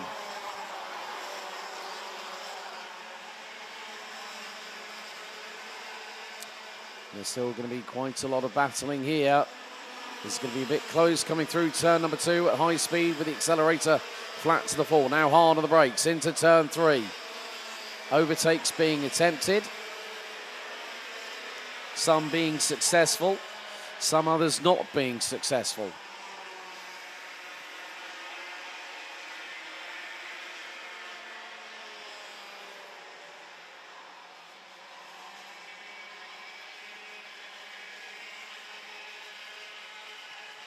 But at this point, anything can happen. There are chapters of this story that have yet to be told. But there I think I saw a forlorn number 249 kart of Jonas Hubishek, and that is on the infield. Yellow flags at turn 10, I'm afraid. Looks like someone else has had a drama. But at the front end of the field, the top 3 covered by 0.4 of a second. Devon Titz will want to close off the weekend in style. Double waved yellows now at turn 10. So looks like the incident might be a little bit more, not so much dramatic, but whether there's been a couple of dramas. All right, Matthias Kavuleya and I think Nikolai Danilev have also not made it through that part of the circuit. So we could be down to 32 runners and riders. Yeah, Kavuleya and Danilev have both stopped on the circuit, I'm afraid. So that brings us down to 32 runners and riders. 5 laps completed. Now just 7 to go, including this one. Die schnellste Runde im Moment in diesem DKM Finale ist bei der Däner, der Gastfahrer, Startnummer 320, August Enemand. Schnellste Runde im Moment, 55,720. Und ist ganz knapp hinter der Nummer 208. Und der 208, Albert Paulsen, versucht vorbeigehen an der Maddox Mason. Aber der Südafrikaner kommt mit einem Wiederangriff in Richtung der Däner. Und jetzt geht vorbei. Maddox Mason, great switchback attempt on Albert Paulsen to get the move done and retake what is 4th place. But they are hemorrhaging time to the 3 in front. He's 2.1 seconds behind Henry Murray, who rounds out your top 3.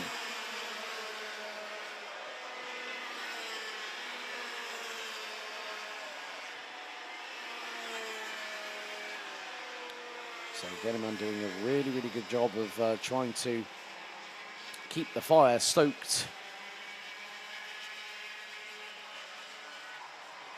But a little bit of a touch between a couple of drivers. I think that might have been August Ennemann going through on Albert Paulsen through at turn 10.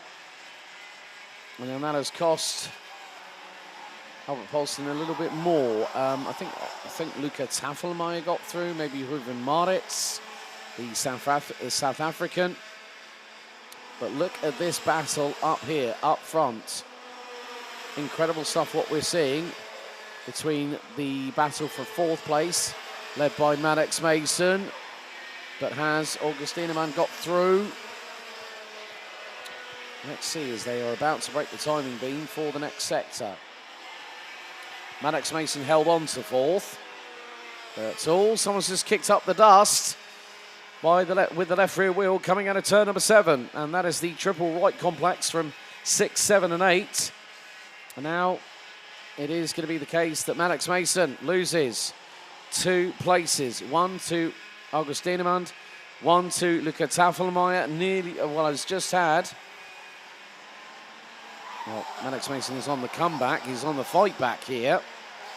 He's the youngster from South Africa, possibly Albert Paulsen. Let's just see. Maddox Mason drops to 6th. That was Alex Heuser trying to get through on him on that particular occasion. Now it's too wide into turn 3. Change for position has happened. And that is Luca Tafelmeier through on August Ennemann for position. Maddox Mason has got his elbows out and defending, using the back bumper of that CRG to make it wider than an 18-wheeler articulated lorry. Now that's starting to back up with a few more CRGs behind, including Heuser, including Maritz, including Schumacher. And now it is the guessing game. We are 2/3 of the way through this race, but we've got 3 more laps to go. And Devin Titz at the moment leading the way by a comfortable 0.6 of a second. We've had another retiree in the form of Vaka Vrumlena from the Czech Republic, the 3:05 out on lap 6. And Bastian Kleiner is now dropping down the order and has dropped all the way down to 28th position. But it is this battle here. August Ennemann is the cork in the bottle with Luca Tafelmeier. Maddox Mason, Alex Heuser, Ben Schumacher. Then Ruben Maritz, Edin Keserovic, Albert Paulsen. They are all in that train. And that is from 4th backwards. So the minute somebody gets past August Ennemann from Denmark, then that might release the floodgates, so to speak.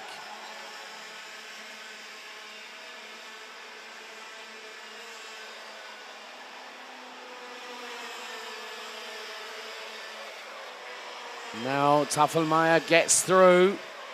What about the response back from the Dane? It's not going to work, but all bumping over the curbs. That was Maddox Mason. Dives up the inside through at turn number 5. He gets through. Oh, and there's more contact between the pair. A little bit of a swipe by August Ennemann on the back bumper of Maddox Mason. That sends the Dane sideways. He managed to catch it, though. That's not what you want in these latter stages. But at the moment, Devin Titz is now going to bring us on to the last lap of the season for the DKM in 2025. Und jetzt läuft die letzte Runde. Der Devin Titz, der 221 von CRG Holland hat einen Vorteil über der Südafrikaner, der 322 Gastfahrer dieses Wochenende bei Declan Jürgens. Knapp in die Nähe von 1,1 Sekunden nach 11 Runden von 12.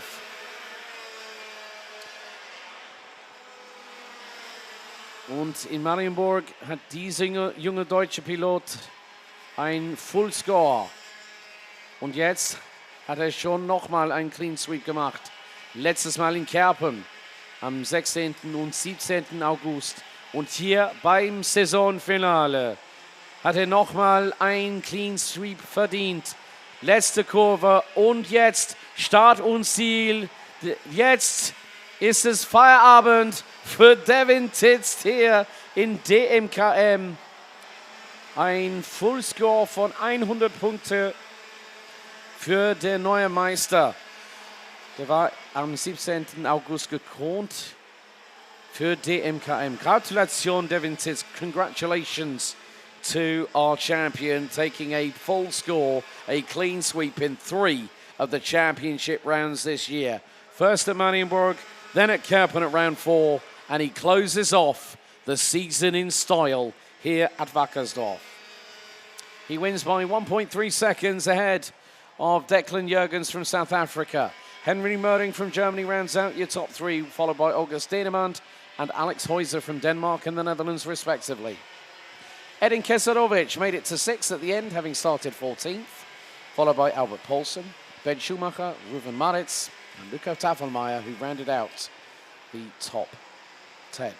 Mannix Mason, Alexander Maschak, Leo Klock, Bruno Kotikas, Roman Meister, Elias Sajic, Ben Ozdemir, Leon Walczak, Ben Bernhard, and Michael Kolar round out your top 20. Jan Rudi Algre, Noah Sulitka, Alexander Braukmann, Maximilian Faber, Jon Fiedler, Per Wolf, Bastian Kleiner, Amelie Heuvers, Tiska Woldinger, Oscar Boimers, and Silvia Dobogai round out the finishers after 12 laps of racing. Vaclav Rumlena retired on lap 6, Matthias Cavalier and Nikolai Daniliv on lap 3, and Jonas Hubacek out on the opening tour. But Devin Titz closes off the season in style with a clean sweep for the 3rd weekend out of 5 this year.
And here it is.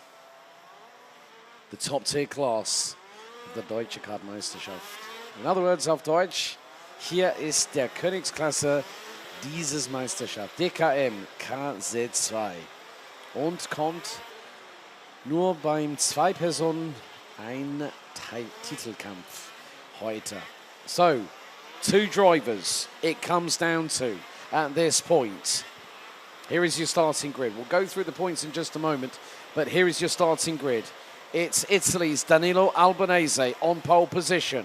Stan Pex returning for a one-off appearance in preparation for the forthcoming FIA World Gearbox Karting Championship in 3 weeks at Franciacorta. He lines up on the long side on the front row.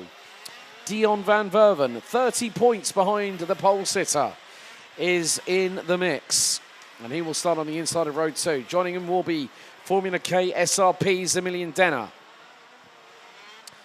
Marcus Kayak will have to relinquish the number 1 after this season, I'm afraid. He is not in a mathematical opportunity to defend his title, but he has been a gallant champion all year long. He starts on the inside of row number 3. Valentino Fritsch will join him on that row. Row 4 will be Alexander Schmitz and Robert Kinderwarter. Enzo Boll, joined by Sweden Simon Billman. They will complete the 5th row, thereby completing the top 10. Daniel Stell and Christian de Klein round out row number 6. Ken Oscar Algre and Gianni Andrisani round out row 7. Maddox Wirtz and Simon Reichenmacher round out row 8 ahead of Dominic Reuters, Nico Lemberg, Jelte Bohmer, Cedric Malk, Alexander Scheiblecker, Matti Vattenbroek and Alexander Richter rounding out your grid. Now, I have to get on to the news I just broke, which was that Marcus Kayak comes into this final race of the championship on 289 points, which puts him 64 adrift of Danilo Albanese. And that means Marcus Kayak's title charge, his title defence, came to an end at the end of the superheat earlier on this afternoon, which means we have a 2-driver dogfight. It's Danilo Albanese versus Dion van Verven.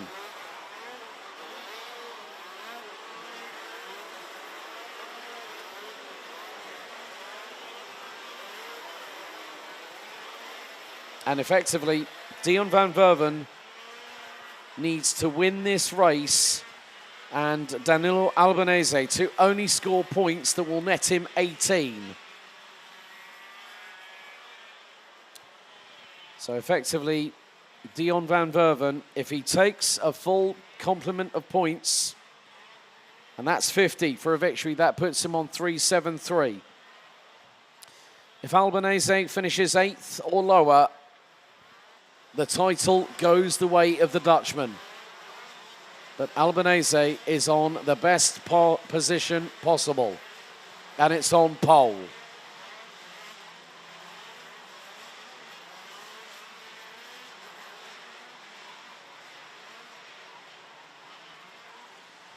So the big question is 26 laps of this 1.19 kilometer circuit. This is the main event. This is for the title. And it's also the last of our 28 races today. More importantly, it is the end of the 6-month journey that the Deutsche Kart-Meisterschaft has been on in 2025, with myself and my good colleague Sebastian Bauer having taken you through every single moment of the action as it has been so far. It's been a real honor and pleasure for myself and Sebastian to be your commentators for the 2025 season. But now it's time to kickstart things with a bang. Let's go out with a blaze of glory here in the DKM KZ2 Final. Revs rise, lights are out, and we're underway. It's an even start from the front row. Pex going wheel to wheel with Albanese. And Dion van... Oh, dearie, dearie me. It's nearly happened straight away. And straight off, this means that now Stan Pex has got the lead. Albanese now down in 5th. Oh, the concertina effect has happened. And we've only reached turn 5. Albanese has got to get himself out of harm's way very, very quickly, and it's not going to be easy. Now at the moment, the advantage could be possibly in the way of the man in second position, which looks to be more than likely Emilien Denner, the man from France, or could it be the defending champion, Marcus Kayak, nearly 3 wide going into turn 12 for the first time as we complete lap 1 out of 26. Stan Pex storming away into the distance, and it is Marcus Kayak, the defending champion, who is P2. Dion van Verven third at the moment. And at the minute, Danilo Albanese is all the way down in 9th position. Stan Pex has decided, you know what? I'm not going to help Albanese. I'm not going to get myself involved. I want to get away. And that's probably the best idea, the best decision that he's made. Because when they were line astern, it was a case of Albanese was either going to do a really, really good start, but straight away in the opening couple of laps, Albanese is at a disadvantage. So when you think of it at the moment, Marcus Kayak has won 2 of the 4 finals so far this year. He won at Mulsen, he won at Kerpen, he finished second. And here is now Dion van Verven at the minute has got one Formula K SRP kart in front of him. That's Marcus Kayak.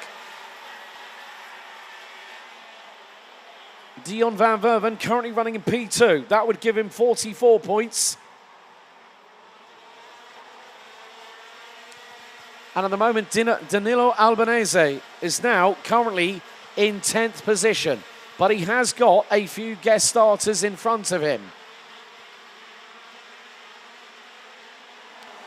So it is now an opportunity for something to happen. And there can sometimes be a fly in the ointment. Van Verven, oh dear, he's losing time. He's losing positions as well. Van Verven and Albanese. They are not that far apart from each other. I remember Dion van Verven came to me after the final at Mulsen in the torrential downpour. He smacked the sidewall coming out of the final right-hander and broke the tillet seat underneath his backside, and his bum was nearly scraping millimetres from the ground in the wet. So now it is a case of what is going to happen, what is going to transpire. Marcus Kayak wants to make sure that he is going to go out with a blaze of glory as the outgoing champion. But now it's going to be the case of can Dion van Verven. He tries to go 2 wheels on the grass. And there's Enzo Bold behind him. These two know each other very, very well from mini and junior competitions in years past. And I've seen them battle tooth and nail against each other. And even Simon Bellman, the man from Sweden, if you've seen him in action, once he gets that rocket ship of an OTK going, watch out because you could be at his mercy. But Stan Pex is leading the way, 2/10 ahead of Marcus Kayak. But that depends on how much longer Kayak wants to stay behind the Dutchman. So Stan Pex, a man of all trades, a jack of all trades, rally driver, kart racer, kart boss, kart team owner. And now Kayak and Denner really starting to close in on the man from the Netherlands. And Marcus Kayak is winding up. He's waiting for that opportunity. Albanese took the victory at the season opener. Now where is Albanese at the moment? He's currently P9. Van Verven needs a miracle roundabout now. With 5 laps out of the 26 completed. We're on lap 6.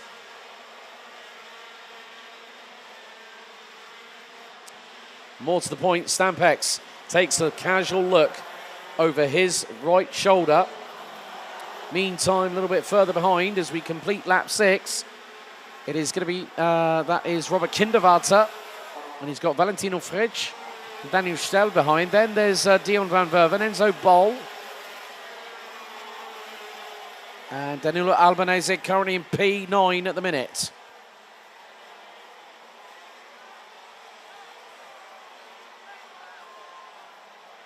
I can hear some cheering from the grandstand behind me. And now Marcus Kayak, that was a cheer from Formula K SRP. And Marcus Kayak now hits the front. It's been an absolute pleasure seeing this man try his best to defend his DKM title. Of course, there is one other thing that I need to mention. There is the Road to DTM trophy. And I know for a fact, I was already told earlier on this weekend, that it's close between Dion van Verven and the man leading the way, Marcus Kayak.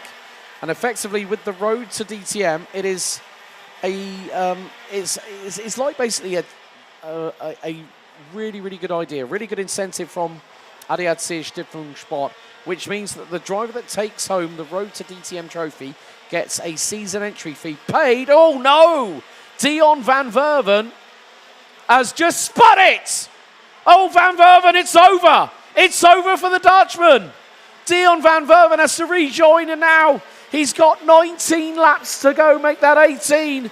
Albanese will be told that Van Verven spun it.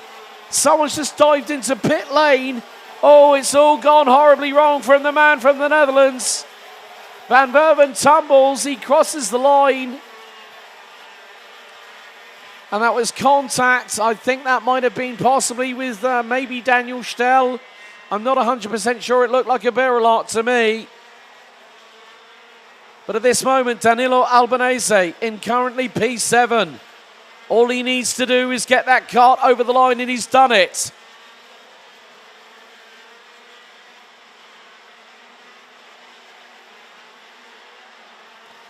But the rocket ship that is attached to the number one SRP Formula K kart in the hands. Oh, hang on. There's been a big change. Big change. Emilien Denner now leads. Denner now leads. The Frenchman who for so many years had such bad luck wherever he raced in the world, be it FIA Europe, FIA Worlds, running with the Sodi Kart brand, and now has had a change. And I've just seen Dion van Verven has just been hit with a 5-second jump start penalty. But at this point, it looks like, yep, it was Valentino Fritsch that has just retired from the race on lap 8. Emilien Denner now starting to punch his ticket away. He's just put another 2.5 tenths of a second. Denner is flying. He's just done a 47.578, and he's just opened up the gap between him and Stan Pex to 1.25 seconds. 16 laps remain as the sun starts to fade a little bit here at Wackersdorf. We've had sunshine all day. The cloud cover starting to slightly come in and break out the very, very significant and hefty sunshine that has been hitting the asphalt from up above all day, all weekend long.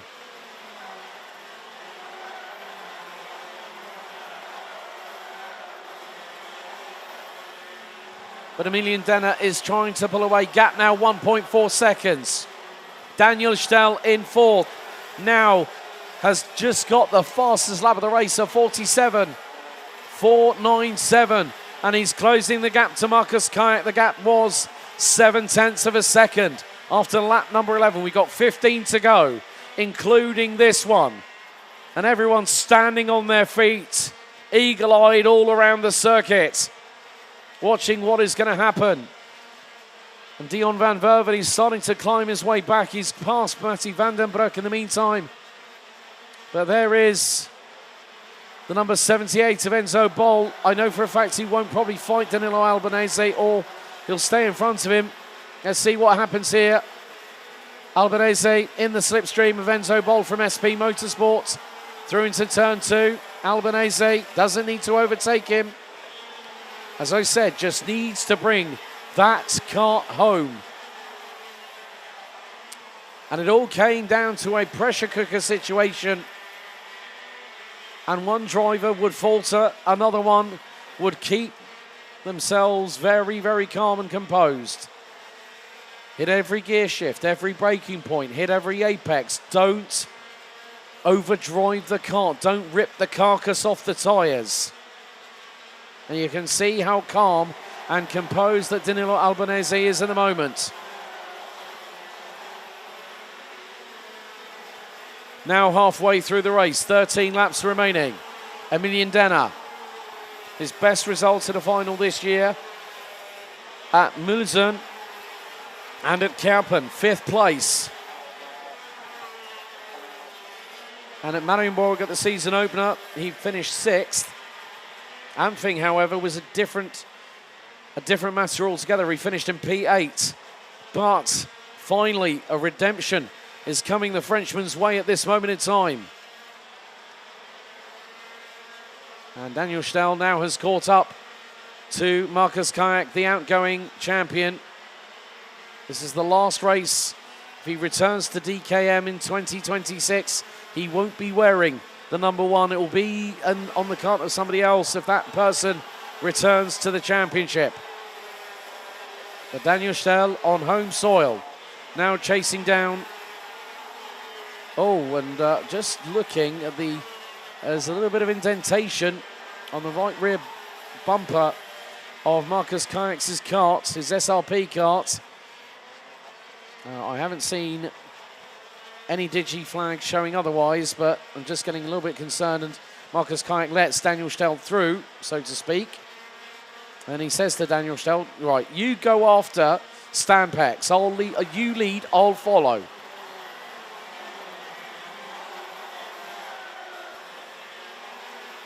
And at the moment, well, we've only had one retiree, and on lap 8, that was Valentino Fritsch, after the drama that befell a certain Dion van Verven.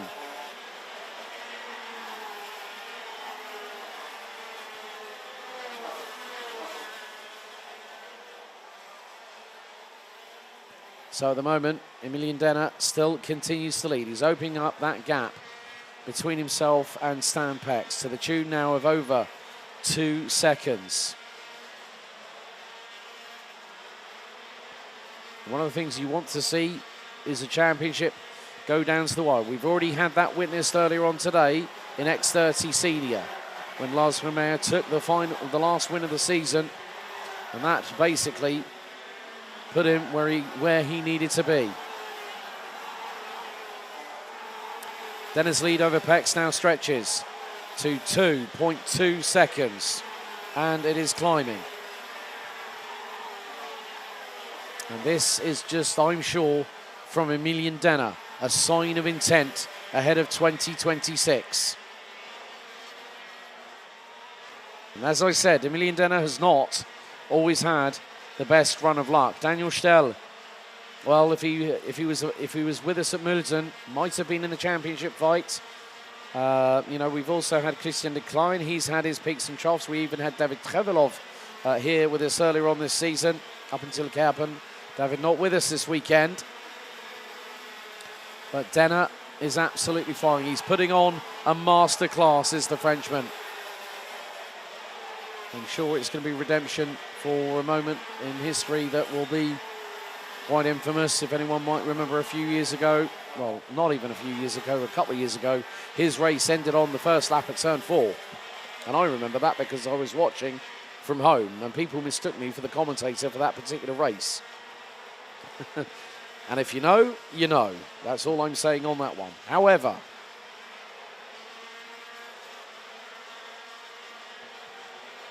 Emilian Denner is doing a stellar job at the front end of the field. He's not let go. He's keeping going. And now, things are changing. Things are afoot. I spy with my little eye that Robert Kindervaart has just been passed by Danilo Albanese. Not exactly the... Well, in some respects, it was an easier pass for Albanese. The man has got plenty of experience. And when I say the names like not just Danilo Albanese, Paolo Pelito, Lorenzo Travisanuto, even the legendary Davide Fore, who has been a stalwart of KZ2 Masters action. Anyone might remember when we had a certain driver by the name of Niels Troger winning the KZ2 World Cup here and was the first person from Germany since Bernd Schneider in the 1980s to win a world title of sorts on home soil. And that was a pretty special moment. And it was right here at Wackersdorf. I remember my two good friends, Guillaume Alvarez and Jake Sanson, commentating on that very moment when that happened. Niels also has been in previous years part of our ranks here, part of the alumni of part of the Deutsche Kart-Meisterschaft here. But it has been an absolutely dynamic display. It's a demolition by Denner. And he now brings us on to lap 21 of this race. And he's 3.1 seconds ahead of Stan Pex. Daniel Stell looking to get onto the second stop of the podium. Pex may not make it easy. Now, bearing in mind, Pex has run his own race. Stell up the inside. Oh, that was by a whisker. The number 6 on the Birla has got through, and Daniel Stell now on the runner-up step.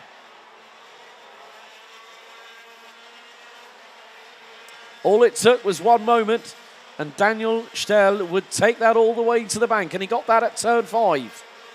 Brilliantly done.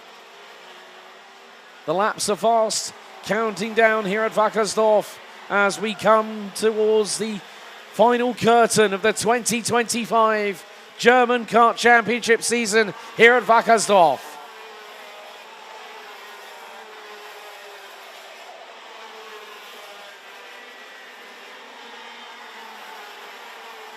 At the moment, Dion van Werven has clawed his way back to 16th position, but he has got a post-race penalty that's going to probably put him down in around about 20th position.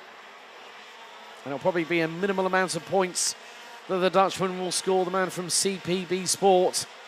He's put in so much hard work this season to be at the front end of the field.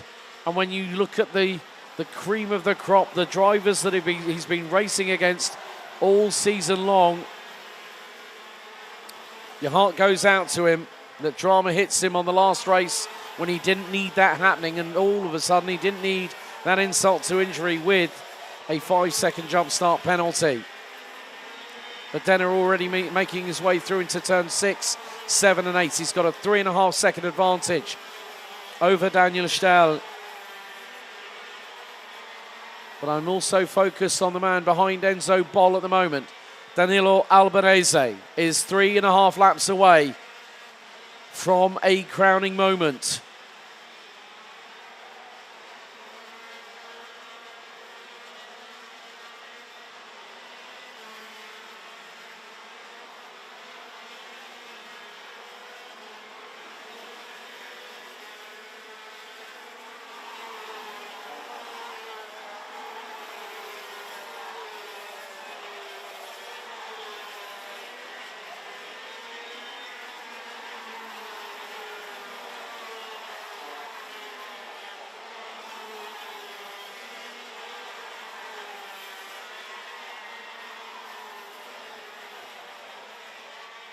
But we are coming down to the final 2 laps of this race.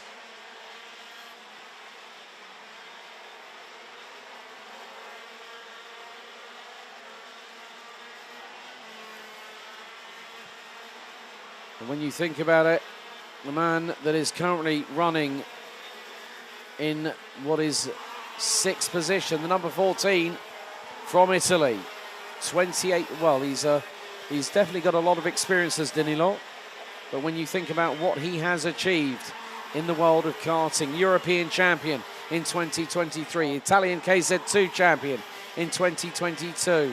He also has had success in WSK, but he's an official Kart Republic driver. He's a driver coach as well, but more to the point, he is 1.5 kilometers away from another title being added to his accolades. Emilian Denner is going to bring us on to the last lap of the 2025 season. And he has a lead of 3.6 seconds. Albanese holding station. Knows, as I said earlier on, when we got going under green flag conditions, It was a case of bring that kart home. Don't make a mistake. And that's exactly what he's needed to do. A champion's drive at this moment in time. However, let's concentrate on this man here. A little bit of redemption. It's been a demolition. It's been a dream to see this man come through the final corner, and Emilian Denner is victorious. He wins for Formula K SRP in the final round of the season. But keep your eyes on the man in 6th position. It's Danilo Albanese, Deutsche Kart-Meisterschaft 2025 KZ2 champion. Albanese has not put a foot wrong on the weekend. It mattered the most. And Albanese, the number 14 from Italy, is your new champion. A brave fight by Marcus Kayak right up until the penultimate morning, the last morning of the season. He will relinquish the number 1. It will go to Danilo Albanese. And there is your champion. He is well deserved of that. He's well deserved that. Him, Kayak, Van Verven et al., they have battled all season long, and now it will sink in. Danilo Albanese, complimenti. Well done. Congratulations. And you can see that the slowdown lap is for him to take it all in, and he's getting thumbs up and congratulations. But despite the fact you have to be very, very worried about the performance we just saw from your race winner, Emilian Denner. Formula K SRP's very own French hotshot wins after 26 laps by 3.3 seconds. Daniel Stahl takes second ahead of Stan Pex. Marcus Kayak, the outgoing champion, finishes his season 4th ahead of Enzo Boll, with Danilo Albanese not only taking 6th, but also more than likely being confirmed as your 2025 DKM KZ2 champion. He finishes ahead of Simon Reichenmacher, Robert Kinderwarter, Alexander Schmitz, and Simon Billman, who round out the top 10. Maddox Wirtz, Christian de Klein, Dion van Verven, Gianni Andresani, Dominic Reuters, Cedric Malk, Ken Oscar Alkay, Jelte Bomer, Alexander Scheiblecker, Matti Vandenbroek, Nico Lemberg, and Alexander Richter. On the amended results, Dion van Verven, after the jump start penalty, gets demoted to 19th, with Valentino Fritsch finishing on lap 8, his final race of the season.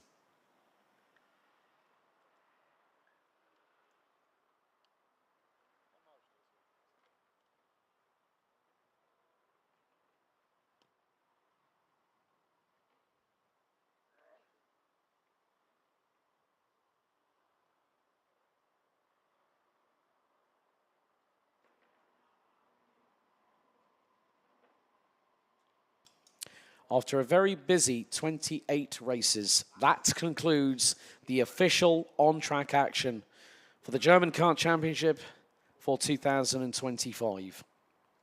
Folks, bear with us. In a few moments' time, we will be doing our daily podiums for all classes here on the main podium, just over by the starting gantry here at Wackersdorf. Before that, I'd just like to say a few thank yous.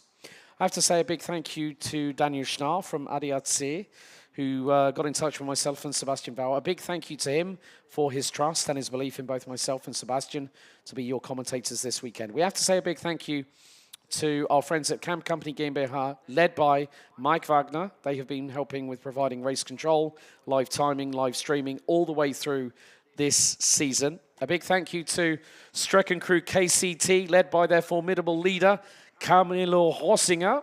Big thank you to Horst Seidel, our race director for the series. Everyone else behind the scenes, race control, live timing, administration, everyone that has helped this. We'd also like to say a big thank you to the teams, the drivers, the family members, the support network, and every single one of our partners here at DKM.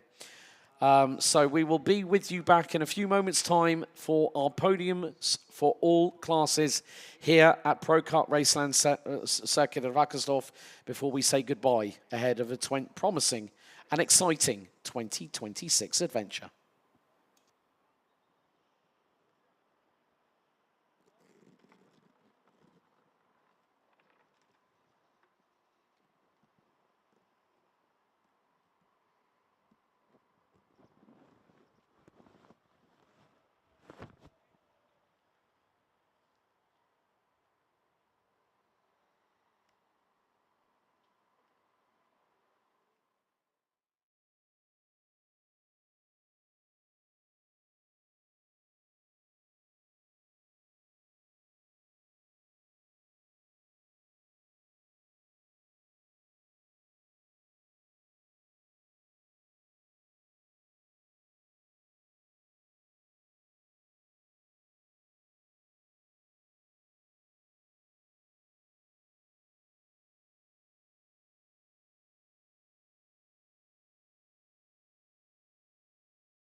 Ich schaue, dass alles glatt läuft. Ladies and gentlemen, your attention please, meine sehr geehrten Damen und Herren. Jetzt starten wir mit dem Tageswertung für heute bei der großen Finale der DKM 2025. So I'm now going to switch to English. So we're going to be starting with DSKC KZ2. If we could ask first our 5th place driver to report to the podium, driver number 468, Rick Hartmann.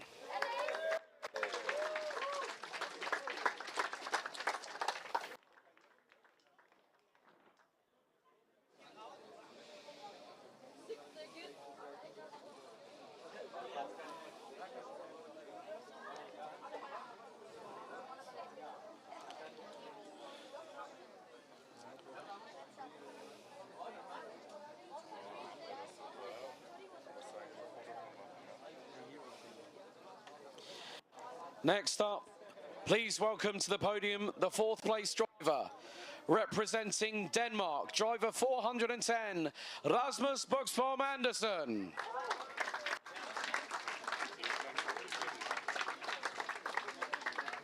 Alex, my voice is absolutely...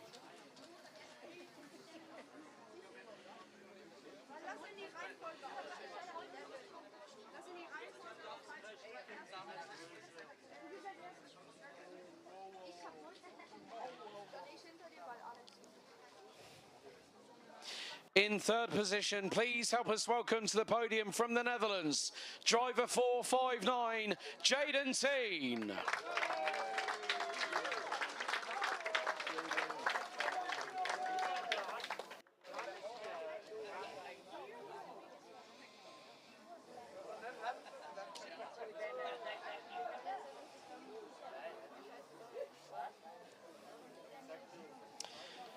Now, can we welcome the runner-up to the podium, representing the Czech Republic, driver 418, Matej Preuss.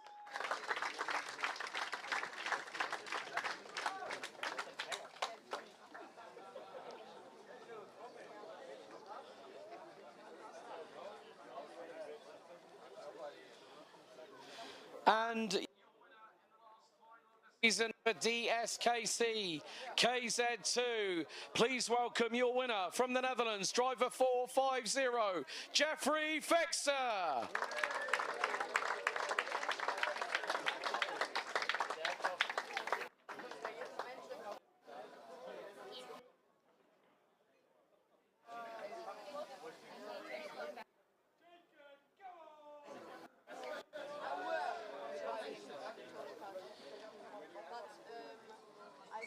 So, ladies and gentlemen, please give your appreciation for our top 5 in the KZ2 DSKC Final. Rick Hartmann, Rasmus Buxbaum Andersen, Jaden Teen, Matej Preuss, and your winner, Jeffrey Fixer.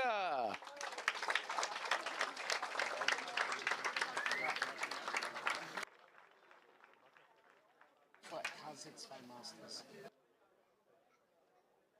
Vielleicht am Ende. Wir machen uns gleich ein bisschen nass. Ja. Du kannst das auf diese Seite machen, ne? Wo? Wir machen, ja, da. Ja, auf gute dem Idee. Podium. Ja. Machen wir auf dem Podium. Ja, Mini. Mini. ADAC MX, ja? DM. Okay, alles klar. Wann ist der?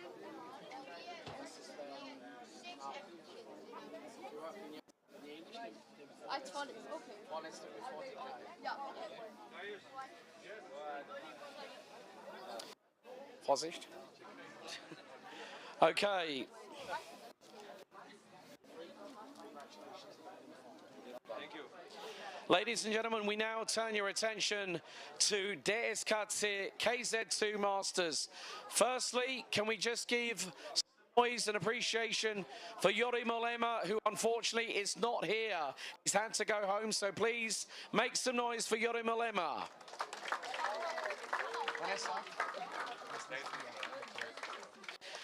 Please welcome your runner-up in the KZ2 Masters DSKC competition in the final, representing the Netherlands, driver 512, Mickey Bertram.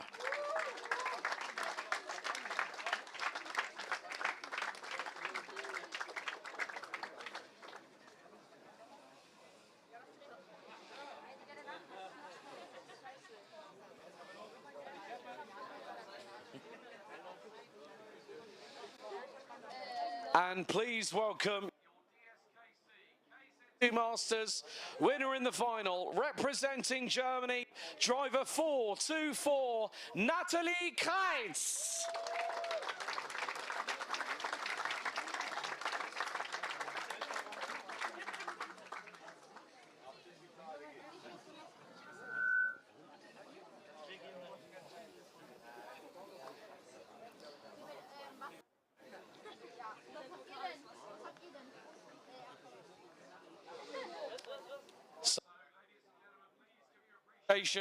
To Mickey Bertram and Kites from KZ2 Masters.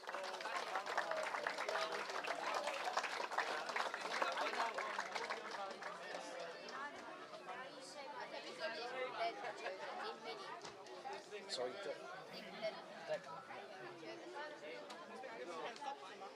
Let's give him a high five. We changed a little bit.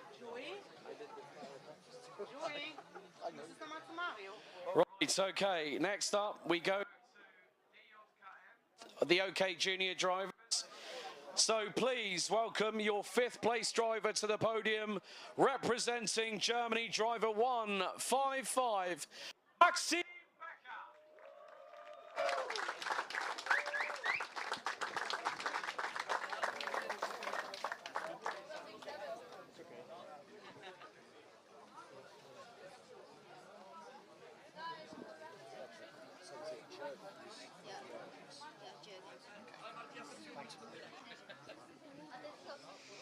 Please welcome your 4th place driver to the podium, representing the Czech Republic, driver 154, Philip Planeta.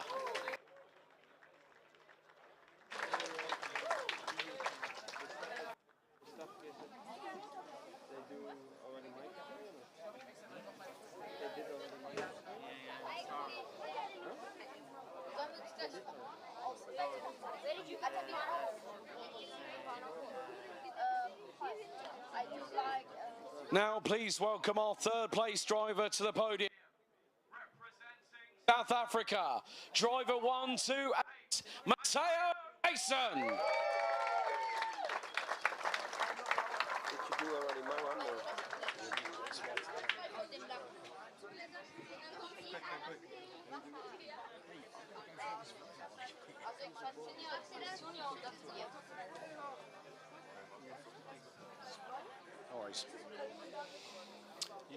Please welcome your 2nd place driver to the podium, representing the Czech Republic, driver number 120, Martina Rumlinova.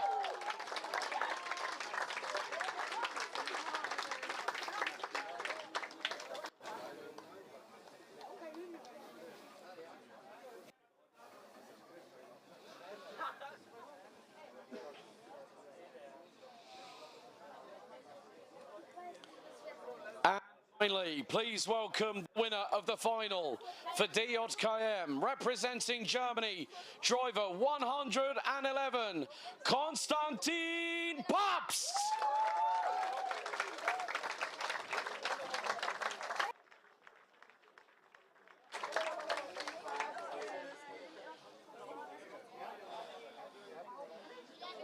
So, ladies and gentlemen, please show your appreciation, make your noise for your DJKM OK Junior podium.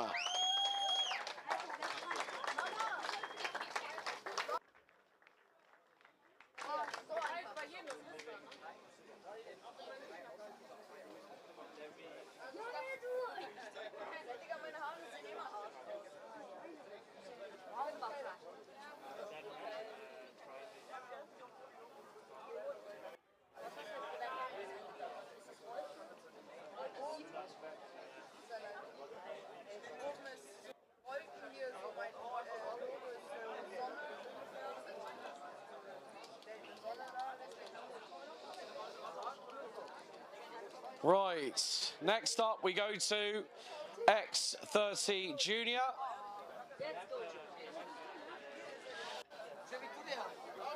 So please welcome your 5th place driver to the podium, representing Germany, driver 612, Jonathan Meyer.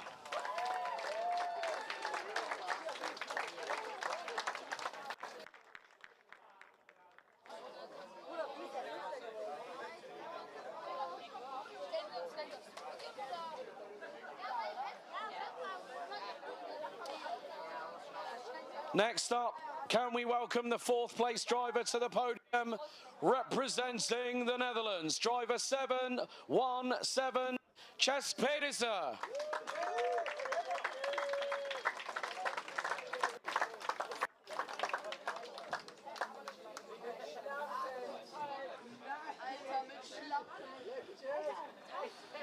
Next up, let's welcome the 3rd place driver in the final to the podium, representing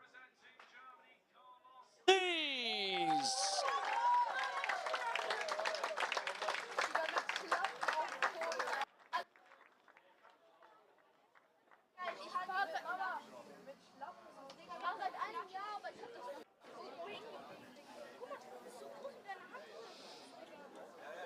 Please welcome our 2nd place driver to the podium, representing Germany, driver 693, Tom Wickop.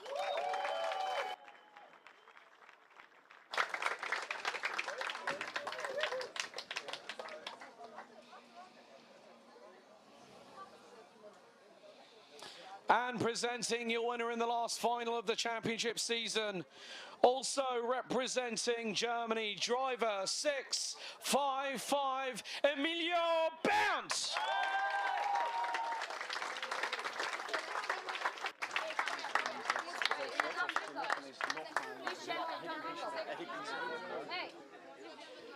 So, ladies and gentlemen, make some noise for your X30 Junior Podium.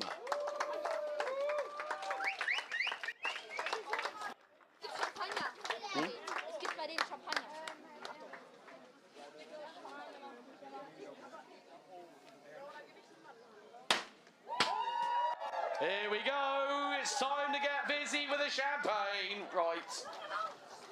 And that means the podium's been soaked for the first time this afternoon. I'm sure it won't be the last. Thank you very much, dear Motorsport, for that. Now we go on to X. I'm not too sure if we might want to get that cleaned up first of all. We don't want anyone slipping, possibly, but you know what, let's carry on. X30 Senior, let's head to our top 5 podium. Once a few people, I think, are just moving out of the way. So, for X30 Senior, please welcome your driver in 5th position, representing Germany, driver 877, Niklas Hirsch.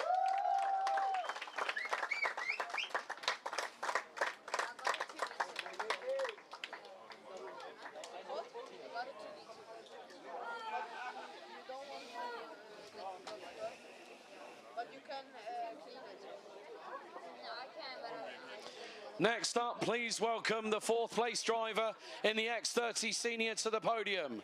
Also representing Germany, driver 920, Amin Osman.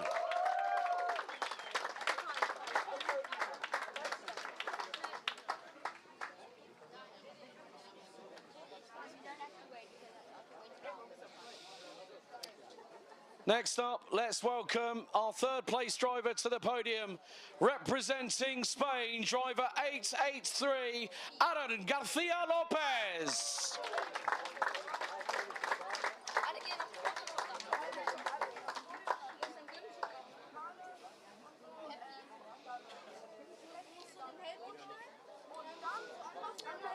Next up, our runner-up on the X30 Senior podium, representing Germany. Please give it up for driver 885, Oliver Stedtler.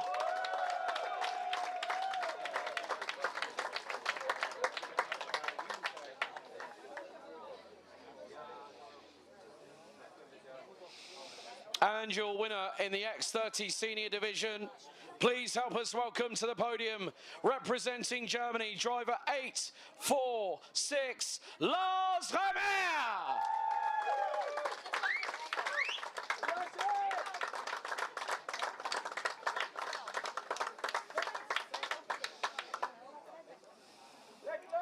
So, ladies and gentlemen, please show your love, make some noise for our X30 Senior podium.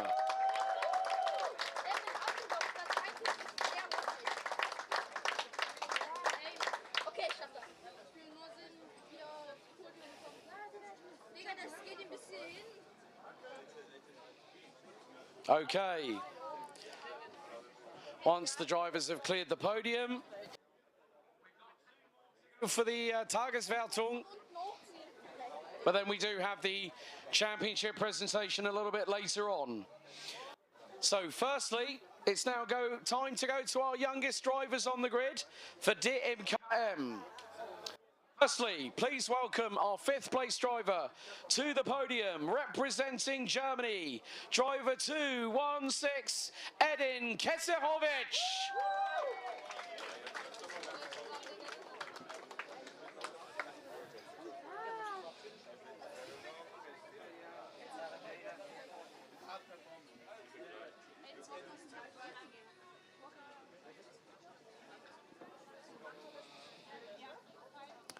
Next up, please help us welcome our 4th place driver to the podium. Representing the Netherlands, please give it up for driver 255, Alex Häuser.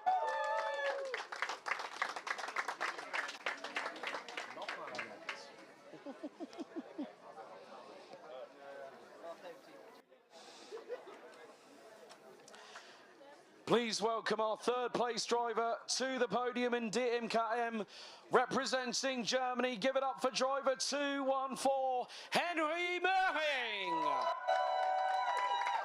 Biggest cheer of the afternoon, I think.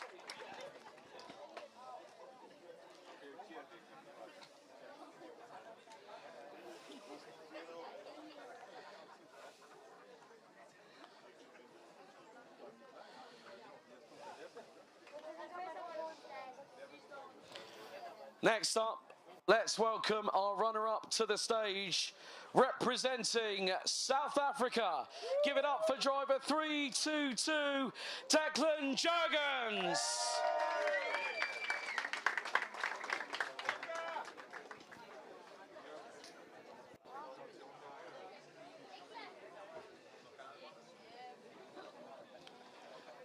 And last, but by certainly no means least, this driver closed off the season in style. Please give it up for your winner representing Germany, driver 221, David Titz!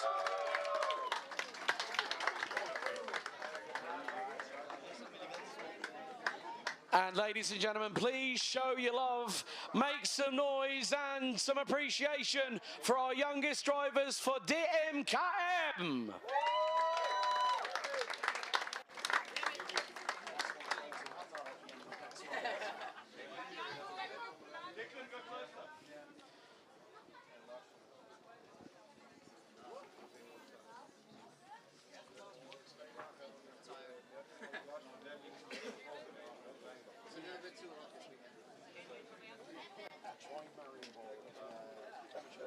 No air conditioning, everyone else is getting away with stuff. Genk is even worse. Are you in Mario? 3 weeks, yes. Yes. Yeah, okay. Oh, they've got the water bottles ready. Oh, here goes, right, Declan's about to go at it as well. Watch yourself, folks. Here comes the water. Definitely refreshing after a very, very hot day for everyone else on track, I'm sure. Once again, make some noise for our DKM drivers. Well done, guys. Well done.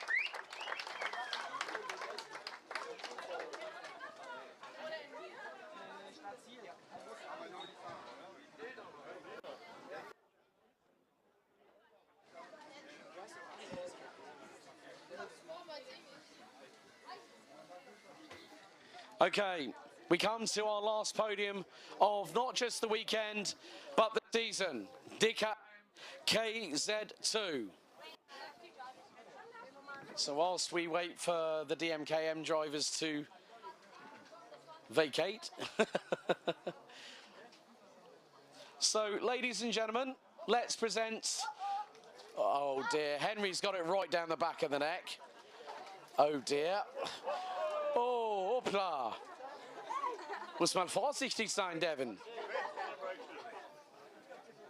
Well. So let's get underway with the DKM KZ2 podium. Please welcome your fifth place driver representing Italy, number 14, Danilo Albanese.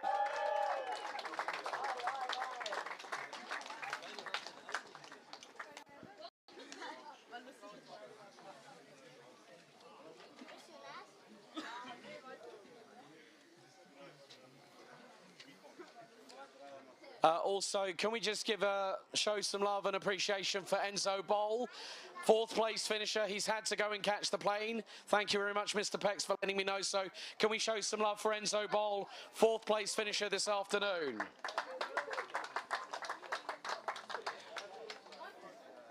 Next up, let's welcome our third place finisher to the podium, representing the Netherlands, driver number 77, Stan Pex.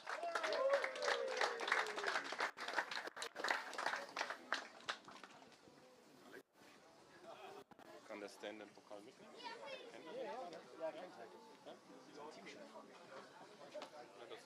Yeah. That's why I just Theatre.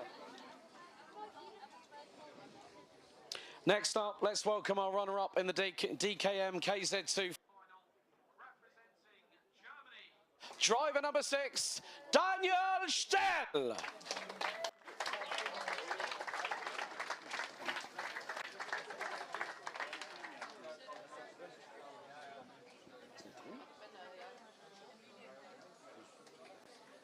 think he was just in there.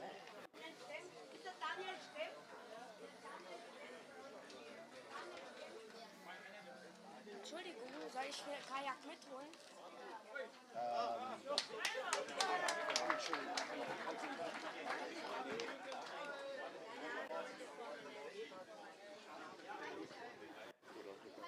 And please welcome your winner. Representing France, driver number 7, Félicitations, Emilien Denner!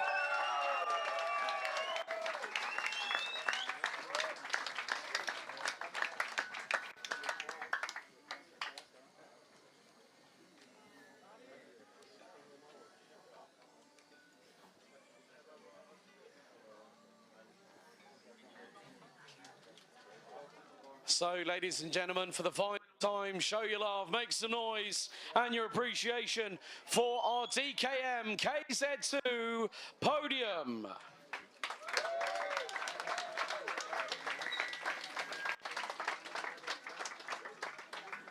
This one is for Pex. No, that one is for Boll. That one is Pex's. No, KZ2 Masters. You're the only one, so don't worry about this one. So that concludes the podium celebrations for the day here at Wackersdorf for the DKM season finale. Thank you very much to everyone watching at home. We will see you next year in 2026. On behalf of myself, Alex Goldschmidt, and also earlier on in the season, Sebastian Bauer. Wir sehen uns nächstes Jahr. Vielen Dank. Tschüss. Oh, just so we don't forget, because people is